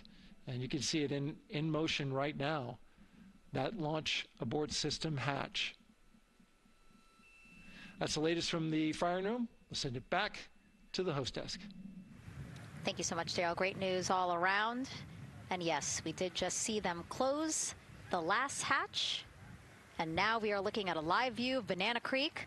Lots of people there, I'm sure, relieved to hear that that issue with the flight termination system has been resolved. And we are go for launch. Go for launch from the range, go for weather, and go from all of them, I would imagine. Yes, it's got to be exciting. The crowd is building. And as Daryl said, you can start to see the sun poking out here, and we can see all the clouds are moving north and moving away from us. So it's all good news. And so as we know, we have our Leah Martin down there at the Banana Creek viewing location, and she's standing by with some other guests. Hey, Megan, I don't know if you heard that huge cheer just now. If you heard a big rumble, as soon as Daryl said that the range was clear for launch, everybody clapped. It was super excited as we get to do some final countdowns. Standing next to me, I have Hudson and Maddox, the son of brothers here. And I asked you a little bit earlier, how excited are you to be here for launch? What did you say? I'm very excited. It's our mom's birthday, and, you know, not a better way to celebrate right now. I asked you on a scale of 1 to 10, how excited are you? Would you say? 11. Yeah, 11. I'm very excited. Super excited. Yeah. So, Megan, we've been watching the launch broadcast here and hearing some of the questions that you and Nicole have been asking and answering. And I actually wanted to ask these two kids, if you could take a 10-day trip around the moon and take 3 people with you, who'd you take with you? Well, I'd take my dad and my mom. And I mean, I don't know. Probably my best friend. I'd just say one of my friends, you know. Oh, one of your friends. So brother got left out. Who would you take? That was just what I was thinking. My dad and my mom and my best friend. That's a pretty good answer. Your brother can get his own trip to space, right? Yeah. So I'm actually joined here also by Dad. Now, you were sharing with me that a lot of the work that you've been doing over the last several months has been prepping the launch teams, our engineering teams, our ground systems teams, to get ready for launch, to be mindful and to be in this moment. How does it feel to be standing here knowing that the people you've worked so closely with are doing what they're passionate about, or doing what they were born to do, moments away from launching this rocket? I mean, this is an exceptionally happy moment for us and all of us and the people that are, you know, about to take off on this historic trip here. And I'm grateful to know that we've helped in some way, shape, or form to help them stay steady and calm, you know, in such an exciting time within the agency. And so to just be here and witness it and know that, you know, they've got some tools to help them stay calm and steady is everything to us. So. Fantastic. Well, Megan, we are standing by ready to go, and we're ready to cheer this team on. Thanks so much, guys. And yes, Leo, we did hear that cheer. That was very exciting. I think the vibe over there is they're celebrating, they're having fun. And here, once they heard that we're go for launch, everybody had to run back to the camera and work. It's a little bit of a different vibe, but I definitely think that people are excited, especially as we see now live inside of the White Room at the launch pad. The closeout crew has closed the launch abort system hatch. You saw there, we took it live. Took a lot of them, I think all of them, except for one. I think it took all 3 or 4 of them to push that hatch door close, and then they felt around the perimeter of the door to make sure that everything was sitting just right. Right, yeah, we talked about how heavy the crew module hatch is. This hatch is just as heavy probably, and so, you know, they're working the closure here. And working those connections, and you can see, yeah, there's still 3, 4, 5 people that we can see in the White Room. It takes a lot of people to get this these hatches closed and this rocket ready to launch. Mm-hmm. And so the next step in the countdown is that this team will start closing out the White Room. So basically disconnecting things, stowing things, making sure that when they leave, there is nothing that isn't supposed to be there. And really, then at that point, it's just all 4 of the crew member, Victor, Reed, Christina, and Jeremy by themselves at the top of the launch pad. Yeah, and then eventually that crew access arm will move away, and then it'll really just be them up on top of that rocket. Mm-hmm. Yeah, your eyes lit up when I said that. That's exciting. It is. It is.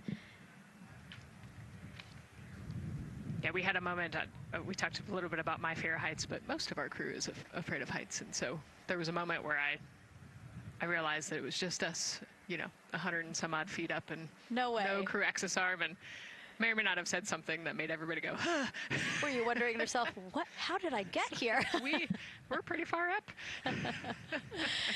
That crew again bringing that drag-on camera. That camera is a handheld camera that is a live look for teams who are remotely watching these operations closely. Again, verifying that things are as they should be before the crew starts, the closeout crew starts leaving the White Room. You see them checking their procedures. You can see they're covering the ends of those hoses. That's to protect those hoses from FOD, so we don't want any dirt or anything to get into those while we transport them and stow them. So you can see Andre there working to close out the hoses as well while they're cleaning up the White Room. And so they'll tape that close. You just saw number 5. Number 5 holding some tools. Again, we'll stow those away.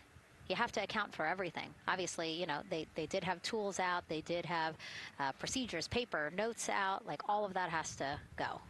Yes, and you can even see on number 3's hat, he's got a string that's connected to his suit there. Mm-hmm. That's, again, just to make sure that we don't lose anything. If, you know, gust of wind or you get knocked or something, you don't want to lose a single thing in the White Room. So everything is tethered, everything is accounted for, and everything is protected.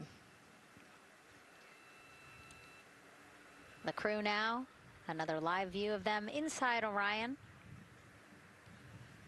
Jeremy, Christina, and Reed and Victor on the right side of your screen. What do you think they're thinking right now, Nicole? Oh man, just over an hour to launch.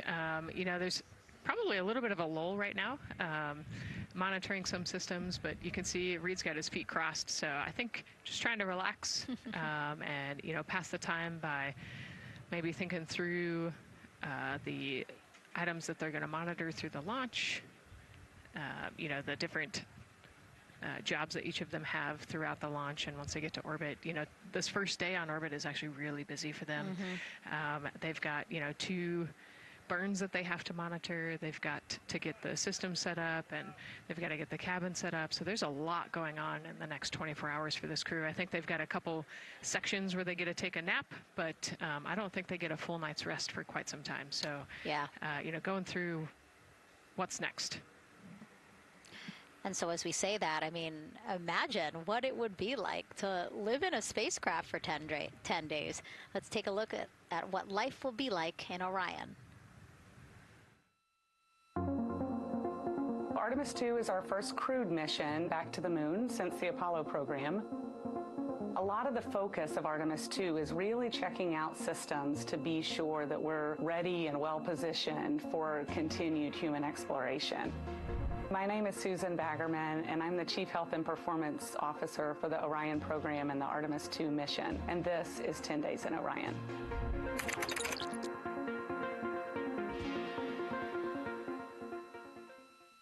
For this mission, the crew will launch in the Orion spacecraft on top of the Space Launch System rocket, or the SLS rocket. Once they've launched and achieved orbit, they'll continue on checking out many of the different critical Orion systems, check out some of the critical medical systems, and be sure that we understand how the crew would do that successfully within the volume of Orion. We also have, of course, systems to feed the crew. They have a potable water dispenser that they'll check out. And then we also have a food warmer. Kind of looks like a suitcase that the crew can use to heat their food. They're also going to check out the flight wheel system. We'll have the crew perform some initial exercises. Part of that is to ensure that the flight wheel is actually working, but part of it is actually to be sure that our environmental control systems are actually working. For sleeping, the crew will sleep in sleeping bags. Some crew members like to be very tightly bound up, and some like to float very free. They'll use the toilet for the first time and be sure that it's able to flush. While they're on their journey, they'll do some testing that they quickly don their suit just to be sure that we would be ready in the future for an emergency. They'll also check out our radiation shelter. If we were to have a solar particle event, we would be asking them to take stowage out of the stowage bay and put it in some specific locations on the vehicle, basically for it to serve as shielding.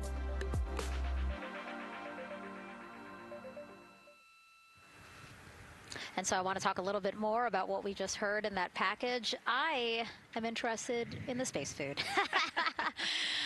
So Reed, Victor, Christina, and Jeremy have a pretty big menu to choose from, so that's really cool. We're actually going to pull up a graphic now that kind of shows you some of the food that they're going to have with them on their 10-day journey around the moon. We know of more than 10 types of beverages. There's coffee, a mango peach smoothie, apple cider, lemonade, so those all sound delicious. And now I've just remembered I haven't eaten lunch.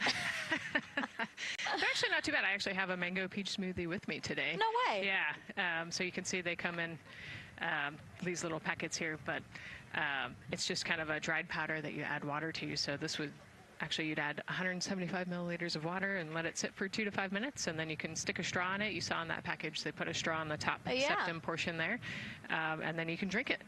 And so this is the packaging. This is food that you brought up with you, or that you had while you were at the ISS. Yes. Yeah, actually, this is all food that we have available to us on the standard, what we call the standard menu on the space station. And so actually the graphic there showed quite a bit of the standard menu that they're going to take with them. So yeah, let's pull space it back food up, is space actually. food. Yeah, we can use the food that we have been using. You know, our food lab at Johnson Space Center actually creates that food, and then they stabilize it and they package it for us and everything. So they do a really wonderful job out there. We've got different types of food. You know, you can see I've got this is a soup, tomato basil soup, so thermal stabilized. It's already hydrated, so you just throw it in that food warmer that we talked about, and then you can eat it. But then we also I have some shrimp cocktail here that's, you know, irradiated, so it's in a package that protects it. I'll show you. I've got a brownie too. This is probably my favorite one. But are we eating it? We might, if you're. Yes. Look, see, they want us to eat. I don't know what happened, but it worked out. Yeah. With what we were saying here. So it's in an outer package to help protect it against, you know, radiation, and then it's in this inner package. And so this cosmic brownie, actually the trick, Ann McLean, my crewmate, taught me. The trick is you got to put this in the food warmer and get it nice and warm, and then you can get it. But so what we do is we just take scissors and you open it up, and then it comes right out. So these brownies are nice because they don't have a ton of crumbs, and so you can actually just eat it pretty easily in space. You know, if you imagine, that would not happen in space. It would not fall. But yeah, so we've got all sorts of things that you can actually eat. The menu's pretty good and pretty diverse on the space station, and then as you saw, pretty diverse for Orion. Nice. Yeah, that's amazing. And again, here's a look at the crowd that's starting to continue to grow here as we get closer and closer to launch. We are now under an hour from the opening of our 2-hour launch window at 6:24 p.m. Eastern Time. And so let's take some questions from social media. We haven't taken some of those for a while. You put that brownie away, Nicole, or I'm going to steal it. Nicole, we have another celebrity who submitted a question. Let's take a look. Okay. A quick question for the Artemis crew. What food from Earth would you bring with you into space? And why would it be lasagna? Because that's the greatest food. Again, not really a question. Yeah. Because he was like, it's lasagna. It's got to be lasagna. You know, there is lasagna on Space Station, and it wasn't too bad. Probably not my favorite food of all, but yeah, lasagna's not a bad option. It's a high-calorie meal. If you're trying to, you know, carb load for a spacewalk or something, it's a great option. Yeah, I remember Christina saying that her favorite food on the menu, and actually, she was saying that she was getting in trouble because people kept on saying, you can't eat mac and cheese every day, Christina. You know, we mentioned the mac and cheese and brisket earlier. Man, I would put those two on a tortilla. That would be great. That sounds delicious, delicious. Well, thank you so much, everyone, for sending in those questions. For everyone from a 5-year-old that we got a question from to all the way to Roy Woods Jr. there, a comedian. So thank you so much. And if you're just joining us, welcome to the Space Coast of Florida, where we are counting down to liftoff of Artemis II.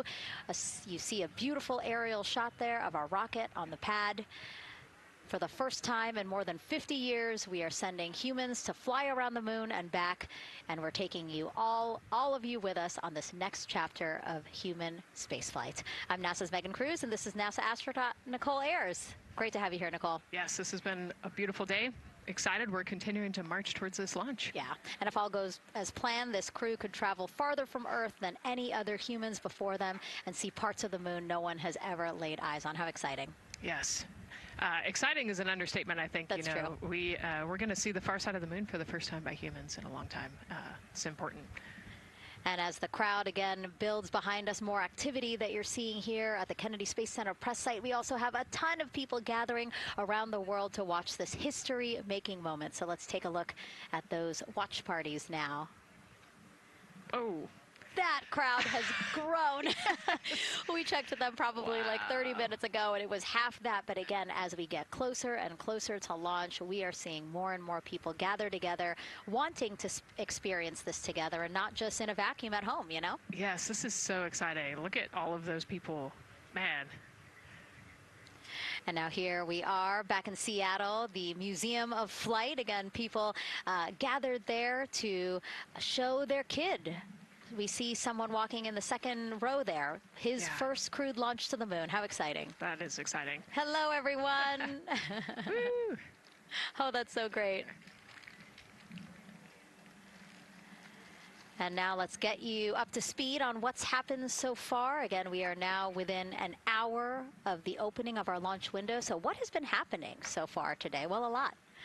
After waking up and grabbing a bite to eat, our Artemis II crew suited up inside the historic crew quarters, a tradition that dates back decades.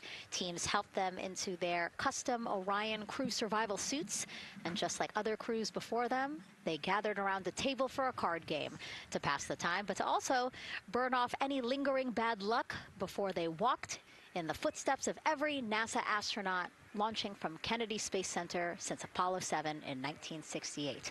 They walked outside the Neil Armstrong Operations and Checkout Building to greet a crowd of family, friends, supporters before getting into their Astrovan for their security-escorted ride out to historic Launch Complex 39B. They got a close-up look at the SLS rocket, then walked across the crew access arm and climbed one by one inside their Orion spacecraft. After that, teams conducted final checks with the crew before closing both hatches, the crew module hatch, as well as what you're seeing there, the launch abort system hatch. And now we are back live at the pad where the closeout crew is getting ready to leave the White Room.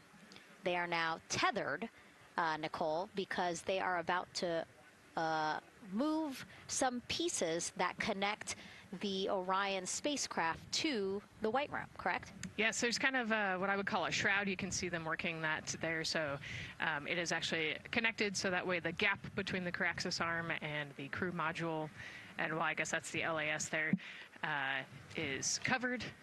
but they're about to remove that so that the crew access arm is not connected to the rocket in any way, so that it can retract here in the next few minutes.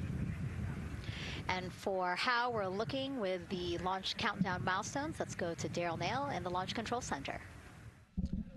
All right, thank you very much, Megan. And as you can see there, the finishing touches, as you've been talking about, to the LAS, which brings me to that subject, because we currently are hearing the launch team is working an issue that was reported out with the LAS. At least there's an issue apparently with a battery on the LAS. The engineer who is in charge of the launch abort system, sits on console here, reported that a temperature for one of the two LAS batteries is out of range. And although it's not a constraint for launch right now, it would be when that temperature is checked inside of T-minus 6 minutes, which is inside of terminal count. So right now the team is working some troubleshooting on this issue.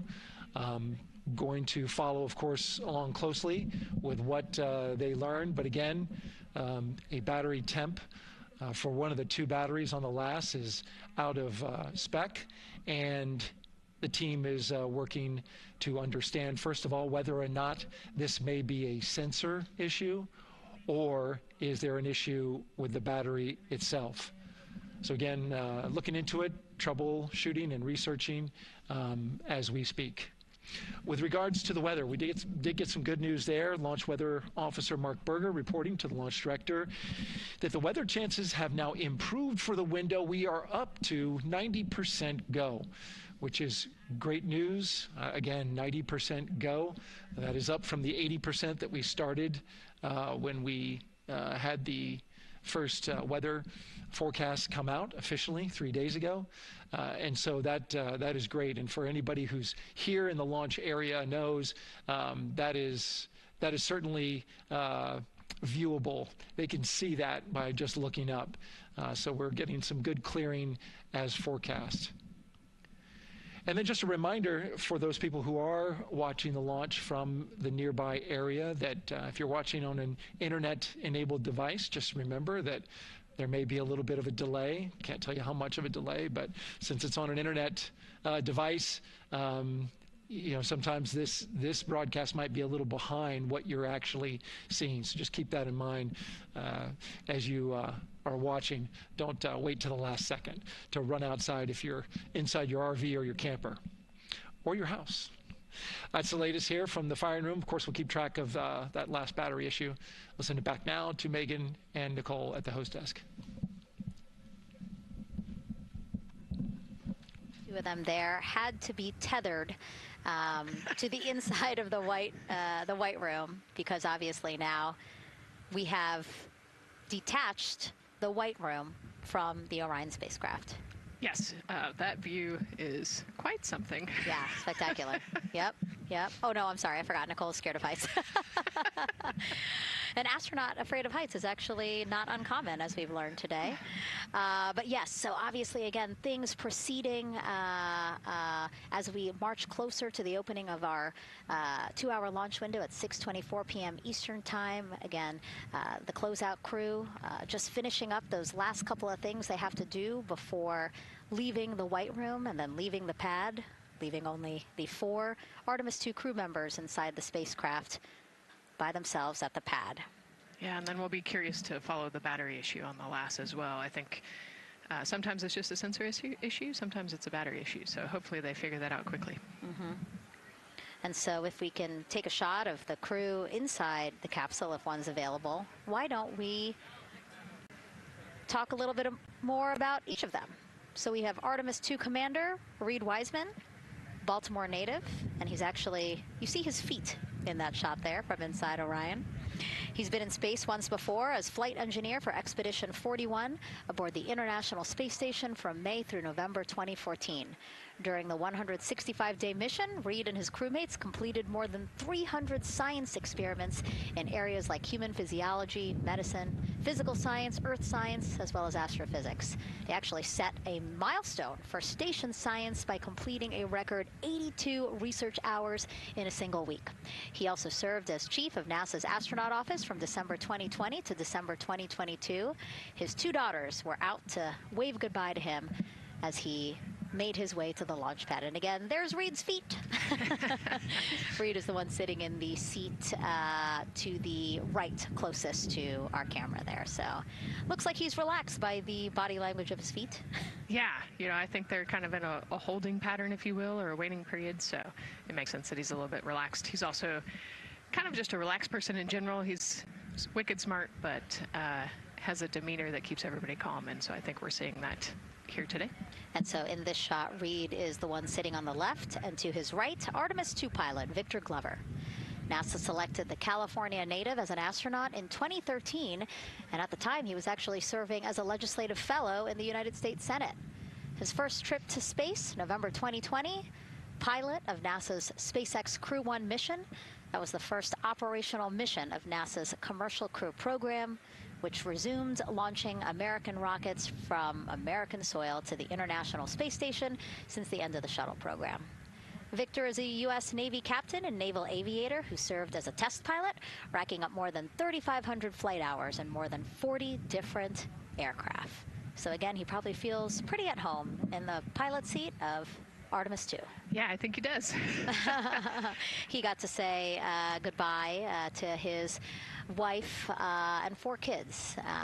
Again, those were the family that he had here at Kennedy Space Center before the 4 of them drove out to the pad. Yeah, and you can see there, we talked about Victor's energy earlier, and you can see him working through, you know, pushing some buttons on the displays. Looked like he was pulling up a procedure, so he's following along and ready to go, looks like.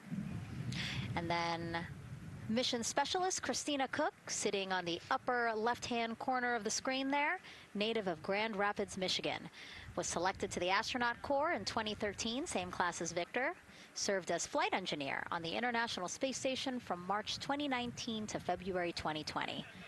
During that time, she set a record for the longest single spaceflight by a woman with a total of 328 consecutive days in space. How cool.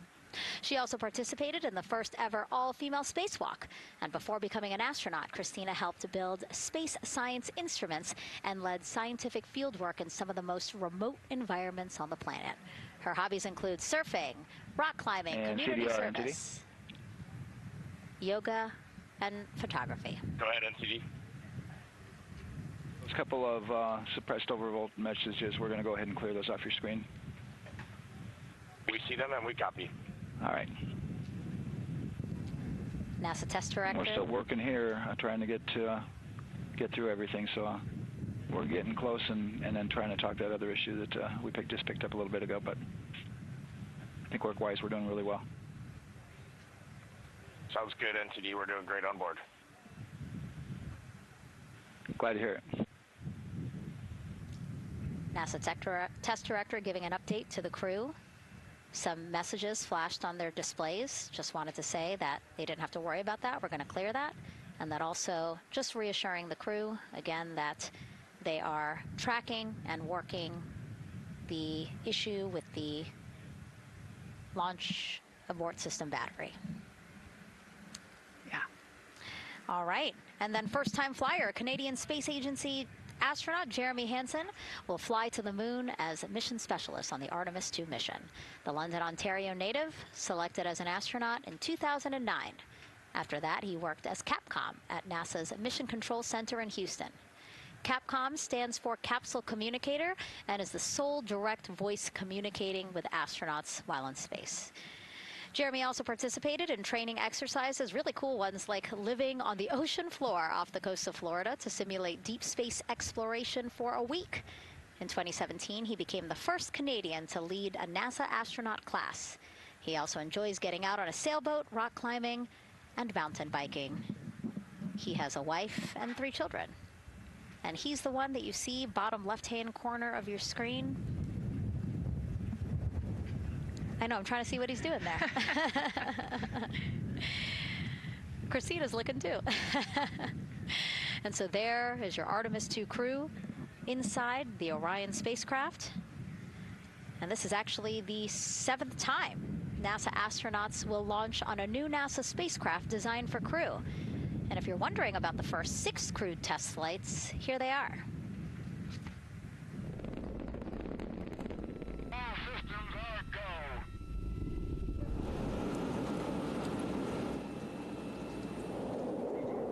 Gemini 3, Gus Grissom, John Young, March 23, 1965.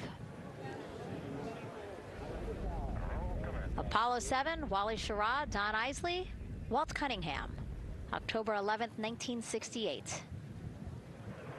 Space Transportation System, or STS-1, John Young, Robert Crippen, April 12, 1981. Then NASA SpaceX Demo 2, Doug Hurley, Bob Behnken, May 30th, 2020, followed by NASA's Boeing crew flight tests. Butch Wilmore, Sonny Williams, June 5th, 2024. And now, Artemis II with Reed, Victor, Christina, and Jeremy. It is really surprising, honestly, to hear that through all these decades, through all these launches we've had, this is only our 7th new vehicle that we're testing for crew. Yeah, you know, we have so many different missions that we think about and we talk about, but really 7 vehicles that we've tested and that we're flying. You know, I like to think of spaceflight really as a permanent test, right? We have, you know, hundreds of missions or so. You know, an airplane that gets tested and then flown has thousands of data points. And so really spaceflight is always going to be in the test field. And I think it's important to remember that, especially as we put humans on rockets that we never have before, or for the 7th time we start a new vehicle and a new mission. Just getting word now that White Room closeouts are complete. And so the closeout crew is preparing to leave the pad. It's exciting stuff. We are making good time, and the closeout crew is doing really well. 41 minutes, 43 seconds and counting until the opening of our window. And Artemis II is a 10-day mission that will send the 4-person crew on a journey around the moon and back to Earth. It will be a critical step towards future lunar and Mars missions.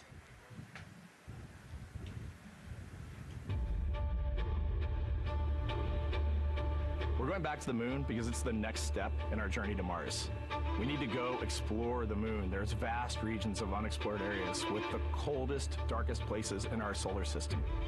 This is a test mission, and when we get off the planet, we might come right back home. We might spend 3 or 4 days around Earth. We might go to the moon. That's where we want to go, but it is a test mission, and we are ready for every scenario as we ride this amazing space launch system in the Orion spacecraft. But another reason we're going back to the moon is to fulfill NASA's mission, which is to explore the unknown in air and space, to innovate for the benefit of humanity, and to inspire the world through discovery. And when we succeed and when we accomplish the things that we set out to accomplish, that inspiration not only can set up new things to happen, but it also is a reminder in tough times that we're capable of doing great things when we work together.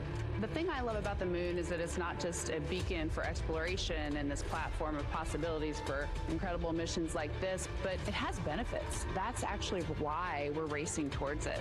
Those benefits are really wide in nature. You have everything from innovation, technology development, not only for future missions going deeper into the solar system, but technologies that come back to Earth. You have inspiration, a whole generation of people starting this pipeline of STEM workers and manufacturers and operators that are excited to see what you can do when you work hard and you come together as a team. When I think about the 4 of us flying around the far side of the moon, seeing that Earth rise, taking images and video and sending them back to you. The feeling that I have inside is hope. We know that Artemis II is not the solution for humanity on planet Earth, but it is a contribution in the positive column.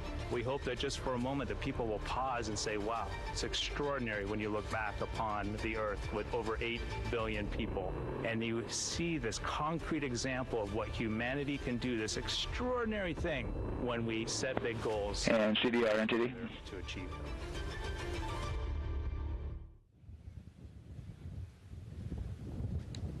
And so Mission Control Houston will control the flight of Orion after a liftoff here at Kennedy Space Center. Here's Gary Jordan, who's embedded with that team. Gary, you might have to pause because we did just hear a call out to the commander in Orion. Will do, Megan. I think that was Commander Reed Wiseman responding to prepare for some of the next steps. We are now holding at the T-minus 10-minute hold. Expected a 30-minute hold. So we are well on the countdown. We are well on the timeline to meet this L- time and launch towards the beginning of the window, but continuing to track progress along the way. Again, I'm here with the Artemis II flight control teams in Mission Control Houston. The team in the room behind me has been monitoring the countdown and verifying their own mission-specific launch criteria of the Space Launch System, the Orion spacecraft integrity, and its crew. During the final poll before launch, if all looks good from each of the flight controllers in this room, Flight Director Judd Freeling will report a go for launch from Houston Flight. Upon liftoff, teams here take control of the mission and communicate with the crew while they fly on the Space Launch System. This phase of flight is highly dynamic, and each console position has a dedicated and important role of looking after critical systems. You'll hear calls from Capcom and NASA astronaut Stan Love in this room to the Artemis II crew as milestones are reached during the more than 8 minutes of powered flight on the core stage. Liftoff and Ascent are just the beginning. This room will be staffed around the clock over the next 10 days to oversee every moment of the mission through splashdown. Here from the Johnson Space Center, we'll be streaming the mission live 24/7 so anyone can follow the crew's journey, take peeks inside the spacecraft, and share the experience of a lunar flyby with astronauts looking down at the moon's surface. Teams here have been rehearsing tirelessly in simulations to throw every conceivable and inconceivable scenario their way. We are ready and eager to begin the Artemis II mission. Still milestones to come as we continue the countdown, but we'll be right back with you during the Ascent phase of today's flight. With that, Megan, I will send it back over to you at the Space Coast. Thanks so much, Gary. Under 37 minutes until the opening of our 2-hour launch window, 6:24 p.m. Eastern. I've never been more excited for a time. But why don't we send it back over to Megan Carter with the moon board to learn more about what happens after Ascent. Absolutely. I am definitely also getting excited. Things feel like they're starting to pick up a little pace here. A lot is about to happen within the first 10 minutes of launch, but what happens after those first 10 minutes? Let me take you over here to my mission map so we can kind of jump ahead and let me explain a few things. So, our main engine cutoff is going to stand for MECO, and that is essentially where the rocket's job is done, and it is then going to turn the propulsion duties over to our ICPS. That stands for Interim Cryogenic Propulsion Stage. Don't try and say that too many times fast, but the ICPS is going to be right here, and that's our in-space propulsion. About 50 minutes into, after about 50 minutes into launch, it is going to conduct that first burn, and that's going to be the Perigee Raise maneuver. Essentially what that is going to do is going to raise the spacecraft from a lowest point of Earth just a little bit higher into space, and then they are going to conduct that nice path that's going to set them on that nice circular path around the Earth. That's when they're going to start to be able to really check out the spacecraft. The Orion spacecraft is going to be able to, like we've talked about, be maneuvered by the crew. They're going to check out those life support systems, and communication checkout's going to be vital at that point as well, obviously. Then they will be conducting that another burn, and that's going to raise them just a little bit higher again. And then they will, it'll be about time for the ICPS to separate, and they will start another lap around the Earth as well. Now, the ICPS, but even after it separates, its job will not be done because they will have the opportunity to conduct something called the Proximity Operations Demonstration. And this is going to be really important for our future lunar missions because the ICPS actually has a target on it, and the crew is going to have the opportunity to manually maneuver these spacecraft like we've mentioned and practice those docking maneuvers. Now, obviously, they will not be docking for this mission, but that is, again, going to be critical for those lunar missions in the future. Now, all right, after that ICPS has separated and they've done that second lap, they're going to conduct 2 more burns. And what these burns are going to do is set them up to the high enough orbit and a fast enough speed in order to conduct the translunar injection. This is going to be that critical moment and that critical milestone where they are going to produce about 6,000 pounds of thrust. And this is that point that is going to take them out of low Earth orbit into deep space, and it's going to set them on that nice path towards that lunar flyby. And I know we have talked a little bit about why this could be a record-breaking flyby and journey to the moon. And with that, I'm going to turn it back over to Megan so she can tell us just why. Yeah, she's talking about the distance record set by the Apollo 13 astronauts in 1970. They were 248,655 miles away from Earth, and this Artemis II crew might surpass that on flight day 6 when they fly around the moon by more than 4,000 miles. Yeah, it's a long ways. It's tough to fathom 250,000 miles from Earth, right? I mean, space, the space station is only 250 miles, and so we're going, I don't want to do the public math, but we're going much further than that. But it's important, right? Because we want to get back to the moon. We want to see the surface. We want to see the far side of the moon. And the way we do that is by breaking distance records. Yeah, and the exact distance record depends on exactly when they launch, like the time, the day. So we'll learn more as we go into this 10-day mission with the Artemis II crew. But here we are, 32 minutes, 50 seconds and counting from the opening of our launch window. Feels really, really surreal here as more and more people come to gather on the press site lawn here at Kennedy Space Center. Why don't we take a look at this video that we have here? Some familiar faces who wanted to wish our Artemis II crew a safe journey. Reed, Victor, Christina, and Jeremy, you are the real deal. You're flying to the moon for all of us, and we are in awe. You're the true heroes. You are not just astronauts. You are pioneers, venturing deeper into the unknown. But you are not alone. We will be all cheering you on from planet Earth. Hey, I'm Victor Wembanyama, and I play basketball in the NBA. But I'm not only interested in shooting hoops. I'm also interested in shooting stars, dark matter, and all other types of astronomical phenomenon. And to the Artemis II astronauts who are shooting for the moon, I wish them good luck and Godspeed. Hi everybody, I'm Ryan Gosling, and I play a biologist who goes to space to save the planet in the film Project Hail Mary. But the Artemis II astronauts are going to space for real, and they will travel farther from Earth than any humans in history. Sending all our best wishes to the Artemis II crew. I just want to say how proud I am of each of you and how inspired you make me. But it's not just about me. Your mission is going to inspire future generations of scientists, engineers, athletes, and dreamers to do something that they never thought possible. Hey, it's Roy Wood Jr., and I want to wish the Artemis II crew a happy and safe journey to the moon, well, around the moon. To go around, I know what you're doing. You got to look for a parking space. This is to go around the moon, make sure somewhere to park, and then you park journey. Good luck. It's actually a really good way to explain what how this mission builds. Again, we are hoping to land astronauts on the surface of the moon in maybe 2 years. So yes, we are looking around the moon on this lunar flyby mission to see where we might park. Thank you, Roy Wood Jr. Okay, and as we look at this live view of the rocket on the pad, there is a spectacular place here at Kennedy Space Center to watch launch from, and that's the Banana Creek viewing area. Why don't we go back there where the crowd is excited, and Leah has the best assignment ever talking to people who are super excited about being here for Artemis II. Oh my gosh, Megan, you talk about the excitement being palpable. I'm telling you, everybody here on pins and needles as we get just about half an hour away from launch. I've been walking around talking to people, and I'm just struck again and again by how many people are here from across the agency. I want to introduce you to just a small portion of the people across NASA who have been supporting this mission. Patty Ortiz, NASA Armstrong Flight Research Center, Orion program. Orion. Kathy Graves, Glenn Research Center, Office of STEM Engagement. David Alexander, NASA Glenn Research Center, Office of STEM Engagement.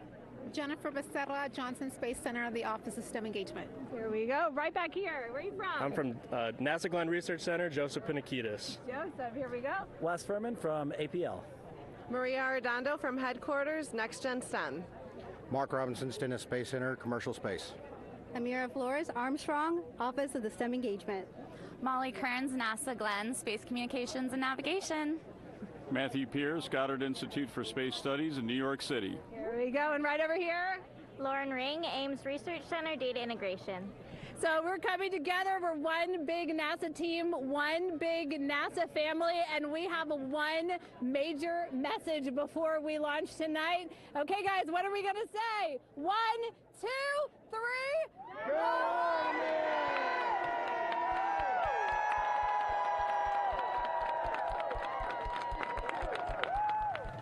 Oh my gosh, that made me so emotional. That was so inspiring to see. I mean, wow, yeah, that was great.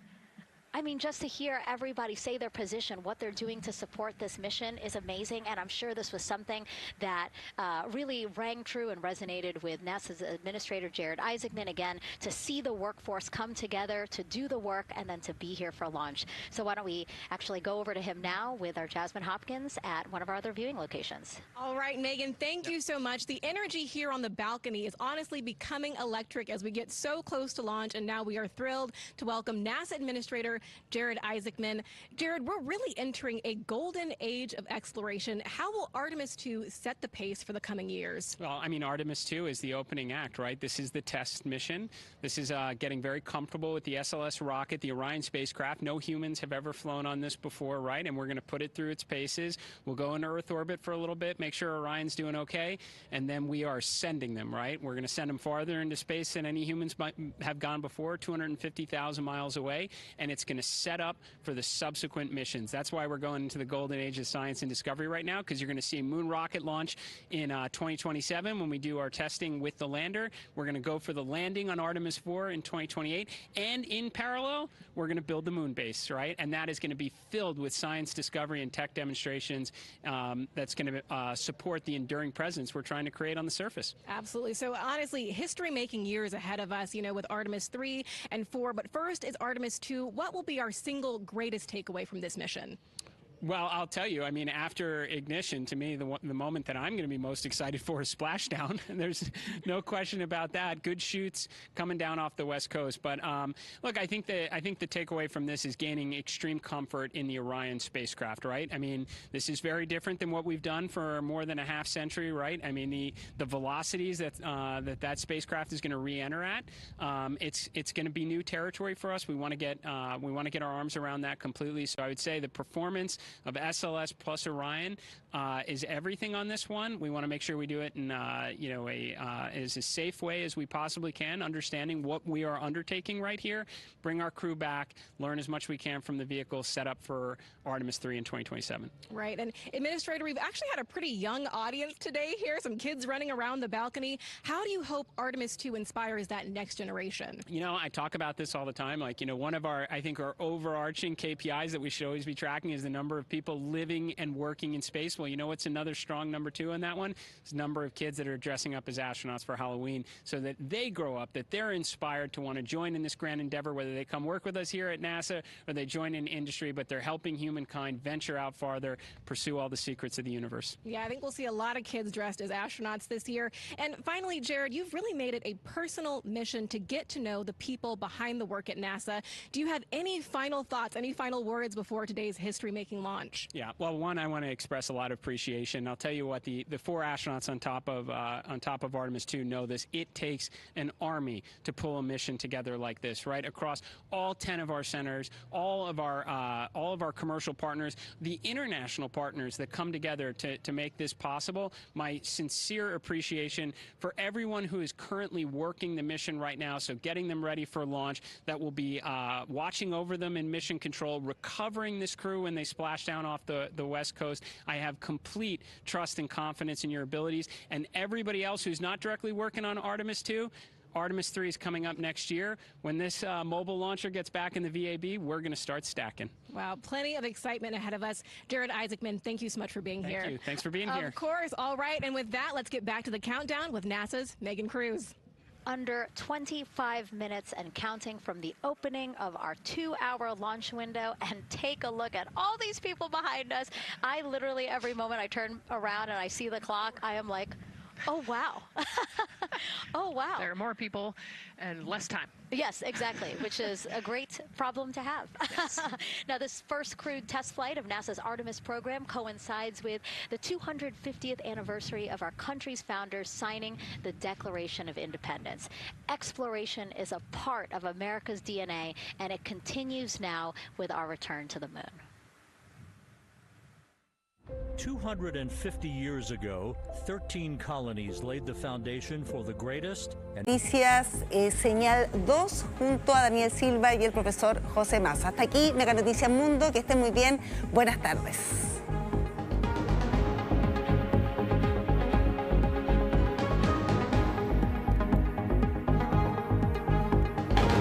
Meganoticias Mundo.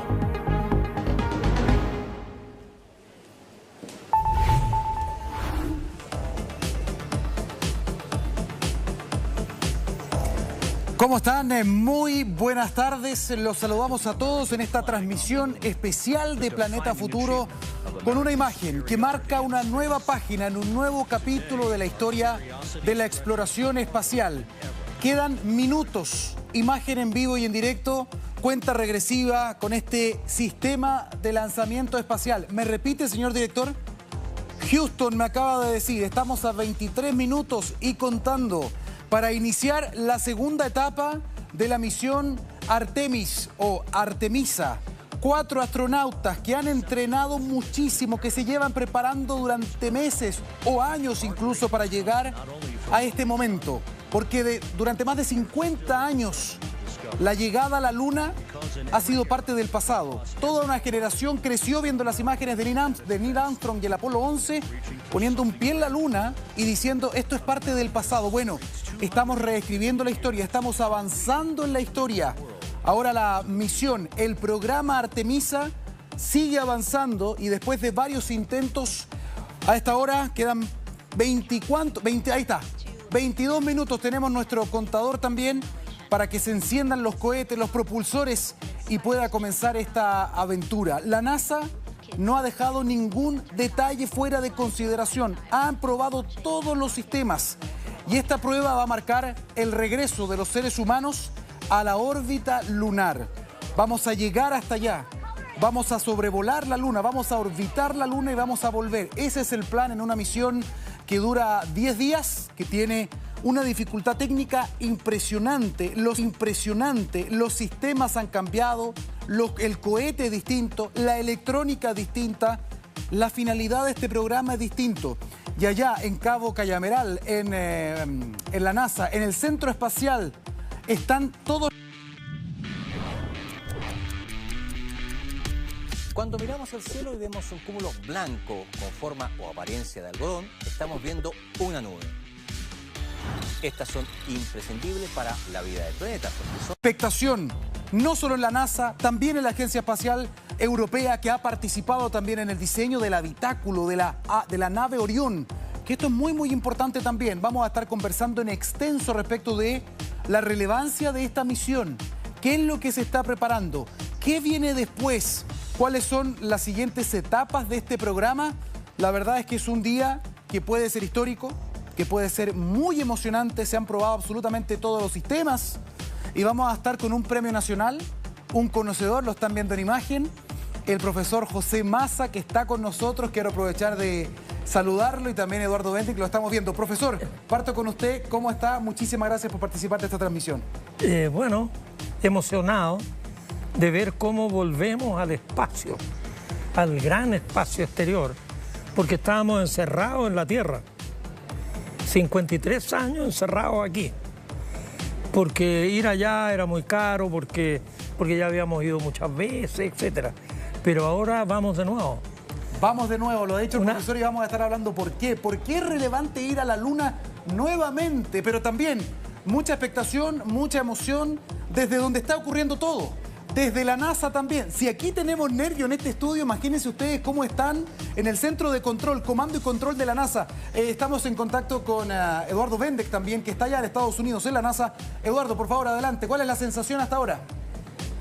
Hola Daniel, está todo muy efervescente, están las reuniones suspendidas de los que estamos en otros proyectos laterales y estamos ahora, están todos los colegas en la sala donde se está viendo la transmisión. Yo me vine a otra sala separada para poder participar acá con ustedes y la verdad es que hay mucha emoción, hay mucha expectativa, hay muchos instrumentos que dependen de este nuevo regreso a la Luna, porque en este minuto no solo se dice vamos a ir a la Luna para llegar a la Luna, sino que hay todo un plan de instalarse, de instalar una base, y junto con eso hay planes para los científicos que llevemos instrumentos a la Luna. Entonces han habido muchos anuncios de oportunidades nuevas, así que estamos todos empezando a planificar cómo vamos a aprovechar la Luna para hacer ciencia y para estudiar.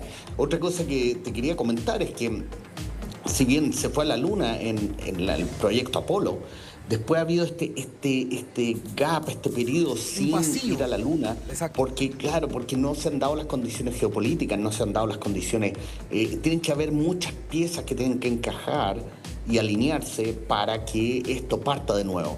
Y lo que estamos presenciando hoy día es el inicio de una nueva colonización espacial, pero esta vez un renacimiento que es para quedarse, un renacimiento para quedarse, que va a continuar con empresa privada, que va a continuar con distintos gobiernos, y ahora es un escenario mucho más complejo, que es público-privado, que tiene elementos de distintas naciones, así que va a estar muy entretenido para seguir todo lo que está pasando. Ahí está Eduardo Bendic, que nos está acompañando en esta transmisión. Gracias de verdad, Eduardo, por concedernos estos minutos directamente desde la NASA. Sabemos que hay mucha expectación también. Cada sistema se prueba una y mil veces en la NASA, cada tornillo, cada sistema electrónico también, para que todo funcione a la perfección, y lo más importante, proteger la vida de los 4 astronautas también que están participando de esta empresa colosal. La verdad, profesor, vuelvo con usted. Estoy muy emocionado, además como periodista también, me gustan mucho estos temas, periodista científico. Estas imágenes para mí siempre fueron parte del pasado, cuando veía las misiones Apolo del 69 al 72. Usted mismo lo pudo ver en vivo y en directo.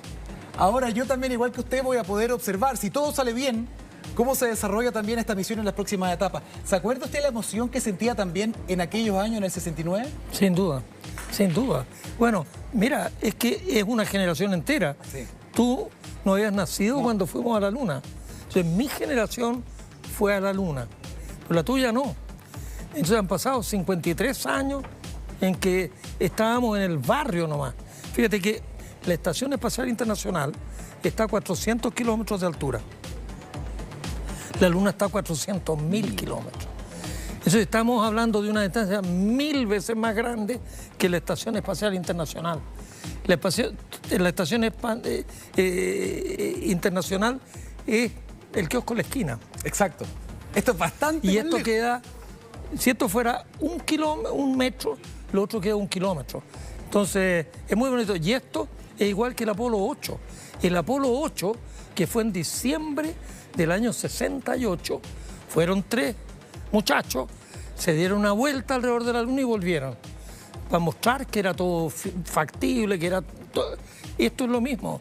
Están demostrando la factibilidad de la habitabilidad del cohete, de la nave. Porque la nave la probaron vacía, sin gente. Exacto.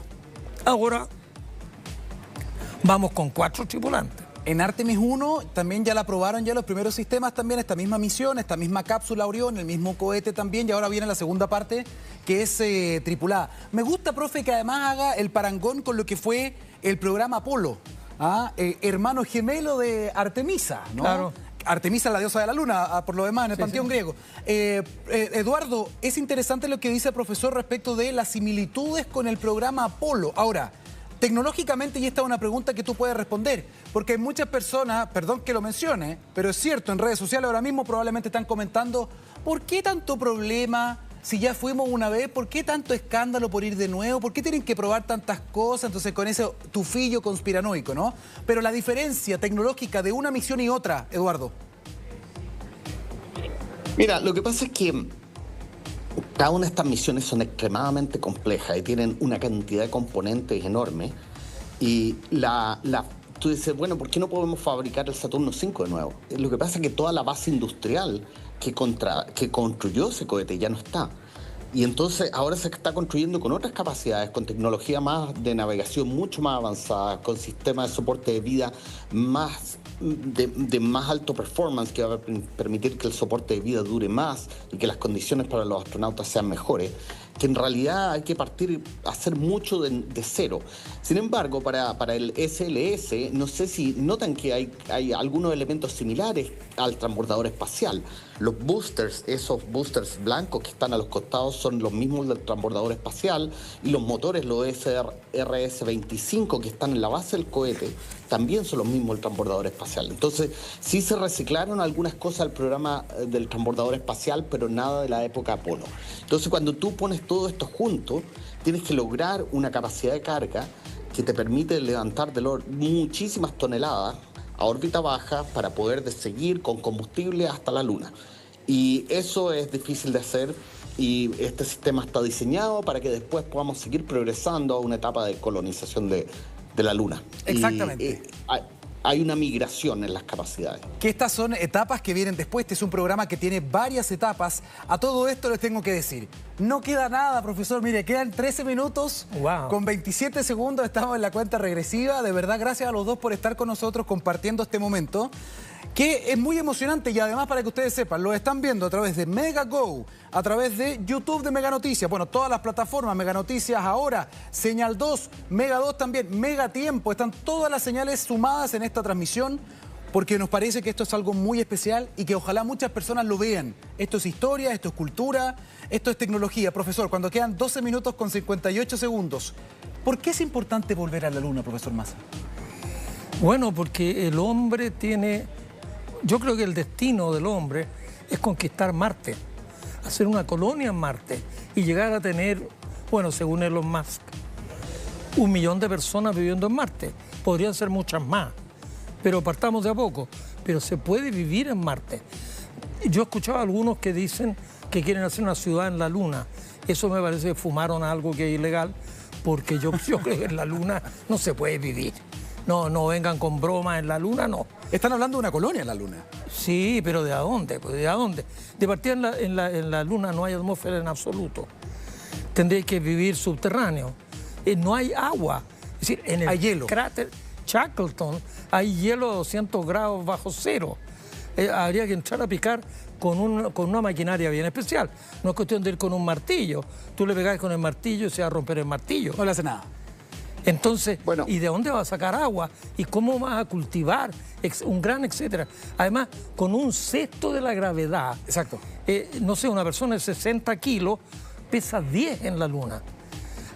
A los pocos días, a los pocos meses.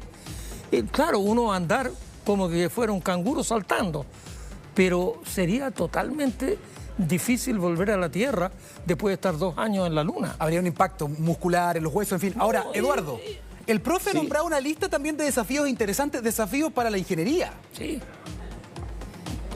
Sí, no, en el plan de NASA hay un plan de establecerse en la Luna con una base.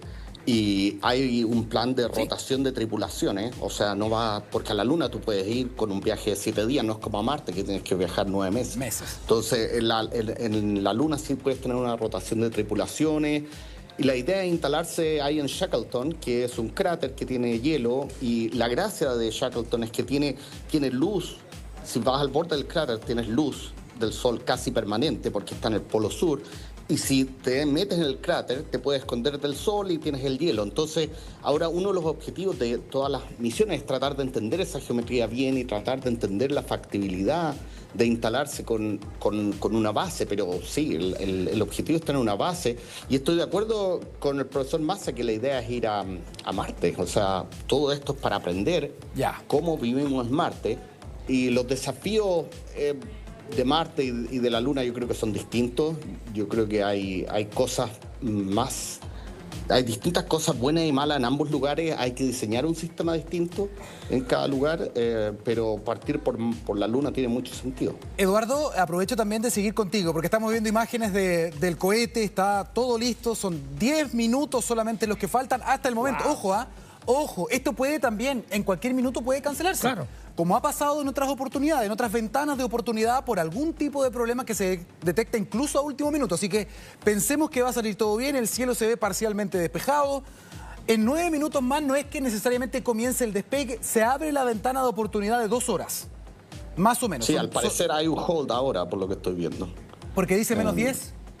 Claro, porque se quedó estático en menos 10 y eso quiere decir que hay algo que está deteniendo la cuenta regresiva. Vamos a empezar a revisar también las redes sociales. Algo ahí, si es que tiene información también Eduardo, interesante. Bueno, algo está pasando. Cuenta regresiva entonces para Artemis II, para volver a la Luna. Se detiene. Por el momento queda en -10, ¿no? Menos 10. 10 minutos. Vamos a ver qué es lo que está sucediendo finalmente. Puede haber algún tipo de información meteorológica. Y atención, porque si se cae esta ventana, puede haber nuevas fechas de lanzamiento, incluso hasta el 6 de abril, entiendo. Bueno, sí. Se va a estar viendo finalmente toda esta información. Profesor, ¿qué es lo que está viendo ahora? La tecnología, las personas que van a viajar. Por primera vez va a viajar también una mujer, un astronauta afroamericano, un canadiense. Esta es una fusión de Estados Unidos con Europa, además. O sea, aquí vemos colaboración internacional, lo cual me parece muy bien, considerando hoy día las divisiones que hay en el mundo, ¿no? No, es extraordinario, pero yo creo que la aproximación a Marte con la NASA y la ESA y la organización canadiense y Japón, yo creo que en este minuto está un poquito tambaleando. Yo no sé si los planes, hace 1 año, 2 años atrás, era claro que ellos iban en un consorcio. Hoy día, yo no sé, yo, bueno, estoy encerrado en mi casa y no tengo idea, pero espero que la colaboración siga. Pero Canadá no quiere ser el estado 51 de Estados Unidos. No. Entonces eso pone un elemento de tensión en las relaciones. Ahora igual va un astronauta canadiense, sí, que me parece estupendo, y va una mujer que es muy relevante. Nunca ha ido una mujer. Christina Cook, efectivamente. Nunca ha ido una mujer. Así que Christina Cook es un nombre que hay que recordarlo porque va a ser la primera mujer. Bueno, esperemos que despegue esto. Esperemos. La primera mujer que va a estar a 400.000 kilómetros de la Tierra. Que es lo más lejos que hemos llegado con una misión tripulada, entiendo. Claro. Eduardo, Christina Cook, los astronautas en todo caso tienen mucha experiencia. Entiendo que ella, por ejemplo, ha sido la mujer que ha estado más días en una misión espacial. Creo que son 324 días. Es la mujer que ha estado más tiempo en el espacio en alguna misión relacionada con la Estación Espacial Internacional, ¿correcto? Claro, pero este es un desafío distinto porque es una misión en donde se va a salir de la órbita baja, hay que salir, cruzar los cinturones de Van Allen y llegar a la Luna en un ambiente de radiación interplanetario, que es un desafío completamente distinto desde el punto de vista de sobrevivencia de largo plazo para los astronautas, porque la Tierra nos protege, hay un campo magnético que nos protege y en la órbita baja estamos protegidos los astronautas. Hay una radiación más alta, pero ligeramente similar a la de la Tierra. Cuando tú vas a una misión interplanetaria, las condiciones son distintas. Ahora, para la experiencia, el training de ellos es muy similar, pero para el efecto biológico que tiene el cuerpo es muy distinto. Y yo creo que eso uno no puede entrenar para eso, sino que tiene que ser una experiencia. Escuchemos información en vivo a esta hora de otra transmisión también de NASA. A ver. That's affirmed. All right, copy that. STC? STC is complete. And GTC? GTC is complete. Okay, excellent. All right, and LPE, just want to verify we have no open constraints at this time. No open constraints. We have a clear board, sir. Okay, tracking the same here. ¿Están revisando los sistemas? And Launch Director, with that, we are clear and ready to pick up the launch readiness poll with your go. Entiendo que estamos listos, ¿ah? Se va a retomar aparentemente el cronómetro y la cuenta regresiva. A ver. Go for the poll. All right. All right. And for all personnel, this is the NTD conducting the Artemis II launch readiness check. Verify ready to resume count and go for launch. Van a resumir el conteo. Parece que tenemos despegue. Vamos a ver. GTC, Cisco, MCO, TOs go, Safety Console. Ven cómo revisan cada uno de los sistemas. Le preguntan a todos los controladores. ¿Están listos? ¿Verificados? ¿Listos? Todos los sistemas. Impresionante, profe. RTDs go. Sí que sí. Houston flight is go. Rock is go. And CDR. Cruise go. Esto es como una película, realmente. ¿Eh? ¿Es verdad que es como una película? Eduardo, ¿qué me dices? Nada, emocionante escuchar todos los chequeos, todo lo que está pasando y que cada subsistema tiene que estar listo. Te das cuenta que es una cadena y cualquiera que falle detiene todo. Entonces, el nivel de confiabilidad para que esto opere, para que esto se pueda lanzar, para que sea seguro, es tremendamente alto. Ahí está. Así que es muy bonito. Ahí está, Eduardo. A ver. Veamos, porque parece que se está reactivando en cualquier momento. Entonces comienza la cuenta regresiva, el reloj, y mi editor me hacía dar cuenta de algo, Eduardo. Yo decía, esto es como una película, y claro, yo siempre he visto esto como una película, como algo del pasado, ¿no? Revisión de la ficción, ¿no? O de lo que pasó hace tantos años. Sí. Entonces, claro, Sí, las películas claro, se basaron en Apolo y ahora lo estamos viendo como algo real que nos toca a nosotros como generación. O sea, lo encuentro de verdad muy emocionante. Vamos a ver, en cualquier momento, Eduardo, profesor, se va a reactivar este cronómetro, esta cuenta regresiva. No, está muy claro, estaba revisando las redes sociales de qué ha pasado, no dan razones de por qué se detuvo, pero se va a reactivar. Insisto, la NASA en esto no escatima en tiempo, ni en quedar bien para los demás. No. Aquí se revisa todos los sistemas. Una gota de algo que se filtra y se para esto. Claro. Porque no quieren repetir lo que ustedes mismos vieron, me imagino, ¿no? Yo no me acuerdo del Challenger. ¿Del Challenger? No me acuerdo, eso fue el 86. Yo sí lo vi. ¿Lo viste? Challenger y Columbia. ¿Lo estabas viendo? Sí. O sea, ese fue un episodio que también dejó muchas lecciones. Columbia también dejó muchas lecciones. Sí. Entonces, esas cosas, la idea es que no se repitan. A ver, en cuanto retomen el cronómetro, volvemos a mostrarlo en pantalla. Pero, Eduardo, hay hartas cosas interesantes que tienen que ver con los trajes, por ejemplo, la tecnología. Los trajes son distintos también, ¿no? Claro, son trajes que permiten más movilidad, que son más eficientes en el retiro de calor y humedad, porque imagínate, todos estos trajes tienes humedad y calor y tiene que haber una manera de mantener eso de manera cómoda y de también manejar los fluidos respectivos, que hay que de alguna manera controlar eso. Entonces, eso es toda una tecnología que es muy difícil de hacer y de probar, y hay que probarla en el espacio. Ahora, es interesante que SpaceX tiene su propio desarrollo de traje, y está Axiom Space, que también está trabajando en el punto privado. Es un tema súper interesante, y cómo Axiom ha hecho el partnership con Prada, y hay todo un tema de marketing. Entonces, para mí es fascinante ver cómo la industria empieza a entremezclarse con estos esfuerzos gubernamentales que en el programa Apolo eran puramente gubernamentales. Claro, profesor, además, esto, miren, coincidencias cósmicas si uno quiere. Hoy día entiendo que además tenemos luna llena. Hoy día es la luna rosa que le llaman, ¿no? Que es el máximo apogeo, digamos, de la luna. Entonces es interesante que justo se den estas cositas. Evidentemente la NASA no lo hace por eso, pero coincide con que vamos a tener hoy día una luna espectacular. Y además, profe, hay un cambio versus el año 69. Y que hoy día tenemos un sistema de telecomunicaciones y de cámara mucho más rápido. Entiendo que vamos a poder ver casi todo el viaje con un streaming en tiempo real. Es como ver una película en tiempo real. ¿Qué le parece además poder ser testigo a ese nivel, incluso casi en primera persona? Wow, no, extraordinario. Porque la tele de los años 60, en Chile al menos, y en el mundo entero, era bastante mediocre. Eran puros puntos que más o menos uno en la cabeza armaba el mono. Pero claro, y la llegada de Armstrong a la Luna, la vimos, pero era de muy mala calidad la imagen. Ahora las imágenes que vamos a ver son extraordinarias, extraordinarias. Y bueno, yo creo que en realidad lo otro que, bueno, lo estaba diciendo él, ha cambiado tanto la tecnología que, perdonando la comparación, si nosotros hubiéramos ido hace 50 o 100 años atrás a Viña del Mar en un forá, que había que hacerlo partir con una manivela, y ahora vamos en un Tesla.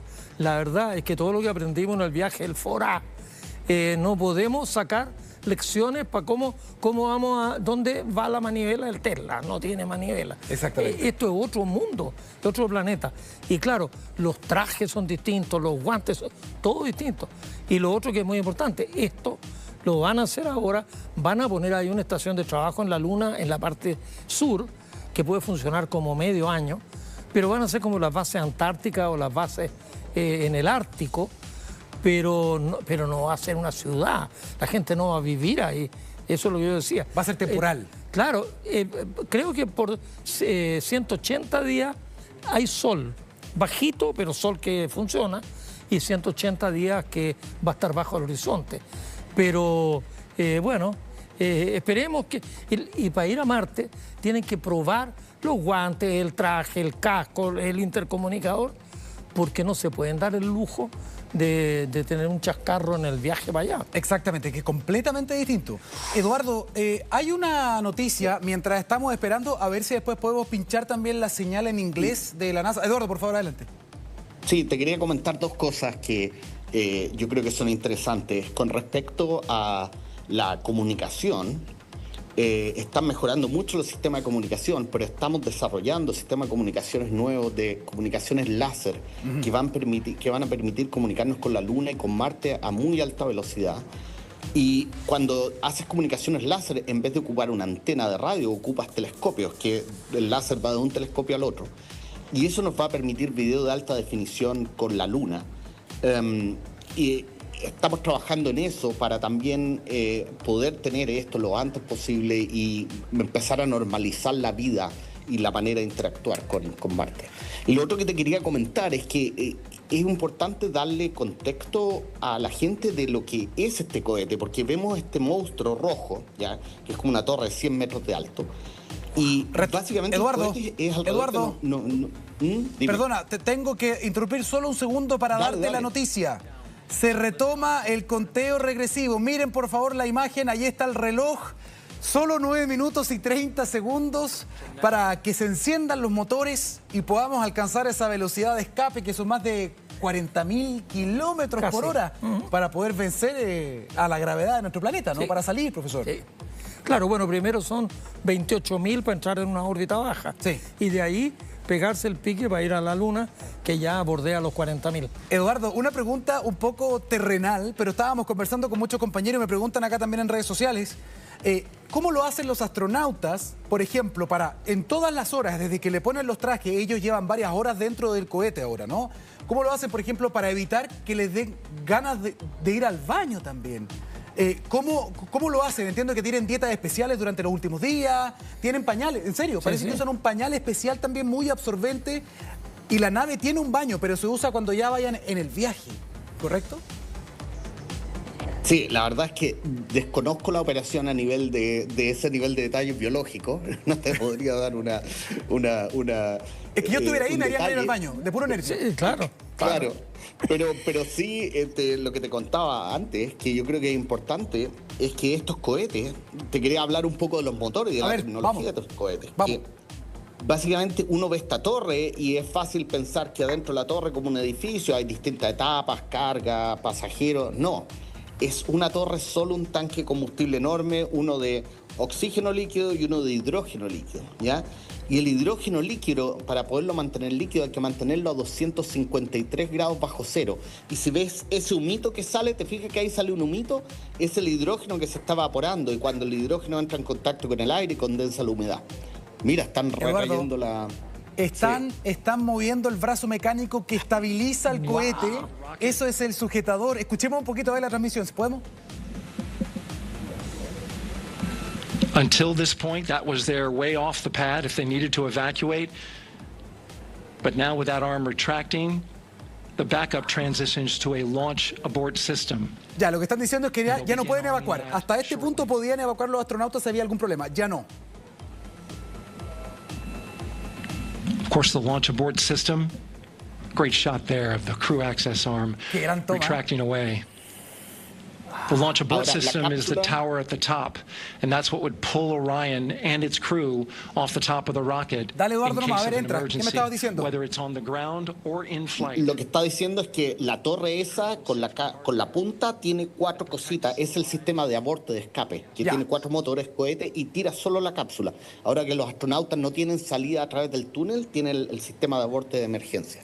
Perfecto, es lo que está sucediendo y quedan solo 6 minutos con 37 segundos. Eduardo Bendek también nos está hablando directamente desde la NASA. Aquí se van a poner muchos años de trabajo a prueba en una misión real, en el espacio profundo. Eduardo, ¿qué estás sintiendo tú y también qué pasa con tus compañeros allá en la NASA? No, están todos muy emocionados, como te digo, está todo el mundo en una sala aparte que se está transmitiendo en vivo con un evento interno, pero también hay mucha emoción de todo lo que viene con esto, toda la imaginación de empezar a desplegar en la Luna instrumentos, de que hayan astronautas que puedan empezar a fabricar, a poner cosas, a poner una base, abre oportunidades increíbles, y tener vuelos recurrentes a Marte y reciclar tripulaciones, tener una permanencia semipermanente en la Luna, todo eso es una oportunidad increíble. Acá hay un cambio en términos del objetivo. Si Apolo era una carrera por ver quién llegaba primero, Artemis es una carrera, es una maratón, es llegar a quedarse. El objetivo de esta misión es llegar a quedarse en una estación de trabajo lunar. Estos son los primeros pasos, ¿ah? Se viene después Artemis II, luego se viene Artemis IV, pero esta misión es crítica. Y hay un momento, profesor, que se menciona mucho, cuando quedan solo 5 minutos y 17 segundos, que tiene que ver con 40 minutos de silencio, 40 minutos de desconexión, que es cuando la nave pasa en lo que se conoce como la cara oculta o la cara oscura de la Luna. La cara oculta. Eso. Sí, bueno, es terrible ahí esperar que aparezca por el otro lado, porque si está la Luna entre medio, no se puede comunicar con la Tierra. Así que sí. Bueno, también en el momento del despegue hay unos minutos, bueno, Eduardo lo sabe mejor que yo, en que no te puedes comunicar porque la nave está ahí tirando para arriba a toda pastilla. Exacto. Y también los astronautas deben de ir con los dedos cruzados y todos estamos expectantes. 14.000 locomotoras de potencia tiene esta nave. Por favor, Eduardo, adelante. La etapa más crítica donde se corta la comunicación es en el reingreso, porque tú vienes con la nave espacial a 40.000 kilómetros por hora y empieza a chocar con la atmósfera terrestre y se produce un plasma. Y el plasma es un gas ionizado, por lo tanto es conductor de la electricidad y bloquea los campos electromagnéticos de las comunicaciones. Entonces, eso es una reentrada de unos cuantos minutos, pero comparado con ir detrás de la Luna, cuando la nave detrás de la Luna ya va detrás de la Luna, está todo estable, las trayectorias están calculadas, está todo seguro. Yo no lo veo eso demasiado riesgoso, es simplemente un periodo de silencio.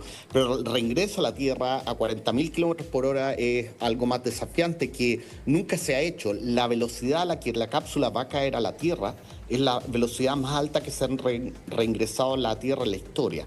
Entonces, tiene un componente de empujar los límites y la ingeniería donde nunca se ha hecho. Por eso que hay que probar estos sistemas. De hecho, en Artemisa 1 entiendo que el escudo térmico tuvo algunos problemas y ahora se va a probar y esa es una pieza clave que hacen tus compañeros de laboratorio.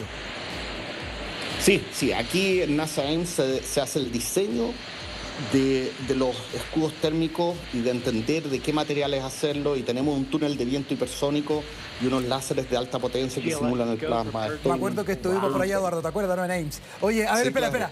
Los invito a que escuchemos, profe Eduardo, lo que está pasando a esta hora en Cabo Cañaveral. A ver.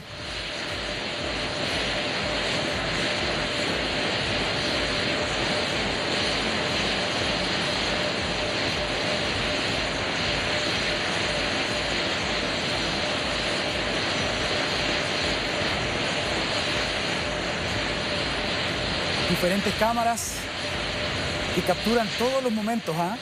Estas son cámaras que le sirven mucho también a los técnicos. A ver. 3 of them, shuttle heritage, 1 of them built from shuttle parts.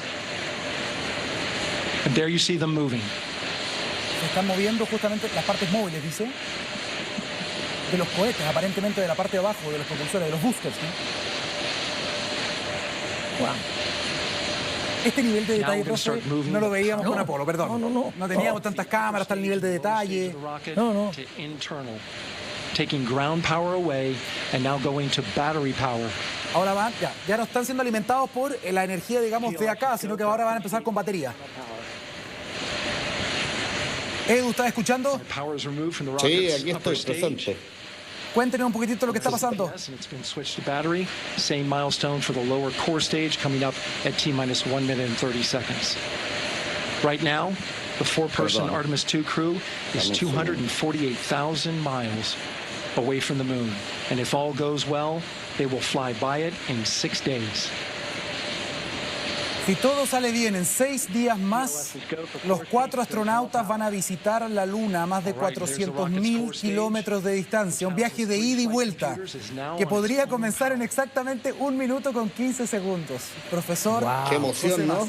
Ya se va. Es tremendo. Esto se va.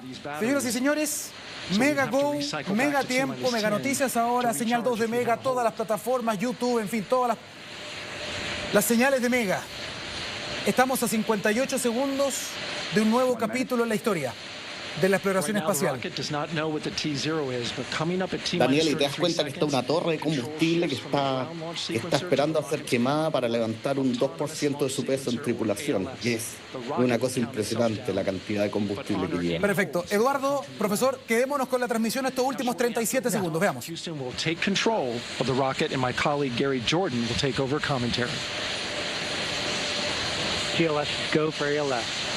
Great call out. The rocket is on its own. 4 brave explorers ready to ride the most powerful rocket NASA has ever launched. Sound suppression water is flowing. 15.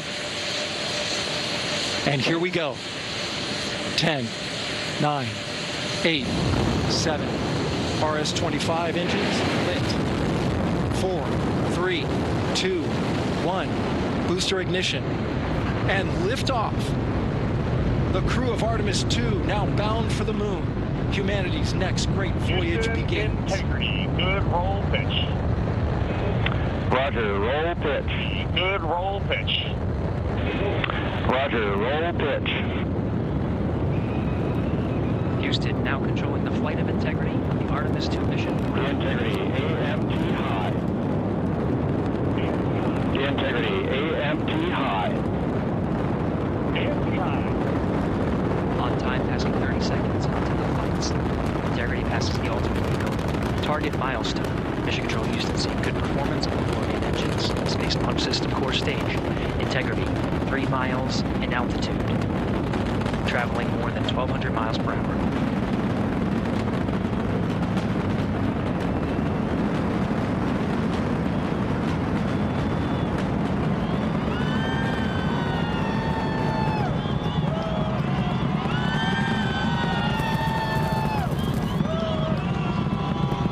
Integrity through max Q. Mission elapsed time, passing 1 minute, approaching max Q. On, possibly on. Have you the same? Stan, we have you loud and clear on possibly on. Have you the same? Communication signal transfer confirmed as Integrity and its crew go supersonic. Approaching 90 seconds into the Artemis II mission. Integrity is 14 miles in altitude, 8 miles downrange, traveling more than 2,600 miles per hour.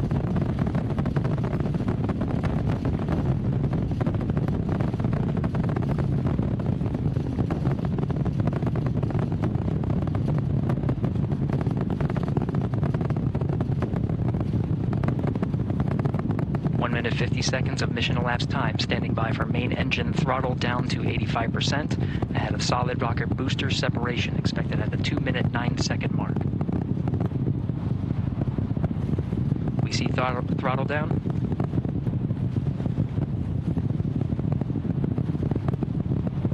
Confirmed separation. Main engine's throttling up, guidance converged. Integrity, guidance converged, performance nominal, upper stage RCS. Integrity, guidance converged, performance nominal, upper stage RCS ready. Copy all, Stan. Integrity, SM priming complete. Integrity, SM priming complete.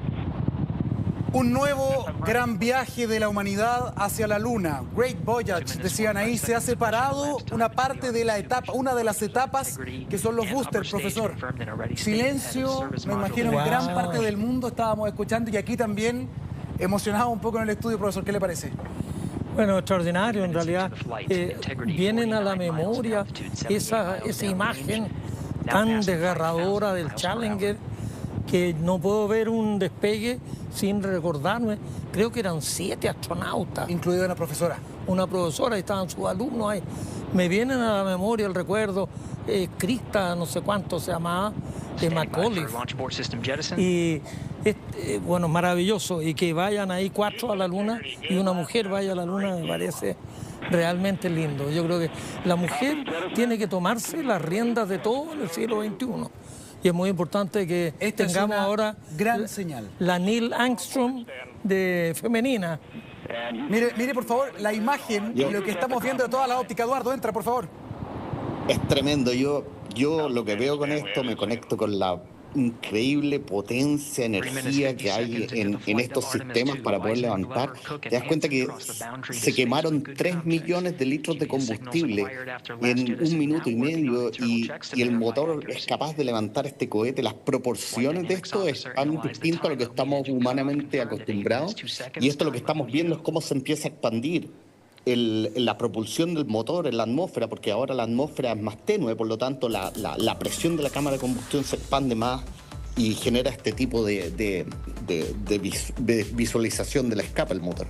Entonces yo me maravillo con lo que es, y ojalá que en Chile empujemos para empezar a desarrollar más tecnología, cohetes y cosas que podamos hacer y avanzar también en esta misma carrera espacial. A ver, mira, estamos viendo ahora distintas cámaras. La verdad es que hay algunos problemas en términos de imagen, pero estamos viendo cámaras ya, el conteo regresivo se acabó, estamos siendo testigos de un nuevo capítulo, en un libro muy especial, que es el libro de la exploración espacial. Querido director, repítame la instrucción. Ese reloj que están viendo es el tiempo ahora que lleva la misión.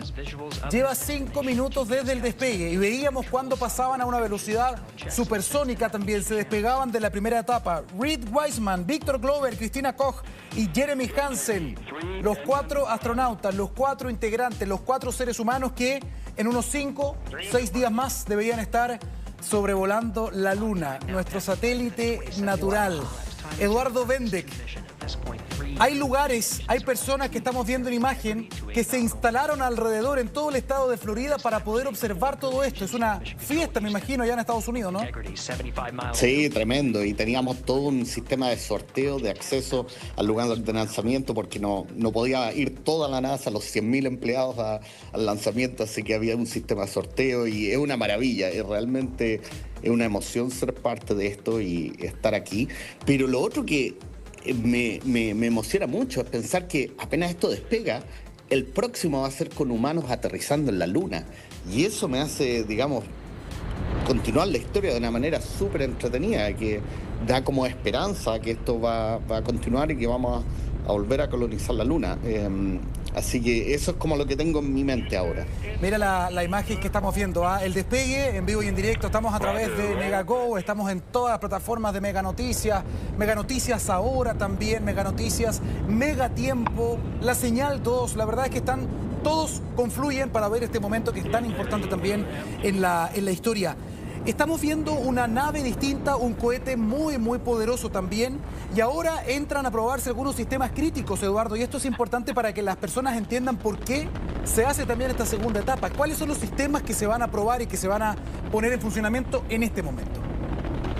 Bueno, hay mejoras en los sistemas de navegación, en los sistemas de soporte de vida a los astronautas, mejorar la calidad del ambiente. Imagínate, uno hace un vuelo en un avión largo y queda agotado y se seca la boca, se secan los ojos. Imagínate 10 días en una nave espacial sin gravedad. Entonces el control de atmósfera y de presión, temperatura es muy importante, pero también es demandante en el sistema porque la cápsula está sola en el espacio y tiene que llevar todo lo que necesita para mantener a los astronautas cómodos. Así que es un desafío de optimizar ese sistema. Y también todo lo que es comunicaciones y navegación. Ser muy preciso en la navegación porque eso te optimiza la cantidad de carga que puedes llevar. Si tu navegación no es óptima, tienes que gastar mucho combustible en la optimización del camino. Bueno, ahora, profesor, esta nave va a orbitar la Tierra. Casi un día completo, casi 24 horas. Y esto es muy interesante para que usted nos pueda explicar, porque en este viaje además, o sea, esto se conoce, entiendo, como mecánica o matemática celeste. O sea, se calcula la gravedad del planeta también para generar un impulso. Lo mismo después con la Luna, para hacer una especie de 8, ¿o no? Claro. Sí, bueno, primero hay que hacer un círculo o una elipse, debe ser una órbita elíptica en torno de la Tierra. Y ahí se acelera de nuevo para salir de la órbita terrestre y entrar a apuntarle más o menos a pasar por el lado de la Luna y frenar lo suficiente para entrar en una órbita lunar. Y ahí va a ser como un 8 y después sale de la Luna y hace el camino inverso. Entiendo que llega un momento en que después de que da la órbita a la Tierra, se le llama como eyección translunar, es cuando ya entramos en tierra derecha ya y nos dirigimos hacia la Luna. Eduardo, la velocidad que puede alcanzar esta nave, la nave Orion también, y algunas particularidades que tiene, porque entiendo que es bastante más grande, un 60% más grande que lo que era la nave en la que iba en la misión Apolo, ¿no? Sí, correcto, porque está diseñada para poder ir después a la Luna y empezar a llevar materiales. Y la nave, como te decía antes, el reingreso a la Tierra va a ser un reingreso de 40.000 kilómetros por hora, que es algo que no se ha hecho antes. Y eso es porque tú, cuando vienes de vuelta a la Luna, vienes muy rápido y entonces te quieres ahorrar la complejidad de llevar propulsor y combustible para frenar, entonces ocupa la atmósfera para frenar. Eso es lo que se le llama aerobraking, que simplemente frenas con la atmósfera y después terminas de entrar. Así que sí, es una cápsula más grande con más capacidades. Profesor, vamos camino a nuestro satélite, un satélite natural extremadamente grande en proporción a nuestro planeta. Sí, sí, ¿no? el más grande. El más grande, ¿no? Es muy especial eso. Pero además, vamos a ver esa cara oculta. ¿Por qué hay una cara de la Luna? Y esto es interesante como explicación, que nosotros no solemos ver. Bueno, mira, por las leyes de la mecánica celeste, si uno tiene un cuerpo chico orbitando en torno de uno más grande, mutuamente se hacen bullying. Hay fuerzas de marea que la Tierra ejerce sobre la Luna y que la Tierra fue frenando la Luna para que rotara cada vez más lento. Y la Luna hace lo mismo con la Tierra, pero la Tierra pesa 100 veces más.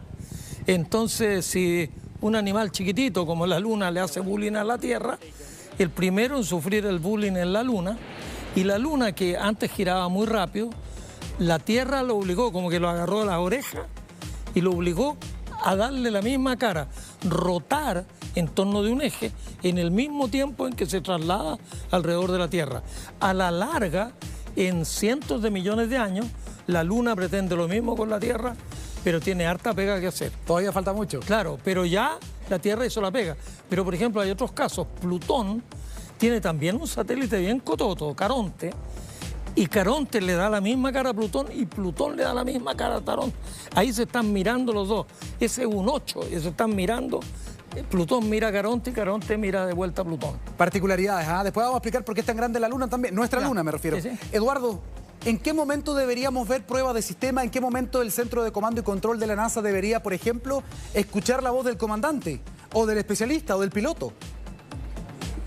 Mira, eso yo creo que tiene que el cohete entrar en órbita terrestre, estabilizarse, y yo creo que pronto, en un par de minutos, ya vamos a tener novedades. No creo que demore mucho más.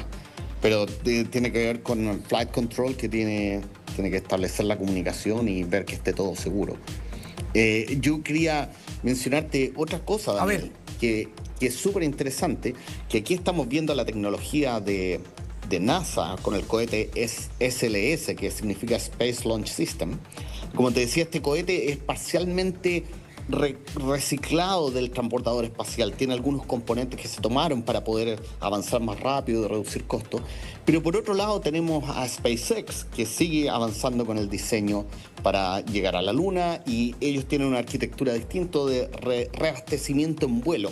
Entonces, lo bonito es que vamos a empezar a ver en un par de años, muy pronto, quizás este año incluso, este tipo de demostraciones de reabastecimiento en vuelo que va a permitir que Starship llegue a la Luna también.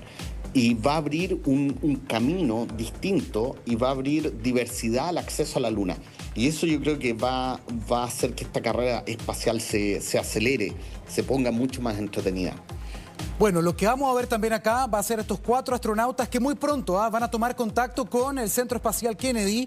Y atención porque los trajes son muy especiales, ya lo habíamos adelantado, son distintos. Hay más tecnología hace 53 años, ¿no?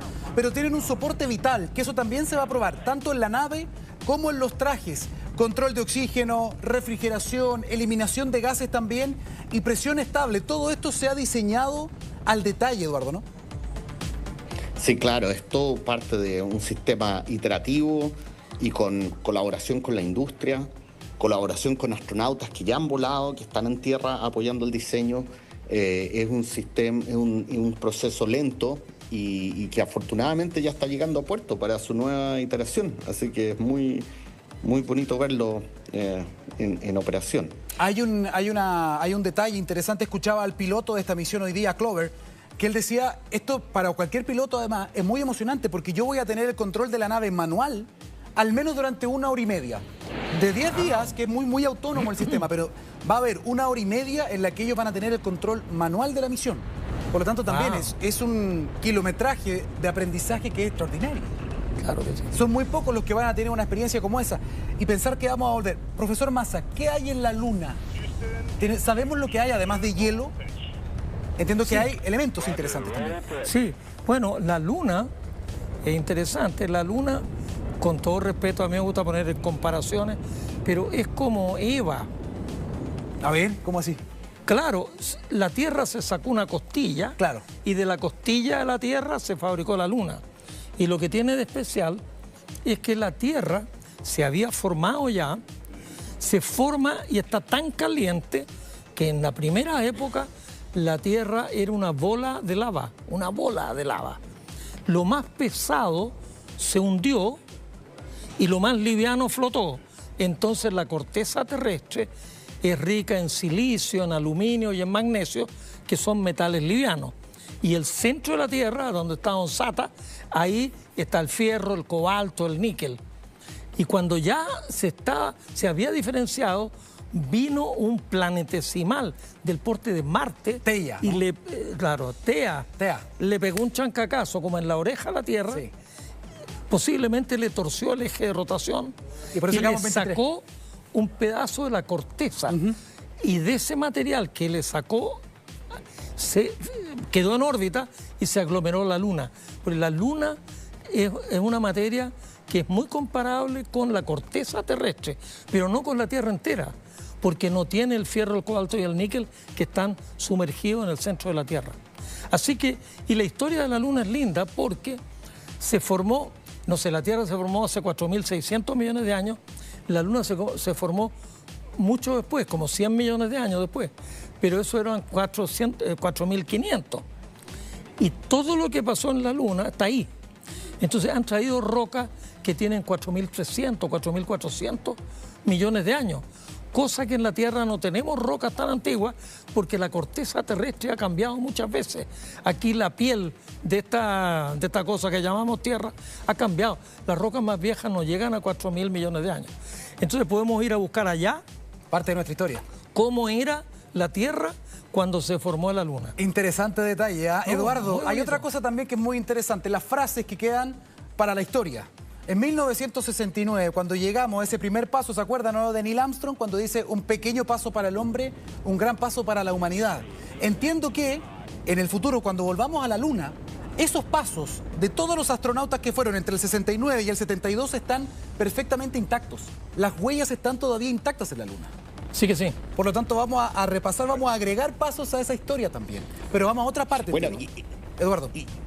Yo creo que eso está por verse, porque hay un efecto en donde el polvo en las se acumula. Atardeceres y amaneceres, el polvo del regolith, que es un polvo muy fino en la superficie de la Luna, se levanta y porque se carga eléctricamente y después cae. Entonces puede ser que ese proceso diario de deposición esté cubriendo un poquito las huellas. Yo no pondría las manos al fuego que las huellas van a estar ahí intactas, pero yo creo que sí van a haber vestigios y van a estar las naves. Y yo me lo imagino, Daniel, imagínate en el futuro, esto se va a convertir en museos en la Luna, donde van a protegerse estos primeros aterrizajes y digamos de futuros astronautas y futuros colonizadores van a visitar estos como hitos de la colonización de la Luna.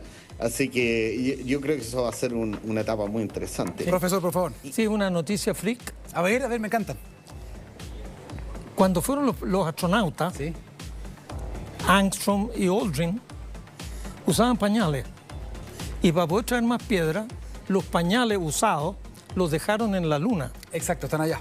Y ahora hay un gran interés por ir a buscar los pañales de Aldrin y los pañales de Armstrong. ¿Por qué? Porque el material orgánico que había en esos pañales es una gran duda, ¿se murió todo? ¿O hay algún bicho que ha sobrevivido? Bacteria, microorganismo. Algún microorganismo que haya sobrevivido 50 años, calores muy, muy altos en el día, fríos muy intensos en la noche, que de alguna manera lo haya modificado, y todos los bichos vivos deberían de estar absolutamente muertos. Pero ¿y si no? Entonces algunos dicen, bueno, veamos los pañales de los astronautas, vamos a buscarlos, y si hubiera algo que no está muerto, significaría que a lo mejor la vida se puede trasladar de un planeta a otro.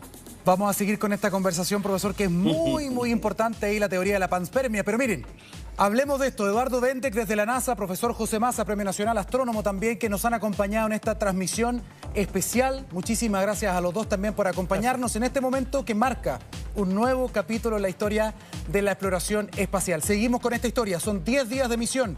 Este es solo el comienzo. Muchísimas gracias a ustedes dos por venir y a ustedes también por esta transmisión. Chao.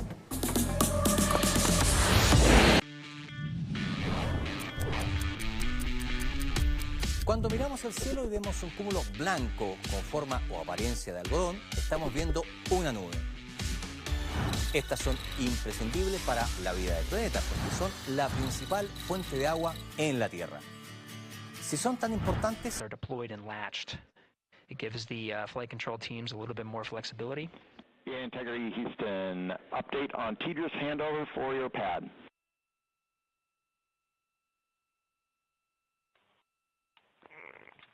Give us just 1 minute. And Stan, you can read it. Ike is ready to copy. Roger. TDRS handover east to west expected 1 second earlier at 5:1 minutes 26 seconds.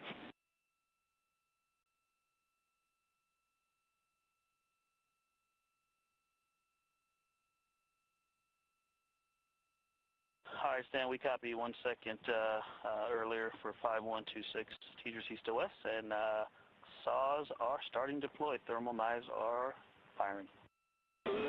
We concur. Thanks for the report.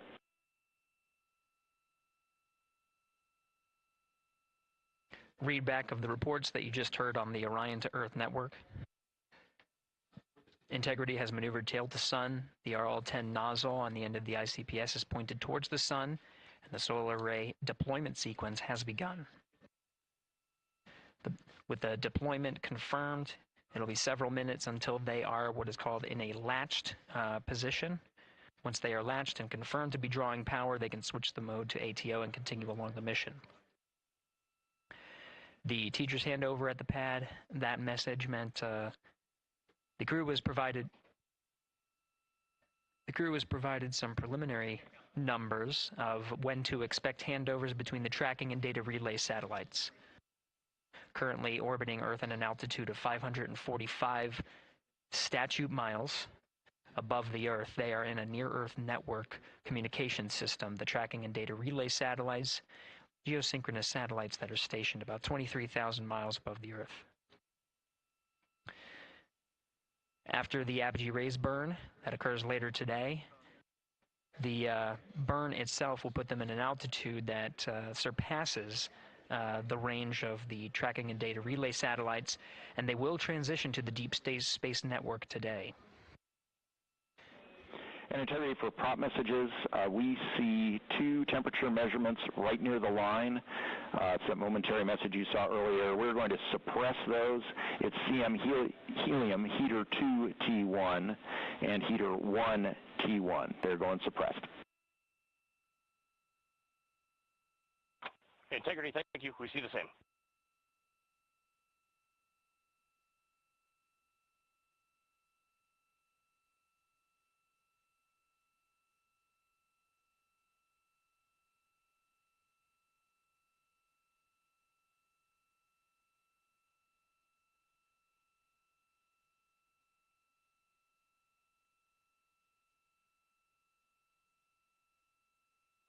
This is Mission Control Houston, passing 23 minutes of mission elapsed time into the Artemis II mission.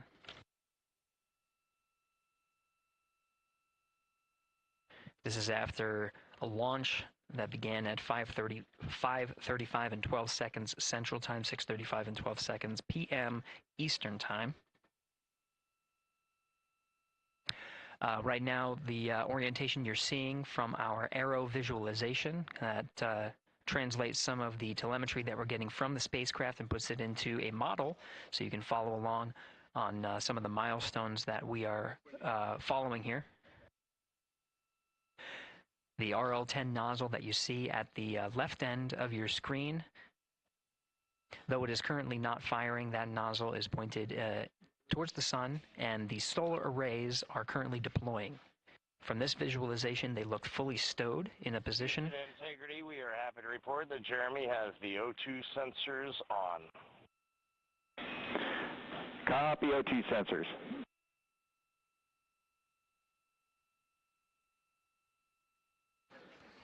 Again, Commander Reed Wiseman and pilot Victor Glover overseeing the deployment of the solar arrays.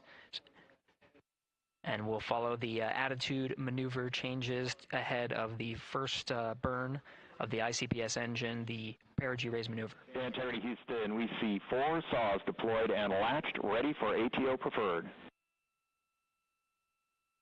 Yeah, we're almost there in the procedure stand, and we see the same thing.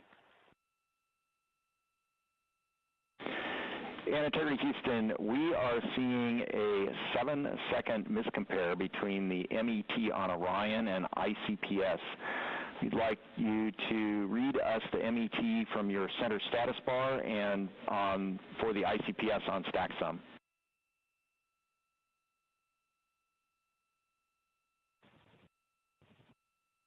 And Stan, we see a absolutely precise alignment. MET 25, 14, 15, 16, precisely aligned with ICPS MET. Copy, thank you for that. We'll investigate your ground issue. And Houston Integrity, ATO preferred set. Copy, ATO preferred.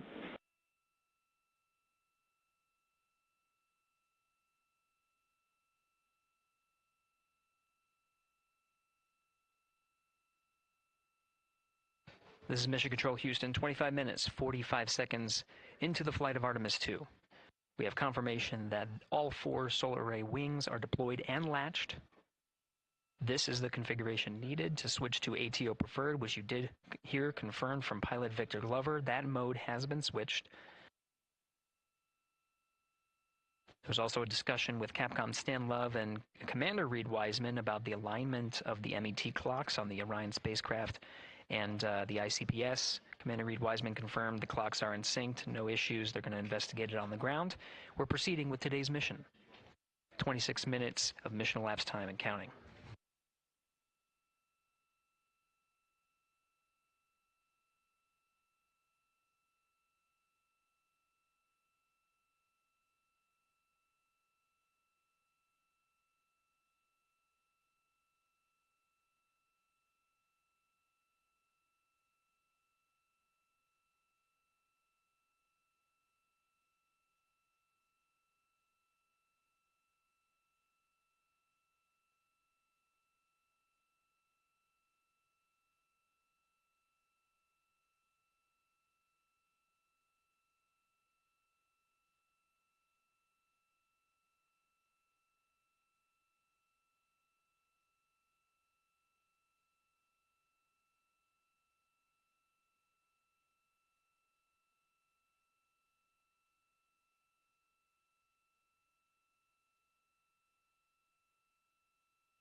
This is Mission Control Houston. We're approaching 28 minutes of mission elapsed time into the Artemis II mission.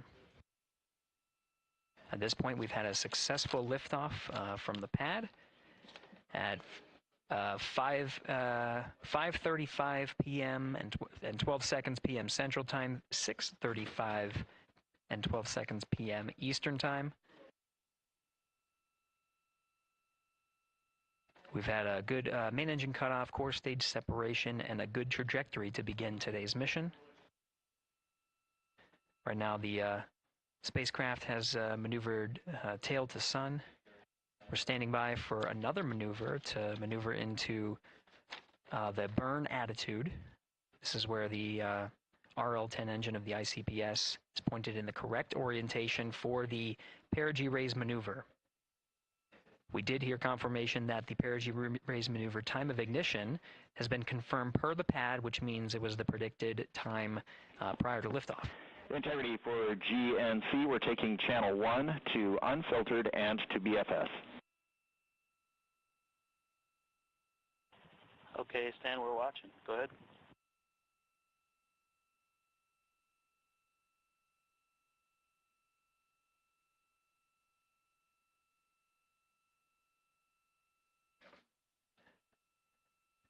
Capcom Stan Love rating up to the crew of Integrity. They will switch the navigation source from channel 1, standing by for confirmation that that switch has occurred. Pilot Victor Glover will receive confirmation when, and as at least watching to confirm that that switch has occurred. Again, the Perigee Raise maneuver that we're heading towards, not too long from now, we're actually inside 20 minutes at this time from the time of ignition of the Perigee Raise maneuver. We did have a successful deployment and launched of all 4 solar array wings. This is the configuration needed to commit to the Perigee Raise maneuver. Of course, flight controllers here in Mission Control Houston will continue to evaluate that everything is good before committing to that burn. The Perigee Raise maneuver does raise the perigee, the lowest point in the orbit, from 15 to 100 nautical miles. The 100 nautical mile mark is needed to continue in low Earth orbit and hit the target for the apogee raise burn. That will put them in a high Earth orbit for the remainder of the day and set them up for the right position to execute the translunar injection and head to the moon tomorrow. The burn duration of the Perigee Raise maneuver is 26 seconds. A relatively short burn, but it does raise the perigee and do the job to get into the correct position before firing that main engine on the ICPS. The pad had a TGERS handover. This is the tracking and data relay satellites. East to west, they are geosynchronous satellites that are positioned around the globe. And as Orion makes its way around the Earth right now, above the west coast of Africa, at an altitude of about 923 statute miles, and counting.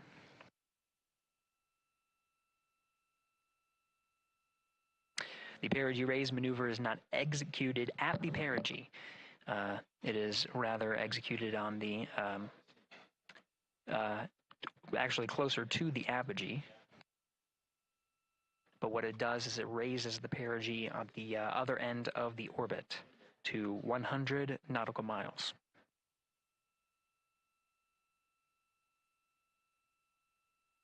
The 26-second duration burn does not conflict with the time that they've reported of the tracking and data relay satellite handover from TGERS east to west.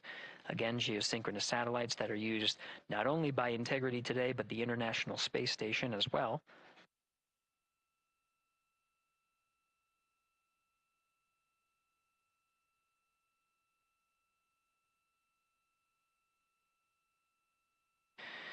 That time of handover is 51 minutes, 26 seconds. Plenty of margin before the Perigee Raise maneuver cutoff happens, and the trajectory is analyzed to see whether it was a good burn Good burn means that the burn was performed as expected and sets the trajectory on course for that 100 nautical mile perigee target mark.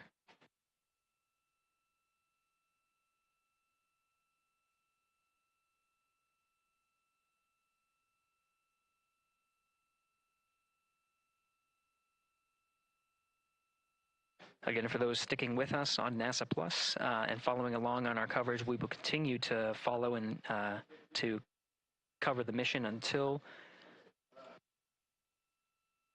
actually, we'll continue to cover the mission 24/7.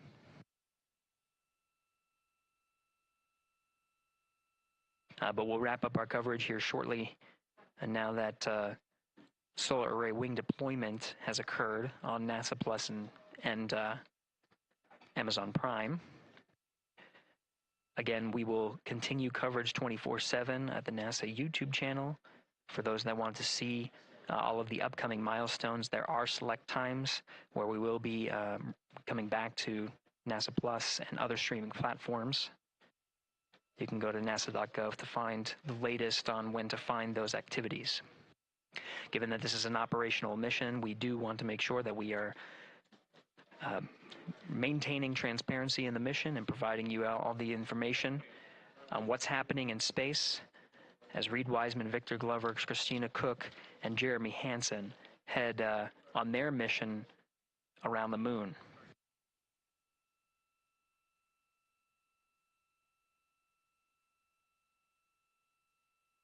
Inside integrity at this time, again, the solar array wings have deployed. The integrity is maneuvering to its burn attitude ahead of the execution of the Perigee Raise maneuver. Overseeing these steps is primarily done by Commander Reed Wiseman and pilot Victor Glover. Mission specialist Christina Cook and Jeremy Hansen focusing on some of the system activation inside of Orion, namely the environmental and control and life support systems. The activation and checkout of some of these critical systems are very important to continuing on the mission, making sure that those systems are in a good condition and in a reliable condition to provide the necessary environmental and control needs of the crew with humans on board through the duration of the mission that extends 10 flight days.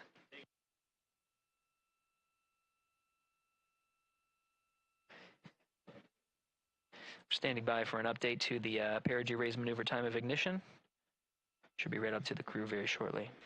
Integrity Houston, updated PRM numbers when you're ready to copy. All right, Houston, we are ready to copy. TIG is 2 seconds earlier at 4 9er minutes for 8 seconds. TIGO unchanged at 2.6 seconds. 49:48, TIGO 26.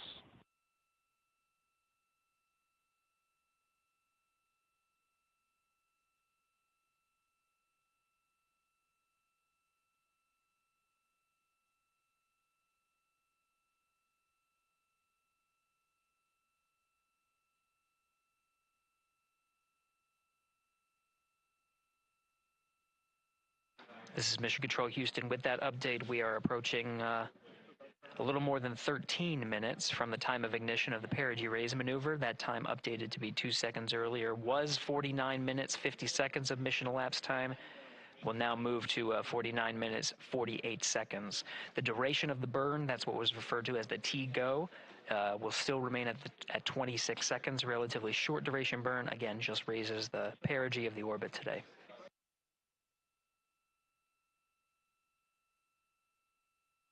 Making sure they hit the mark on that time of ignition is the primary concern of Commander Reed Wiseman and pilot Victor Glover.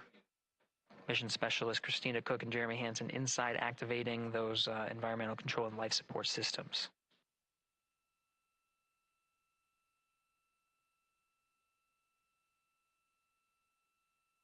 At this time, all 4 crew members are wearing the launch and entry suits. Integrity Houston, for Optimus on the PCD, we have time update instructions when you're ready.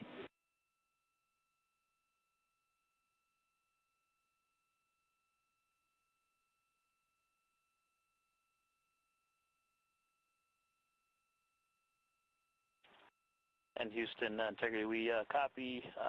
Hands are pretty busy at this time. I think we will call you back when we're ready for that.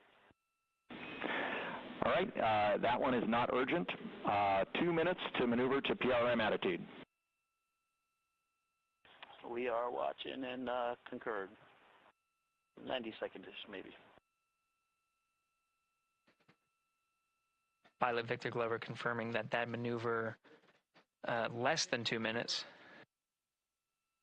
Again, that the point of that maneuver is to point the main engine of the ICPS, the RL-10 engine, in the proper orientation to execute that 26-second burn. It needs to point in the correct position to achieve the goal of raising the perigee to 100 nautical miles.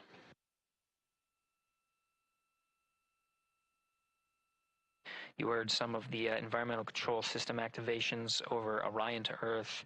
Jeremy Hansen activated the O2 sensors. They'll be measuring the cabin of Orion.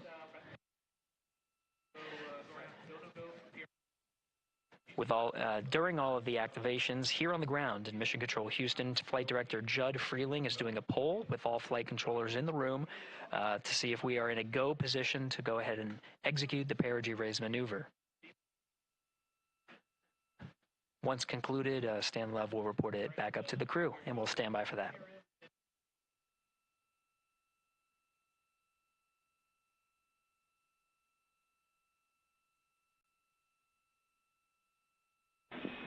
Integrity Houston, MCC polls go for PRM pending attitude and saws.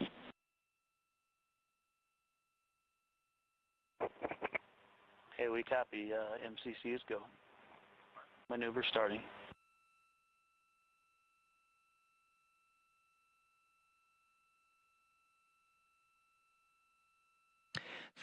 Minutes of mission elapsed time. The maneuver to the burn attitude has begun. The maneuver also is paired with reorientation of the solar array wings that have been deployed. They will have various positions throughout the duration of the flight. Of course, solar array is meant to maximize the draw of power from the sun. So when deployed, we're in a biased solar array wing configuration that was called solar normal. This allows for the greatest surface area of the solar array wings to be drawing power and powering up those batteries of integrity, of which a cross-tide was enabled between the four batteries, the four battery buses that are inside of Orion. However, for the Perigee Raise maneuver, the solar array wings will be put into a position to take on the loads imparted by the ICPS main engine when they execute the 26-second burn. You can see in the animation here, the solar array wings are in motion, and the attitude is being reconfigured to point the engine in the correct direction, those solar array wings being pointed forward.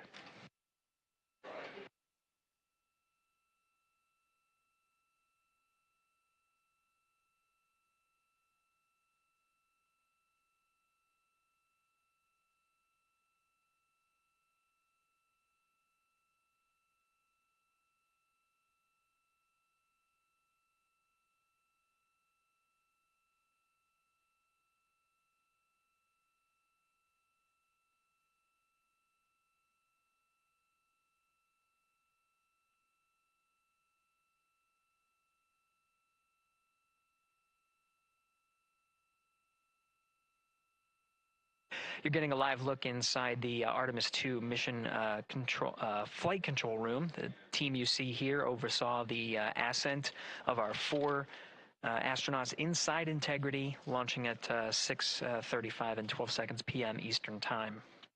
Now again, this room will be occupied 24 hours a day, 7 days a week, with flight controllers shifting on 3 shifts to oversee 24/7 operations of Artemis II while in flight. We will cover that live on the NASA YouTube channel, and we'll be covering that around the clock as we begin to wrap up our coverage here on NASA Plus. Before I do want to send it over to our colleagues at the Kennedy Space Center. And to my colleagues, it was a pleasure to join the teams at the Kennedy Space Center and be a part of such a historic launch. Here in Houston, again, we're turning our attention to the mission. And for now, we'll say farewell and thank you to our colleagues there for today's launch coverage. We'll see you again soon for Splashdown. This is Mission Control Houston, sending it back over to Megan and Nicole at the host desk. Thank you, Gary. And yes, it was such a pleasure to be a part of this historic mission that started right here at Kennedy Space Center. It was such an amazing sight to be a part of.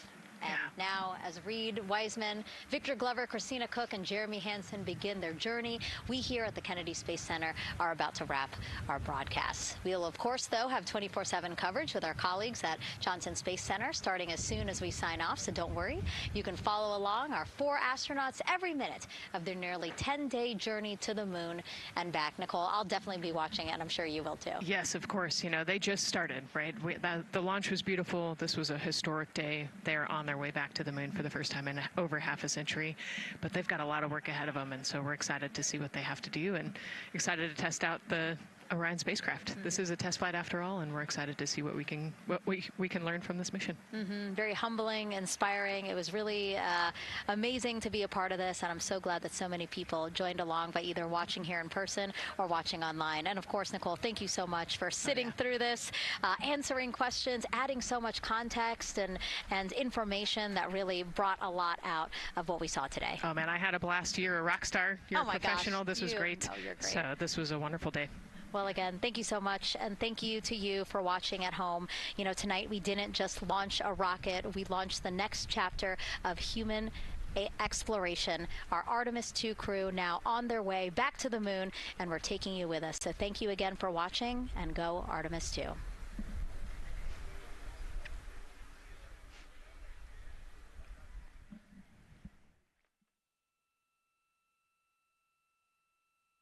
All 4 astronauts, and it appears all of them are undergoing their suit leak checks. Yes, a pre-flight tradition that we have seen with our crewed flights, the card game. The astronauts who have just left crew suit up and are now walking down a hallway.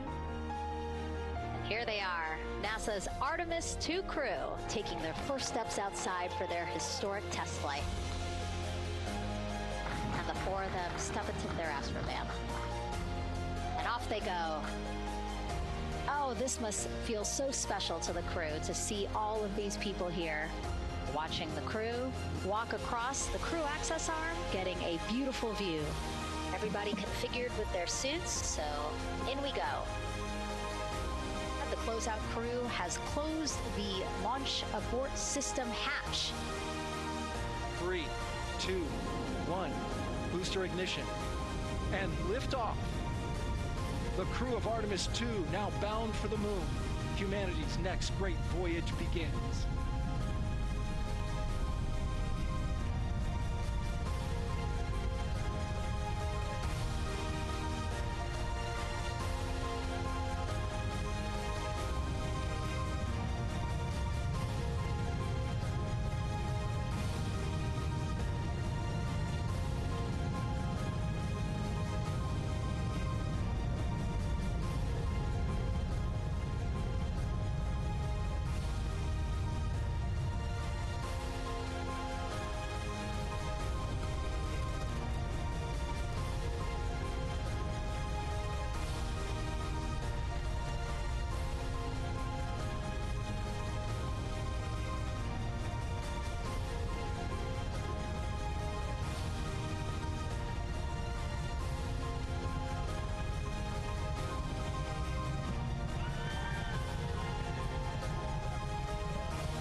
Oh,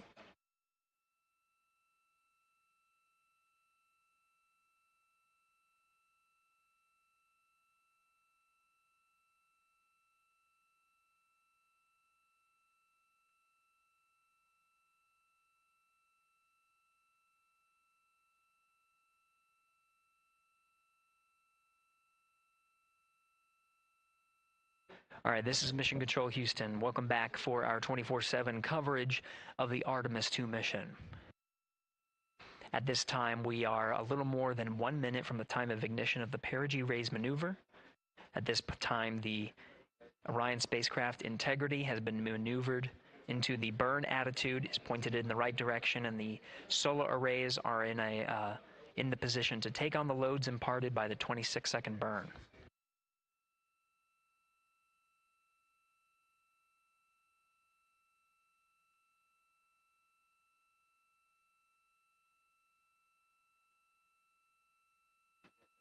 Now at 1 minute to the Perigee Raise maneuver.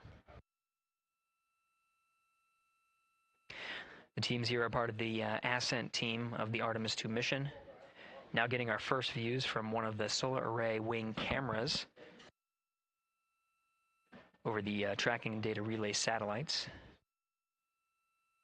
We are in a night pass as we are about a little more than 1,300 statute miles above the Earth, just east off the coast of Madagascar. So we have, you can see the Terminator line right just west of the Philippines and the west coast of Australia, where we'll start to get some sunlight again.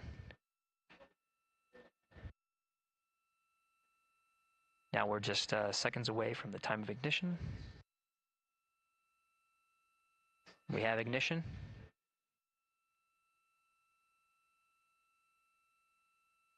You can see the Perigee Raise maneuver from the main engine of the ICPS firing from the solar array wing. Standing by for confirmation of cutoff.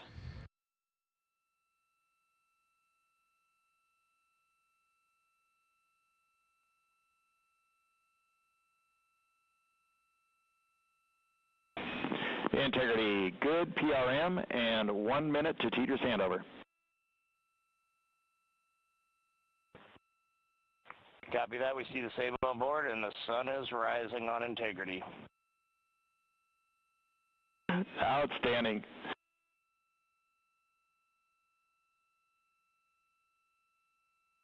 And with that first burn of the interim cryogenic propulsion system has been completed and put the crew on the right trajectory to get them to the moon.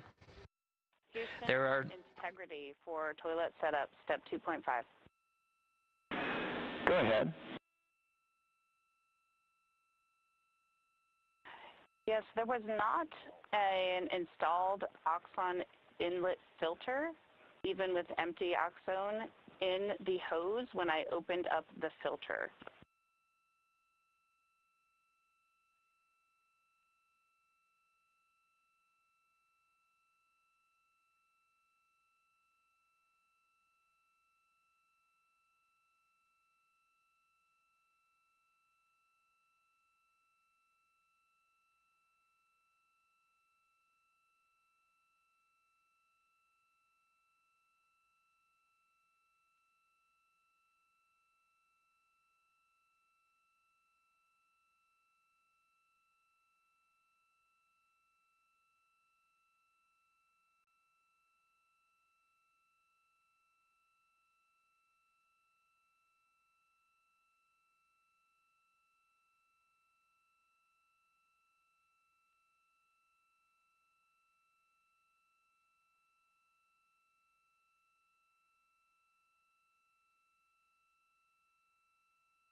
This is Mission Control Houston. Again, we had a good Perigee Raise maneuver that sets us on course to execute the next major burn, the Apogee Raise burn.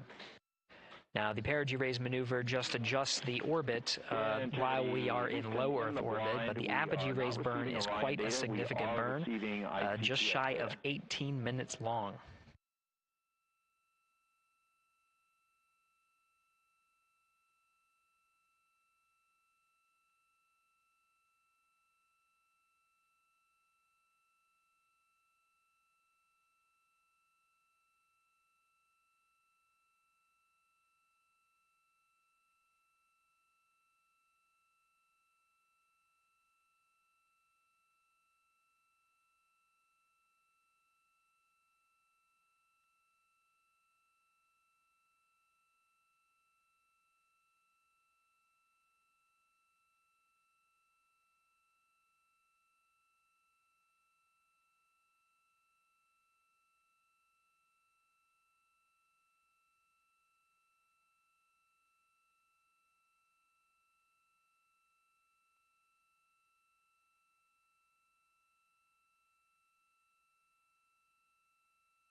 Integrity Houston on Tigris West. White Sands is receiving data.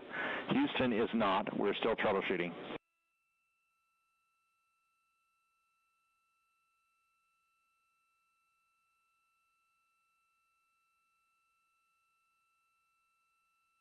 That was Capcom Stan Love, part of the Ascent team here in Mission Control Houston. We changed over to point to one of the tracking and data relay satellites at the expected time. That time was updated to 51 minutes, 26 seconds of mission elapsed time, going from Tigris East to Tigris West. Upon switching to Tigris West, Mission Control Houston not seeing some of the data coming from Orion, coming from Integrity. So we're standing by to regain the ability and troubleshoot some of the rationale as to why we are having some intermittent gaps in our data and communications with the crew.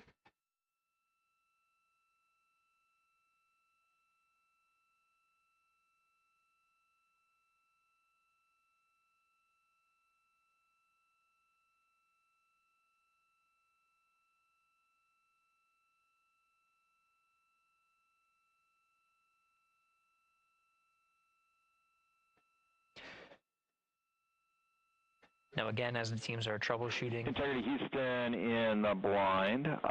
We see good solar normal maneuver. ARB TIG is expected to be 45 seconds earlier than the pad. That's 1 hour, 46 minutes, 0 seconds. No update to TIGO yet.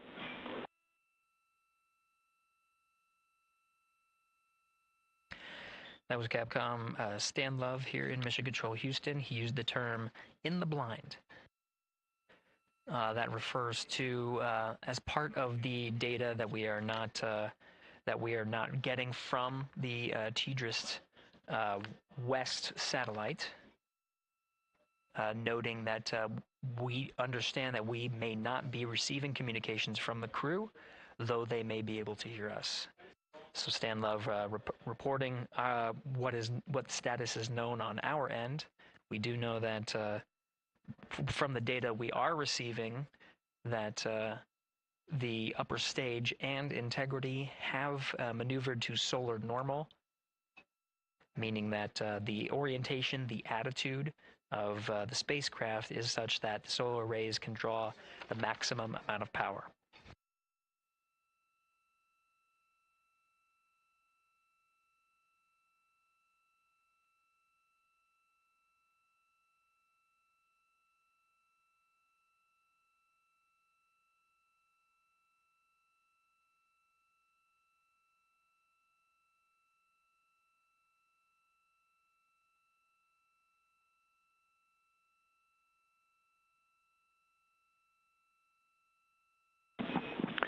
Integrity Houston in the blind for Christina.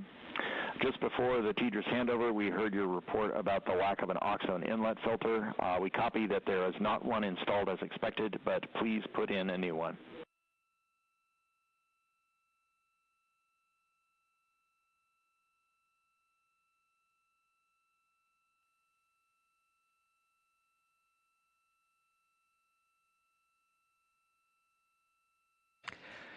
Team here you see in this row at the Capcom console is NASA astronaut Stan Love. The voice that you're hearing from the teams here in Mission Control Houston up to the crew of Integrity. A Capcom voice that you'll hear throughout the mission as well. Next to Dr. Love, to his right is Jackie Mahaffey, the Chief Training Officer for the Artemis II crew, and a voice that you'll hear from here in Mission Control Houston. Flight Director Judd Freeling is to Stan Love's left. The Ascent Flight Director and leading the teams through the Ascent that happened today. And to the left of Judd Freeling is Flight Director Rick Henfling, part of the entry teams here on console to oversee the Ascent portion. He'll be returning to console on Flight Day 9 to prepare for the splashdown on a nominal timeline for flight day 10. Houston in the blind. We're rebooting some ground equipment to try to recover the link. Expect 10 minutes.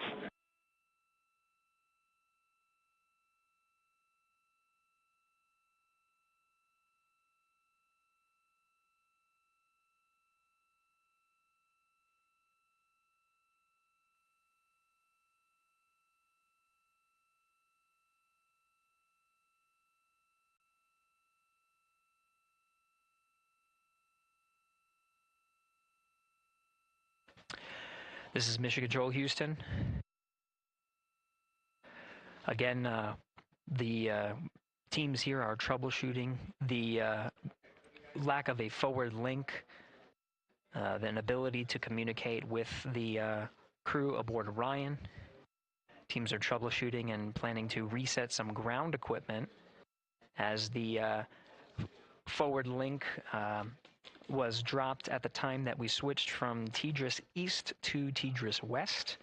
That happened, that handover period started at mission elapsed time of 51 minutes, 26 seconds. Capcom Stan Love reporting some updates, what is called in the blind, meaning that though we... Integrity Houston in the blind, expecting an imminent automated swap to string 2 on board. Also, reminder, we are still receiving good ICPS data.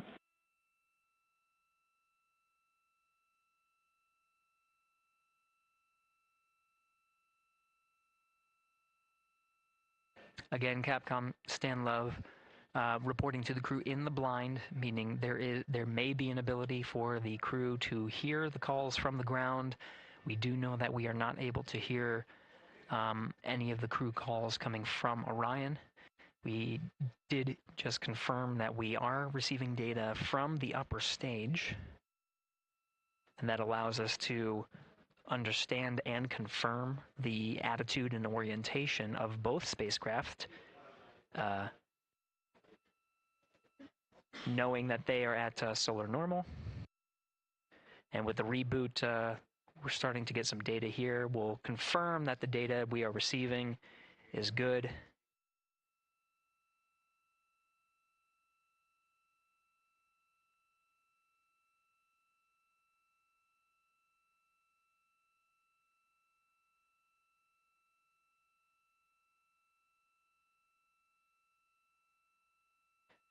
And with the regain of comm, we're starting to get some views aboard the Orion spacecraft. Integrity Houston, voice check on TDRS.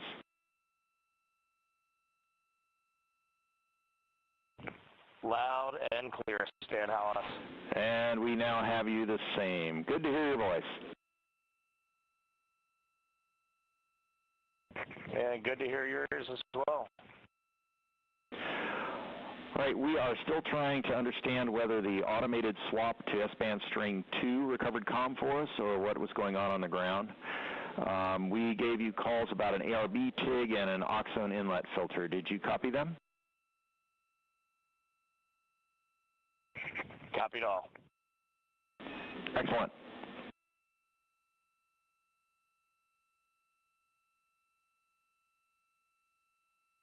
This is Mission Control Houston, though the solutions that were applied to regain the communications from Integrity is not known which one worked. We do know that we are receiving data. We're getting confirmation that is updating some of our telemetry that shows that the solar array wings have been reconfigured to the solar normal. Again, drawing as much power as possible. While Integrity is in flight and awaiting the next burn, the Perigee Raise burn. And you just heard confirmed, though Stan Love was reporting some things in the blind, meaning we could not hear the crew respond to any of the calls that were going on Orion to Earth. We did confirm from Reed Wiseman aboard Integrity that they did hear all of the calls that Capcom Stan Love was reporting. And Integrity for comm, while we are sorting out the earlier comm loss, we plan to remain on S-band string 2. Copy, S-band string 2, and quid 19 has been inhibited for right CCD. Copy, quid 19.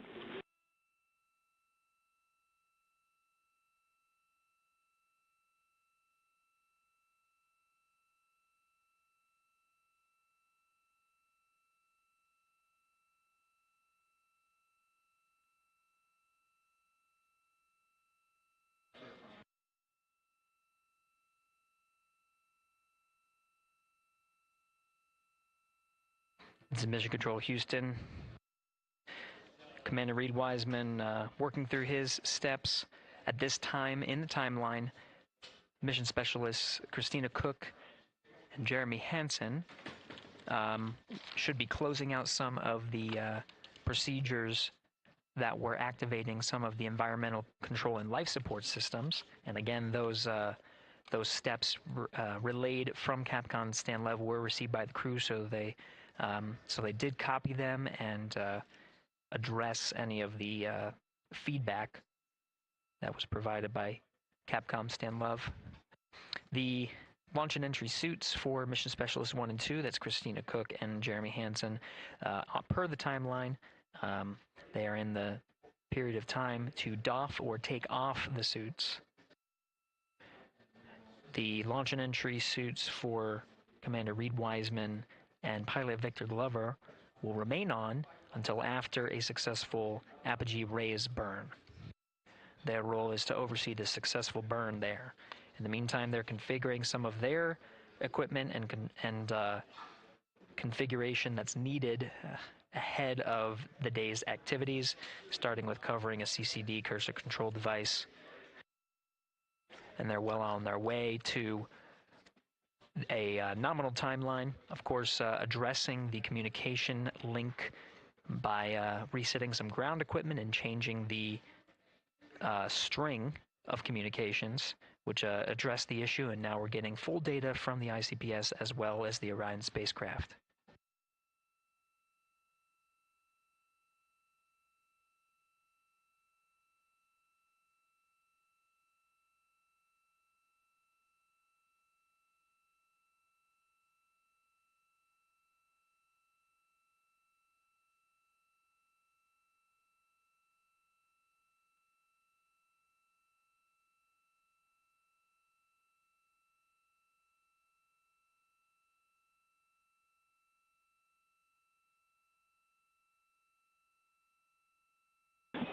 Terry Houston, questions for Jeremy and for Christina.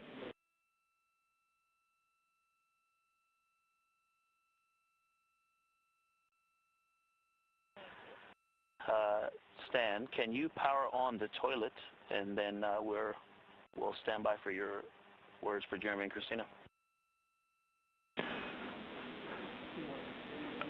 Toilet power up is in work. The questions are, can you confirm the HHP cam has been powered down? And then the question for Christina is whether the urine filter, that's the rubber part, was installed, but just no beads connected.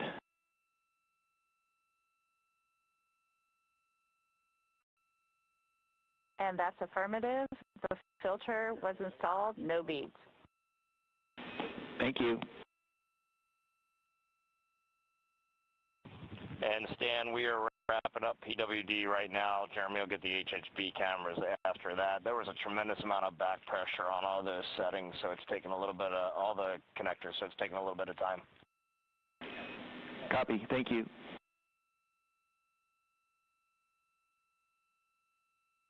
Commander Reed Wiseman aware of the steps, the initial steps for mission specialists Christina Cook and Jeremy Hansen, working on some of the systems inside, while the commander and pilot monitor the flight of Integrity. Integrity Houston, toilet is powered, waste tank purged.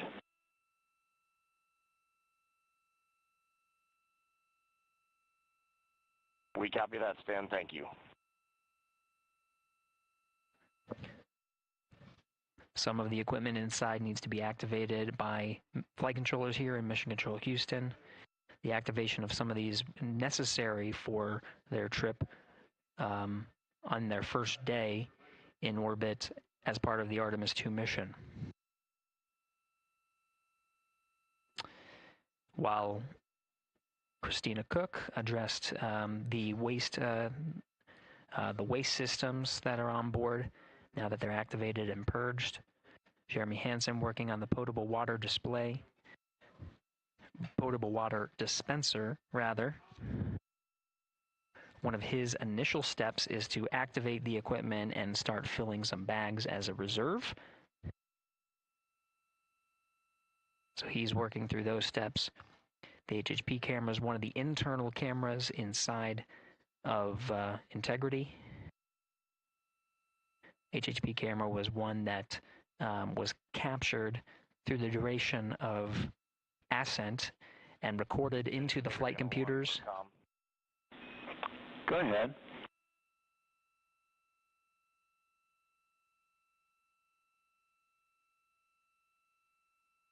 Yeah, doubt it helps you at all, Stan. But that whole time that you all had, it seemed like you had a good forward link. We just had no return. We saw a good frame lock, and everything looked good. The only thing we did not have was a good ping. I don't know if that helps you. That helps a lot, Reed. Thank you for that report.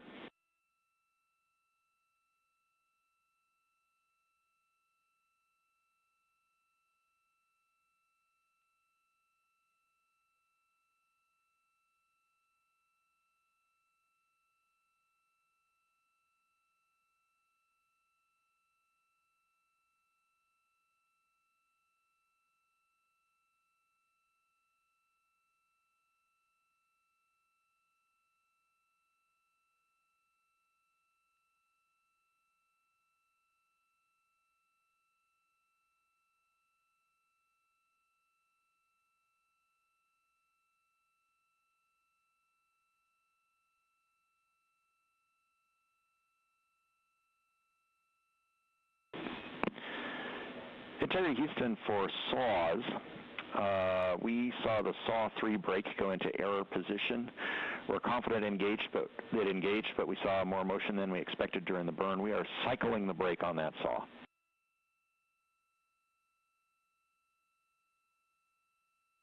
Okay, Stan, we copy that.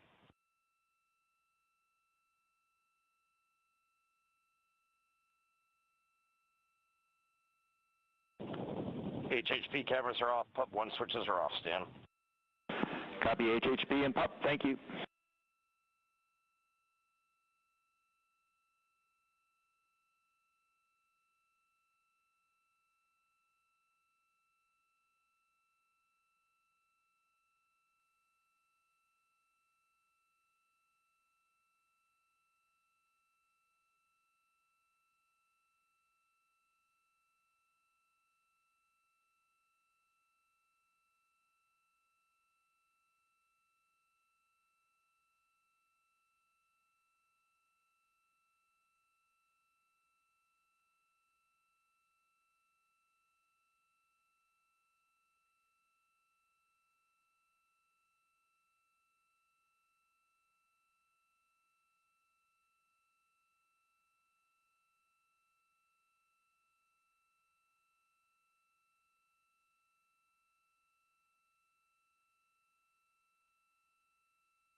Integrity Houston, starting thermal roll.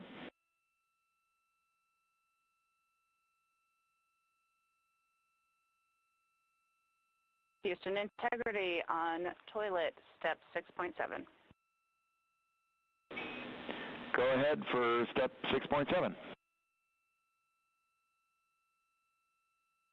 Yes, during 6.7, about 20 seconds after starting the water into the funnel, after a nominal startup, the toilet shut down on its own, and I have a blinking amber fault light. Copy, talking about it.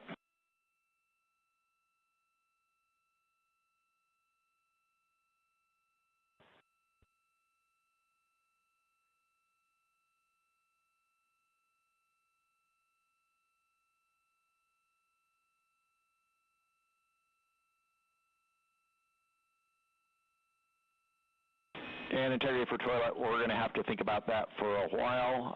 In the meantime, CCUs are available in Alpha 2.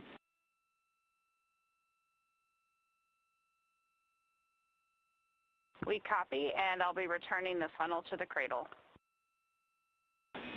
Good config.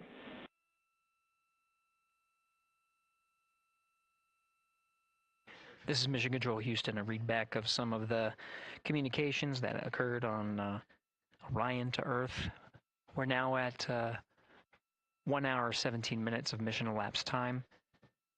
We got confirmation that the upper stage and Integrity began a thermal roll.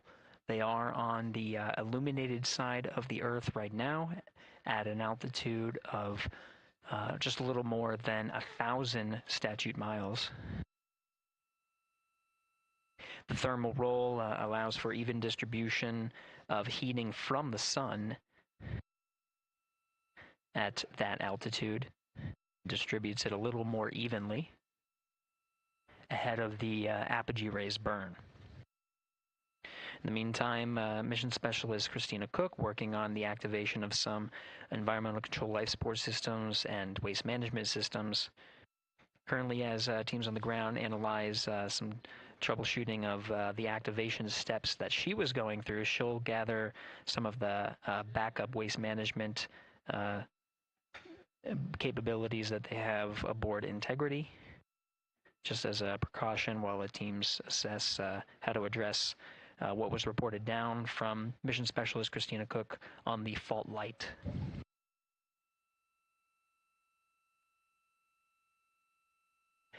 Now at mission elapsed time of 1 hour, 18 minutes, we are coming up on the post-launch press conference at the Kennedy Space Center, where subject matter experts have gathered to and will address the launch that just occurred, and media will ask some questions.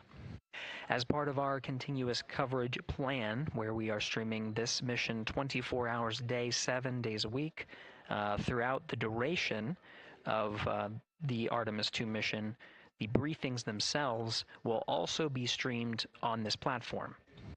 The time of the beginning of the press briefing is scheduled to be 7 p.m. Central Time, 8 p.m. Eastern Time today, so coming up in just about 6 minutes. While the post-launch press conference is Integrity, thermal roll complete, and a question for Christina for toilet. All right, Stan, just give us a minute, and the view of Australia was epic just now. It's amazing to be at this altitude, and Christina's working hard. Roger. And Integrity, we also have a story about a water tank valve problem during powered flight. We saw an anomalous indication on the water ISO valve between water tanks Bravo and Charlie. Based on the signature we saw with the tanks during the PWD checkout, we think that valve is closed. We are going to troubleshoot that going forward.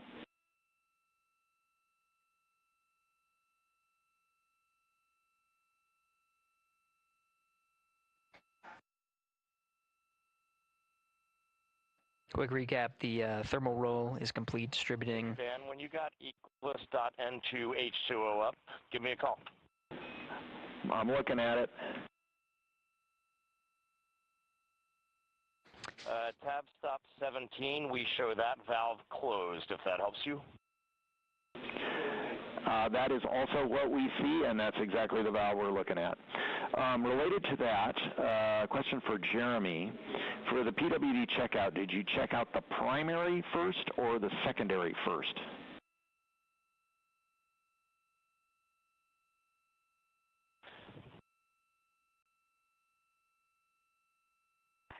And Stan, Jeremy says primary first because he had trouble getting the secondary on, and I'm also ready to take your call.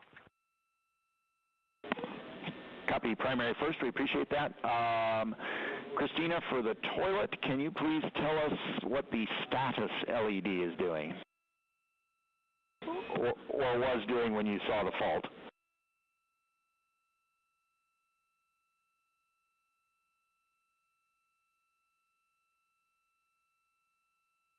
It had been on per normal, and there was good suction, and then it turned off when the fault started blinking. That's valuable information. Thank you. Teams on the ground continuing to troubleshoot the waste management systems aboard Integrity.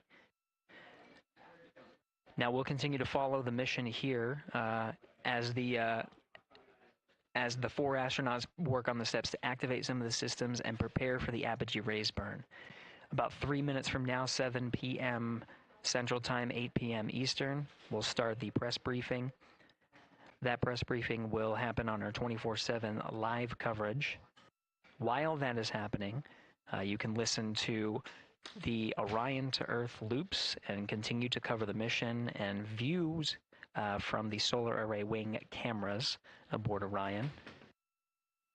And you can follow that at our clean live stream, also available at NASA's YouTube channel.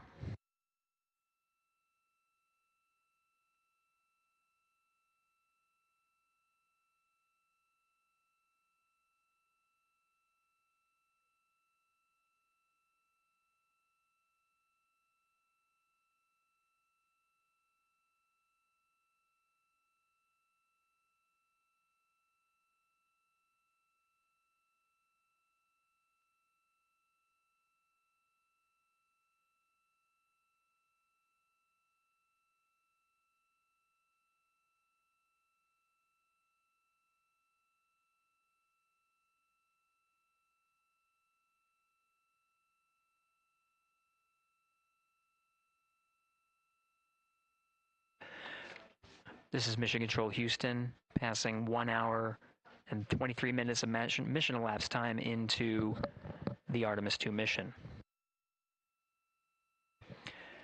The Integrity crew, about 800 statute miles over the Earth, currently passing over Australia. Commander Reed Wiseman confirmed that pass over Australia, they were able to peek out the windows and see that view from an altitude that is higher than any of them are used to.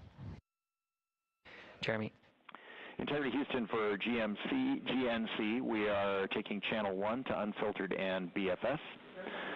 Also for the solar array indication we saw earlier, we think that when the brake originally set, it was like on a tooth, and that when the engine lit for PRM, it slipped one tooth.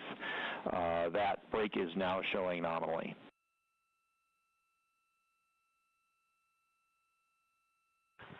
Okay, Tanya, we copy that, and I'm just curious. I feel like about a half an hour ago you took 1 to unfiltered in BFS.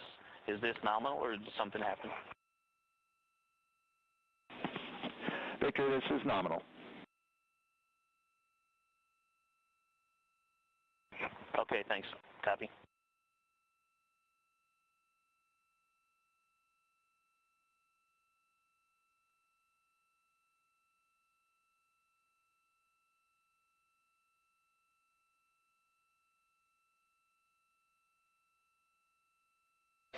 Now 7 p.m. Central Time, at a mission elapsed time of 1 hour 25 minutes. An update for viewers. We are continuing to cover the Artemis II mission and see live views from the solar array wings. The press conference scheduled for 7 p.m. The current start time for that press conference is 7:05 p.m. Central Time, 8:05 p.m. Eastern Time. During the conference, we are expected to execute the Perigee Raise burn. We're a little more than 20 minutes from the time of ignition of that burn. We do know that the time of ignition has been updated from the pad. This is the predicted time of ignition and trajectory that was uploaded to the crew prior to liftoff. The current time of ignition is 1 hour 46 minutes and 9 seconds of mission elapsed time.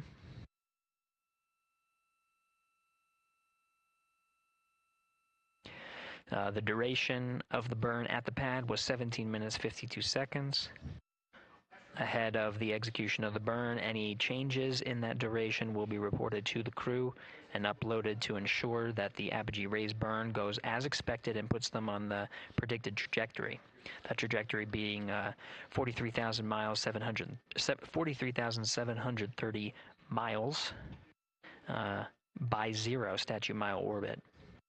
This high Earth orbit will take the crew of Integrity past the tracking and data relay satellites that are positioned about 23,000 miles away from the Earth.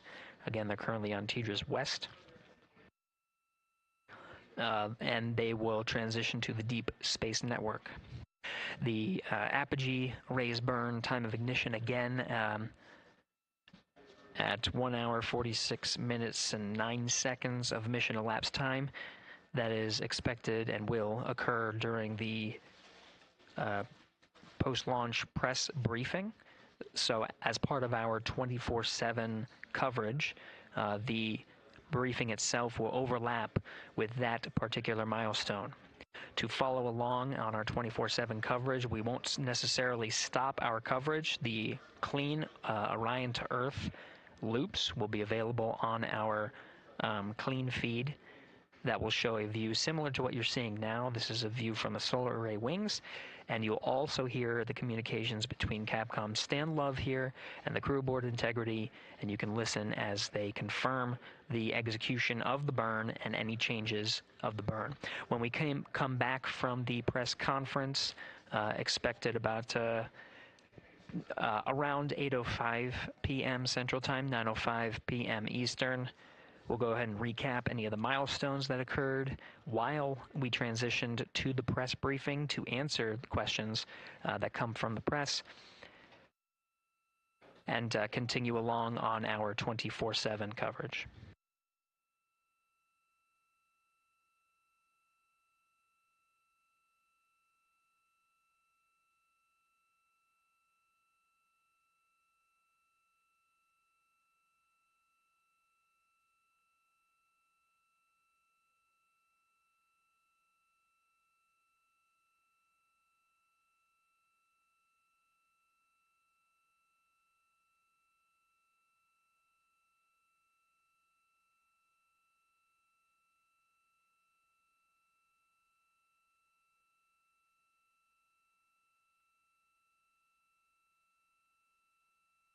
Houston Integrity for CFC install.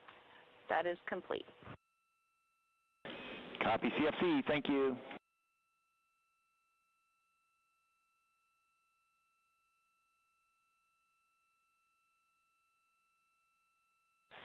And Houston, just want to let you know, since we're running a touch behind timeline, we have not yet started suit doff for any of the 4 crew members. We'll get to it in a bit. Copy, thank you.